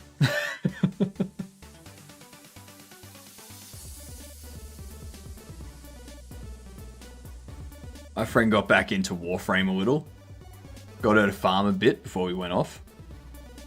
And are you kicking butt now?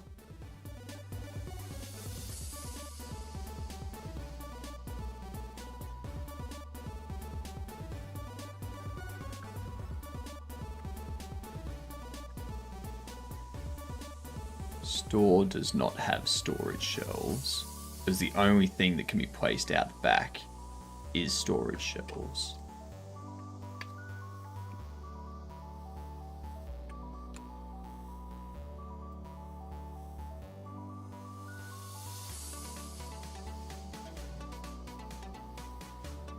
Storage has all this stuff. And it all gets placed in here.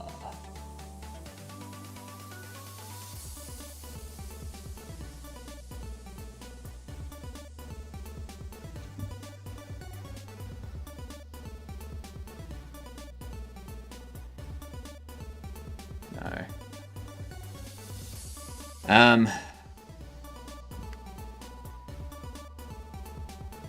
Because Godot's arrays are just references, aren't they? And they can't have that many storage shelves anyway. They can only have like 4 or 5 storage shelves. So...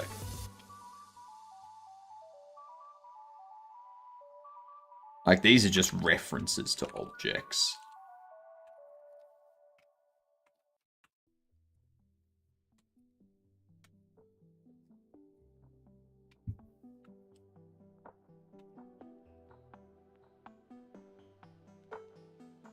Furniture placed. Basically the same thing as this.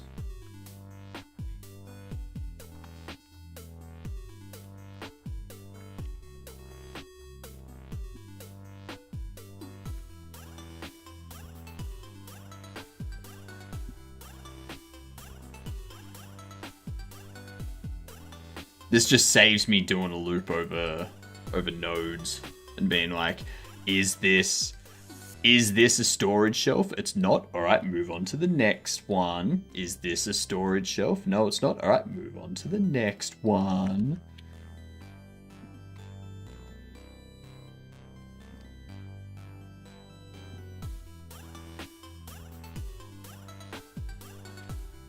There we are.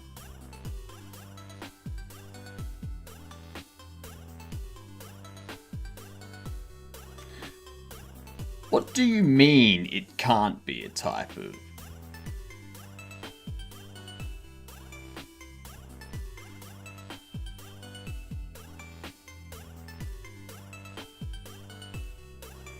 storage then?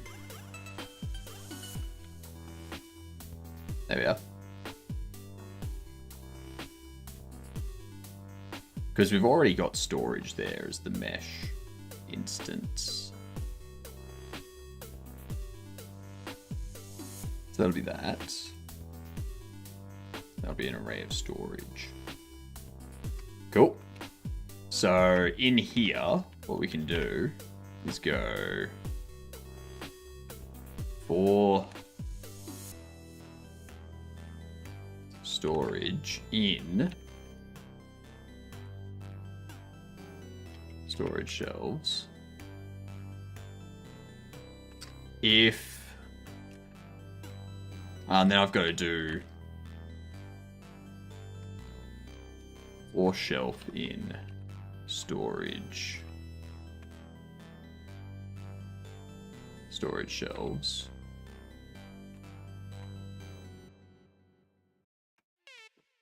If shelf item data line item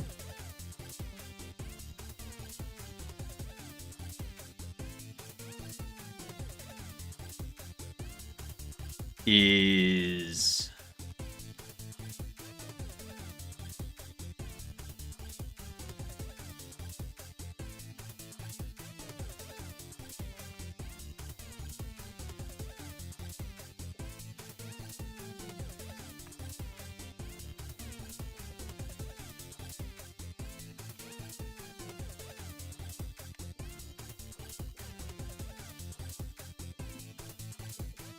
item data line item. What up, Big Bit?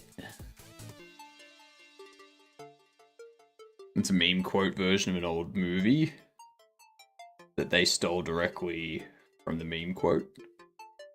Kicking bubblegum and chewing ass, as one of the characters say. Seen the movie? It's Roddy Piper saying the line of old school wrestling fame. Can I remember the movie title? No. And nor should you.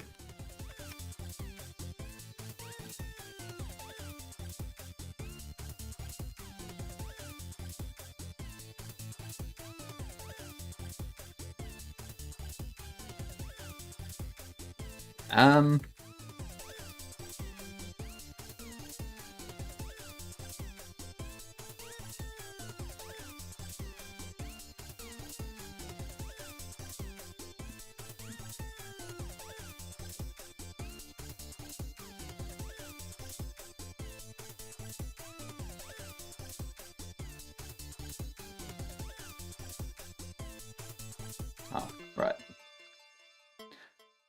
Oh no. Storage shelf.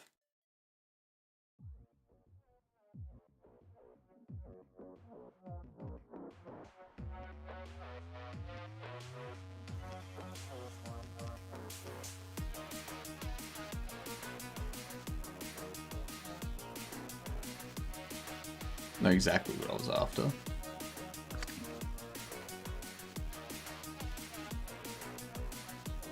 Total quantity.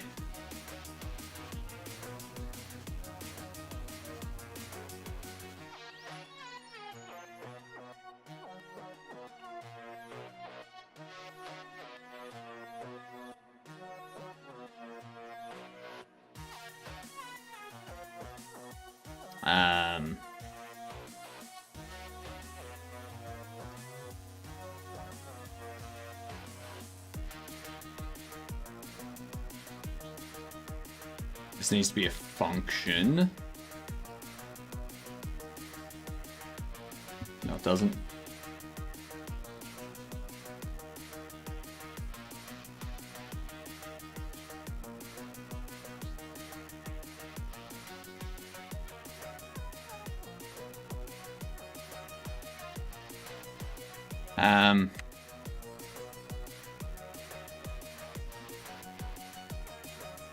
When we place a box, we go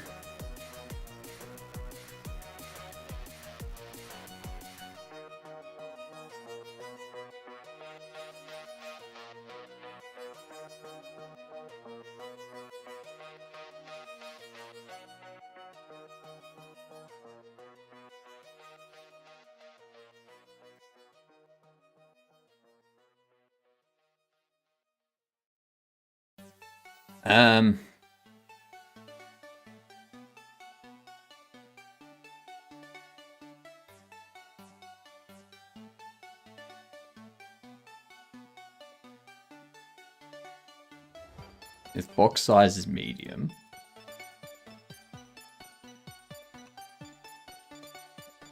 this can be as space, true. Otherwise, as space, false.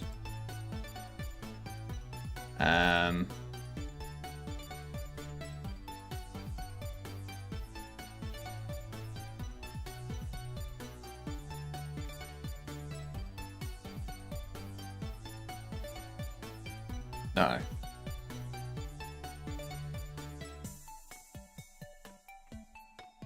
Fuck, I am going to need a function, aren't I?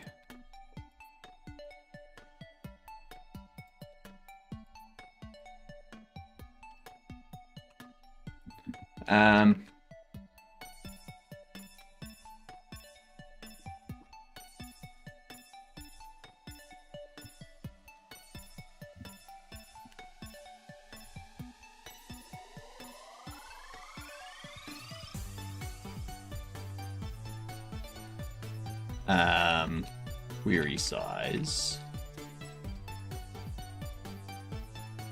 With box size. We go, if get child count is less than or equal to 1. Return true. Because then it's got space. If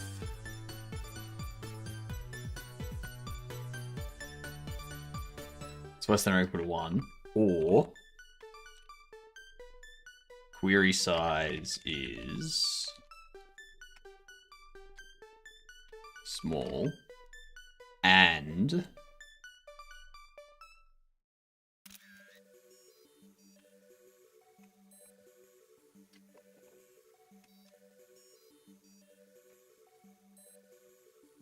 I don't want to keep calling that function over and over again.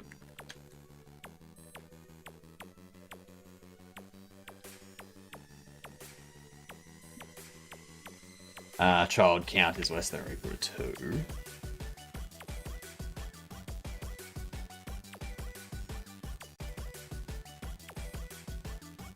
No. No. No. Child count is less than or equal to 1. Return true.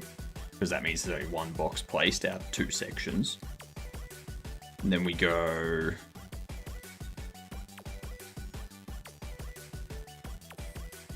max boxes.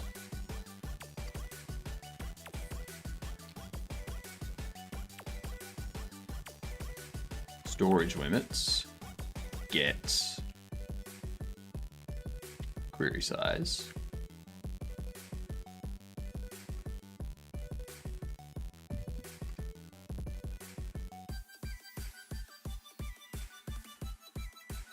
Go.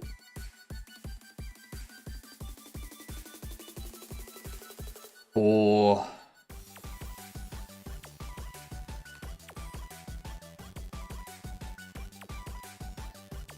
delivery box in get children.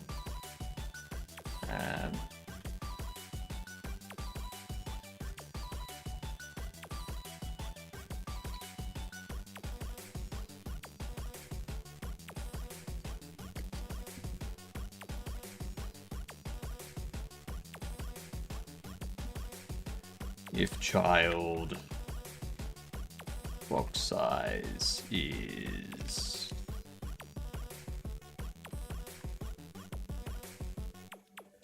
small, we do a small increase, else medium increase, and then go return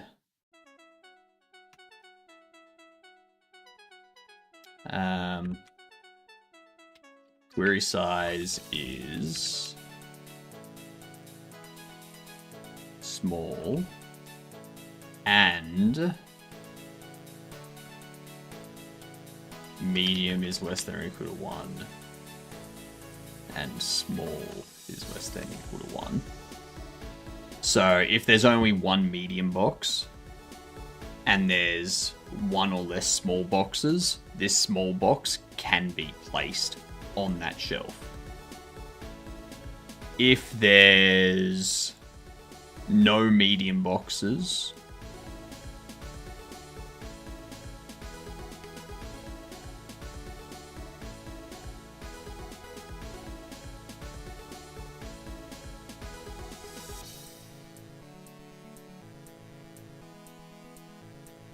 your one and that, or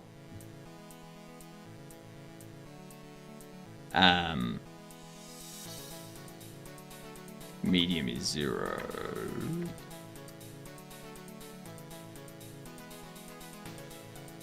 and small is less than or equal to 2, less than or equal to 3. Or medium is 1, and small is less than or equal to 1.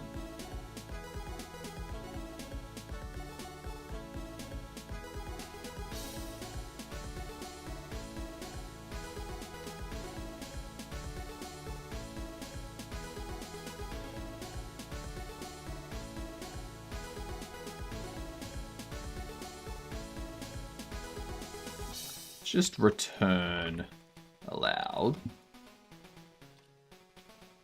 And what we're going to do is go if query size is that, then we're going to do allowed equals medium is 0, small less than or equal to 3, or medium 1, small less than or equal to 1. Else, query size is going to be medium. What up, Mel? My dad was famous for thinking outside the box. Brilliant guy, awful goalkeeper. Yep. Terrible goalkeeper. Absolutely horrible goalkeeper.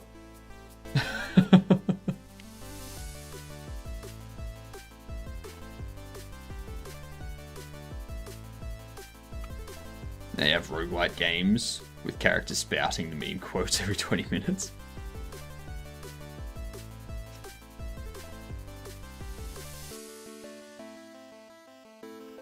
Allowed equals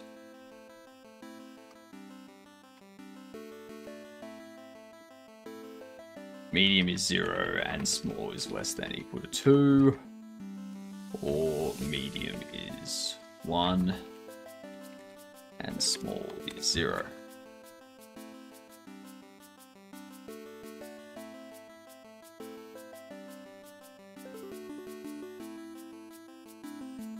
You know what I can do?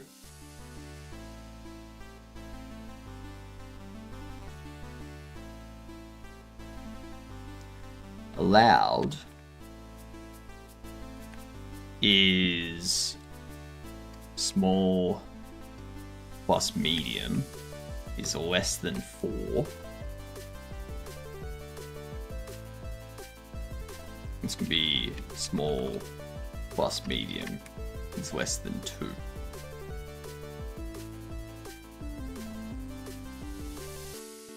Well, no, is less than or equal to 2. This one's less than 4.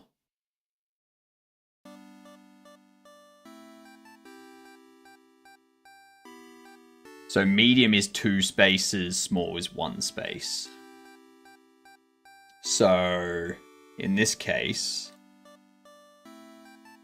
and get rid of this, we can go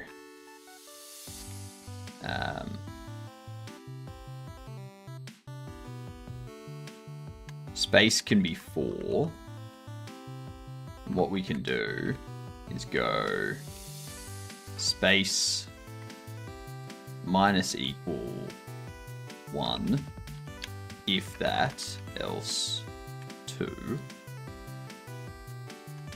We go if space is greater than 0, if space is greater than or equal to 2.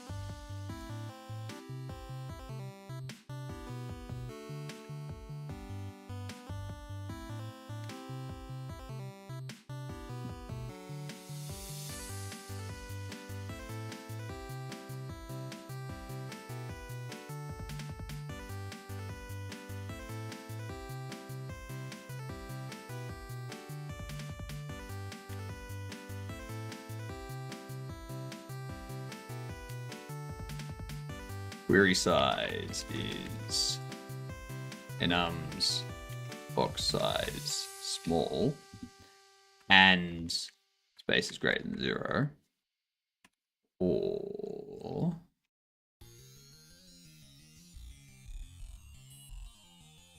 no.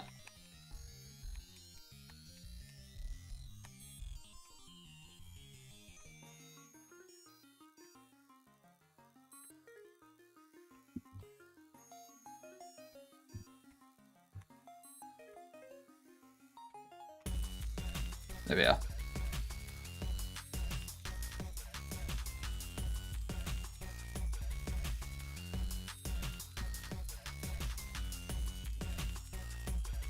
Oh my god. Shelf has space. We held objects. Box size. So it has space and it's the same line item.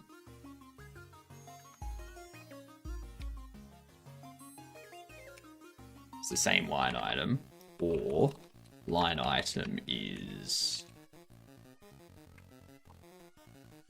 unassigned.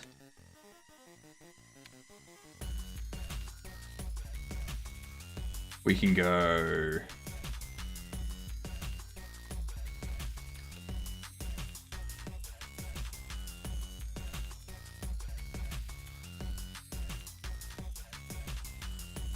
storage shelf is interactable.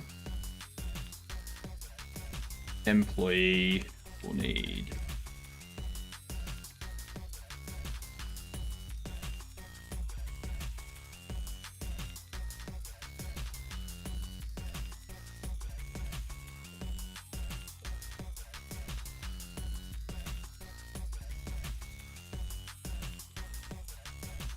equals shelf and break.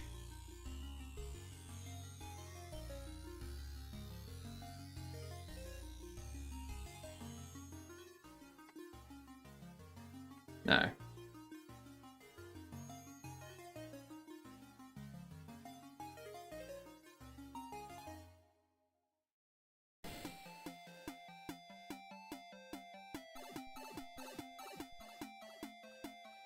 I need to simplify this. Need to simplify this a lot. Duke Nukem was built from I came to kick ass, chew bubblegum, so like what? Which also came from like Duke Nukem was very much a parody of Ash from The Evil Dead.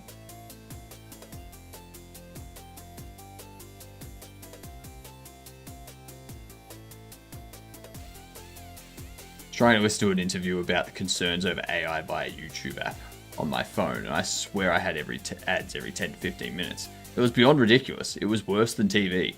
TV is generally ads every 8 minutes. Generally. If you're watching free to air. Yeah. Yeah. I need to simplify this.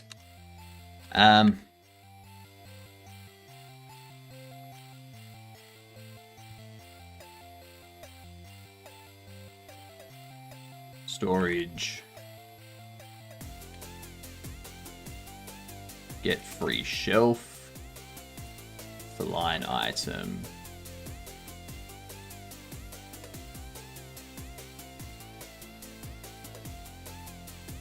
And box size.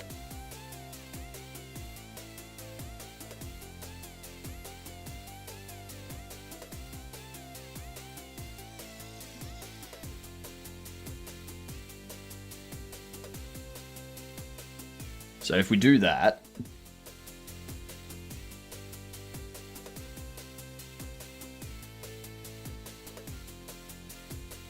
we get a free shelf. What up, Terrain? Always fun when the keyboard layout of your Luke's passphrase field on boot is different than what the installer used. What? That sounds horrible.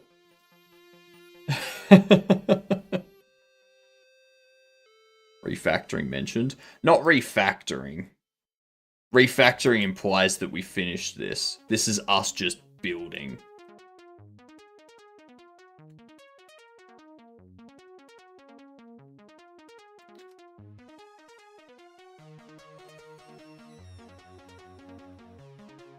So, in storage, we need to get free shelf.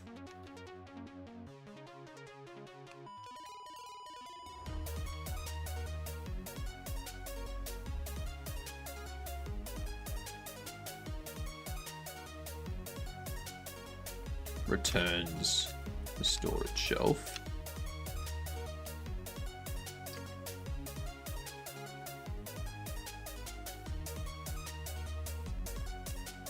And go line item and box size.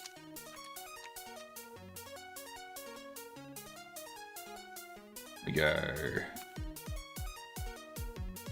for storage shelf in storage shelves.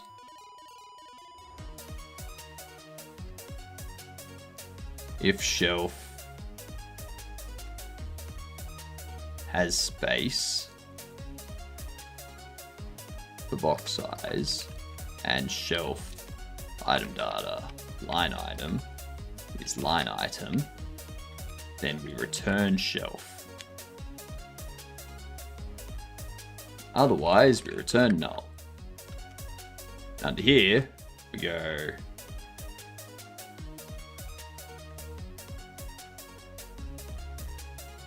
if storage shelf is not null, break.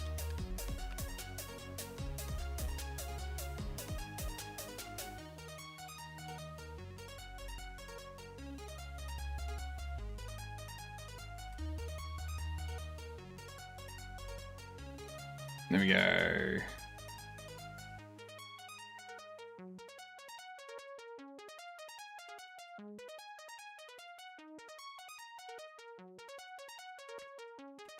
Get rid of that. If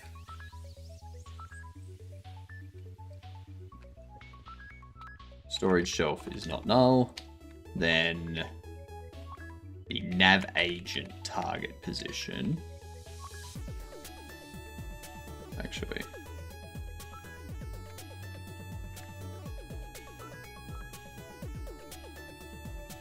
if storage shelf is null, we get a random point. Otherwise, it's going to be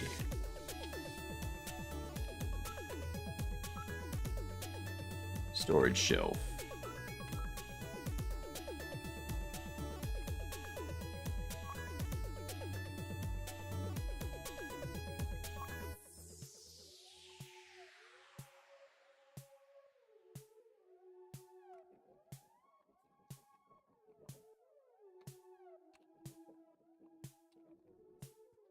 The reason why I'm doing get parent there is because we may be getting a storage shelf, but we want to move to the position of the storage. Now the storage does have browse markers here, and the browse marker of a storage shelf is where do we have two? We don't have two, we just have one. Perfect. So I can actually just access browse.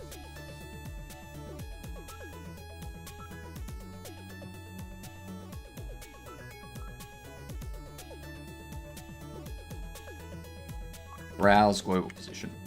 There you go.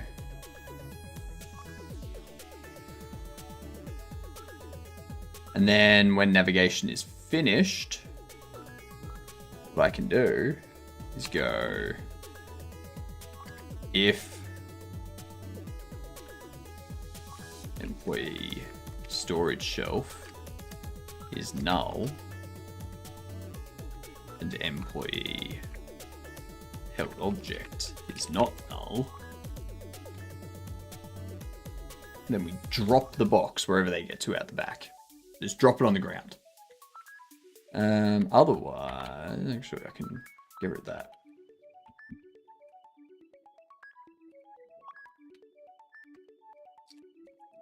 Storage shelf is null, we'll do that. Else.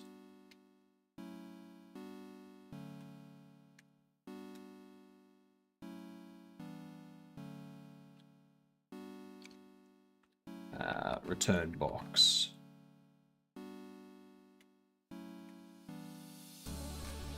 So under this, we can do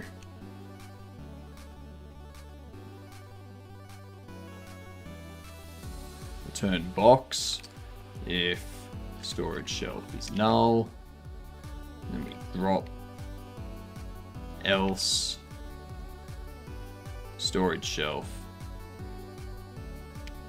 Place box.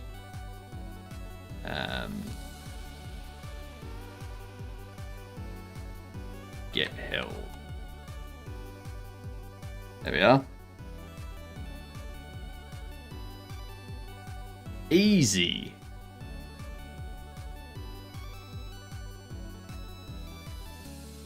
If storage shelf is null, or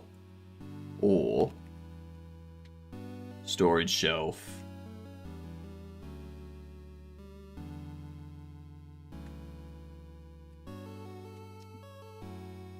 does not have space.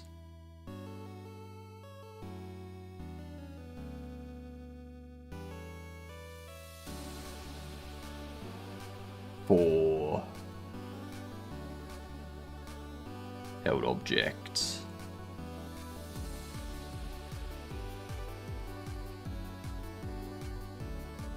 Item data line item. Held object box size.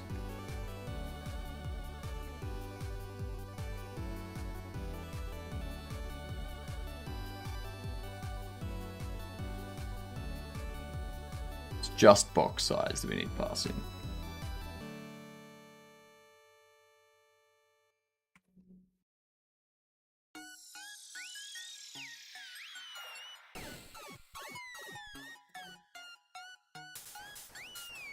Now that's going to need a bit of work in the future to basically identify if the player or another NPC puts a box in that spot.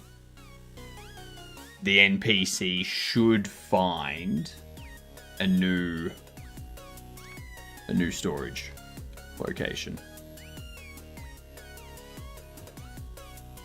Which, I could actually do that in here.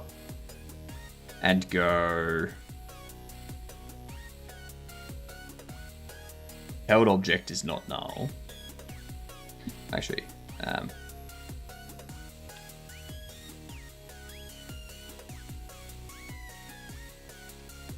employee storage shelf has space for the held object box size.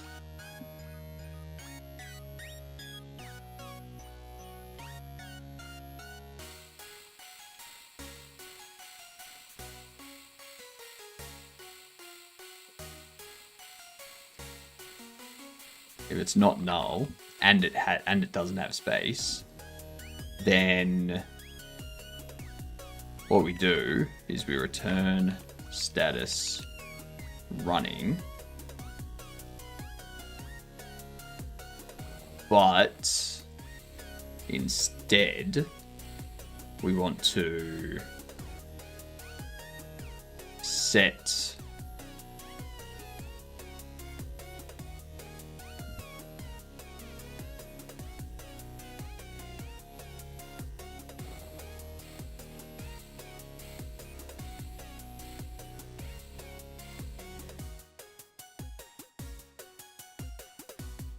moving to back to false.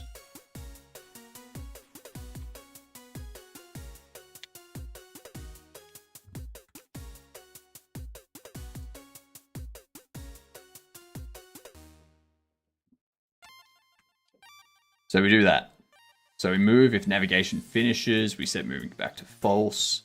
If held object's not null, then we need to check if the shelf is not null and does not have space, return running. And what that will do is it'll come back into here and it will go, okay, we're going to move to the back, we're going to find another storage shelf. Yeah.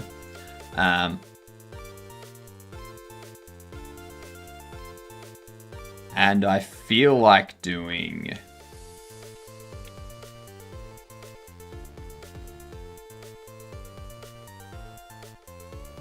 storage shelves shuffle. I want to shuffle it each time so it's not just doing the same order and finding the same one over and over again. It's like jumbles them up.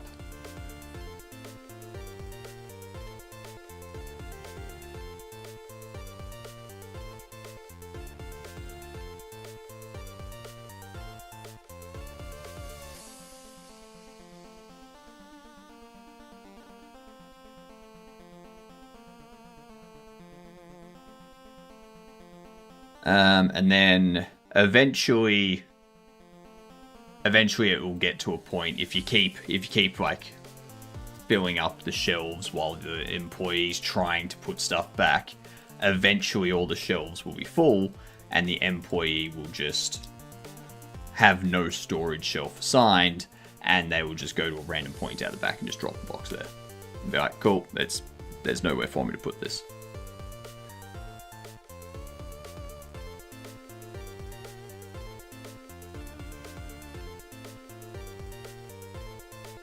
Otherwise, if it doesn't have a storage shelf, if storage shelf is null, then it's just going to drop the box.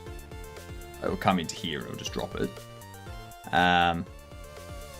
If the storage shelf is assigned and it does have space, then it's going to go into here and it's just going to place the box. Place the box onto the storage shelf.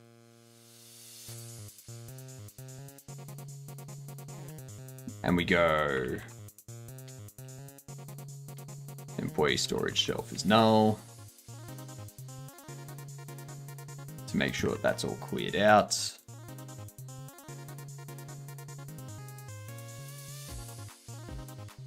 Cool. I'm happy with that. That handles grabbing stock off a shelf, identifying where you're taking, like what stock it is you need to get, and when you're taking the stock back.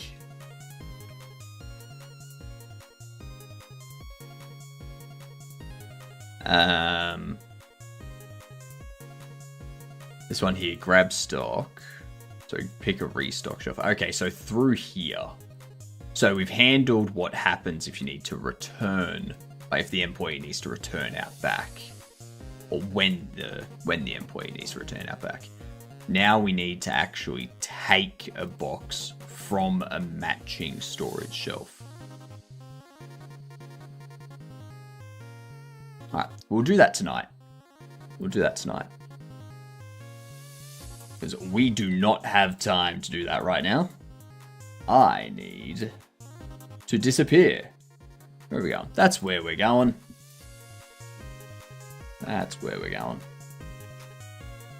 Tonight we shall get the... I don't think we'll get it finished tonight. But we will be able to get the... At least taking a box that matches the storage type off the shelf.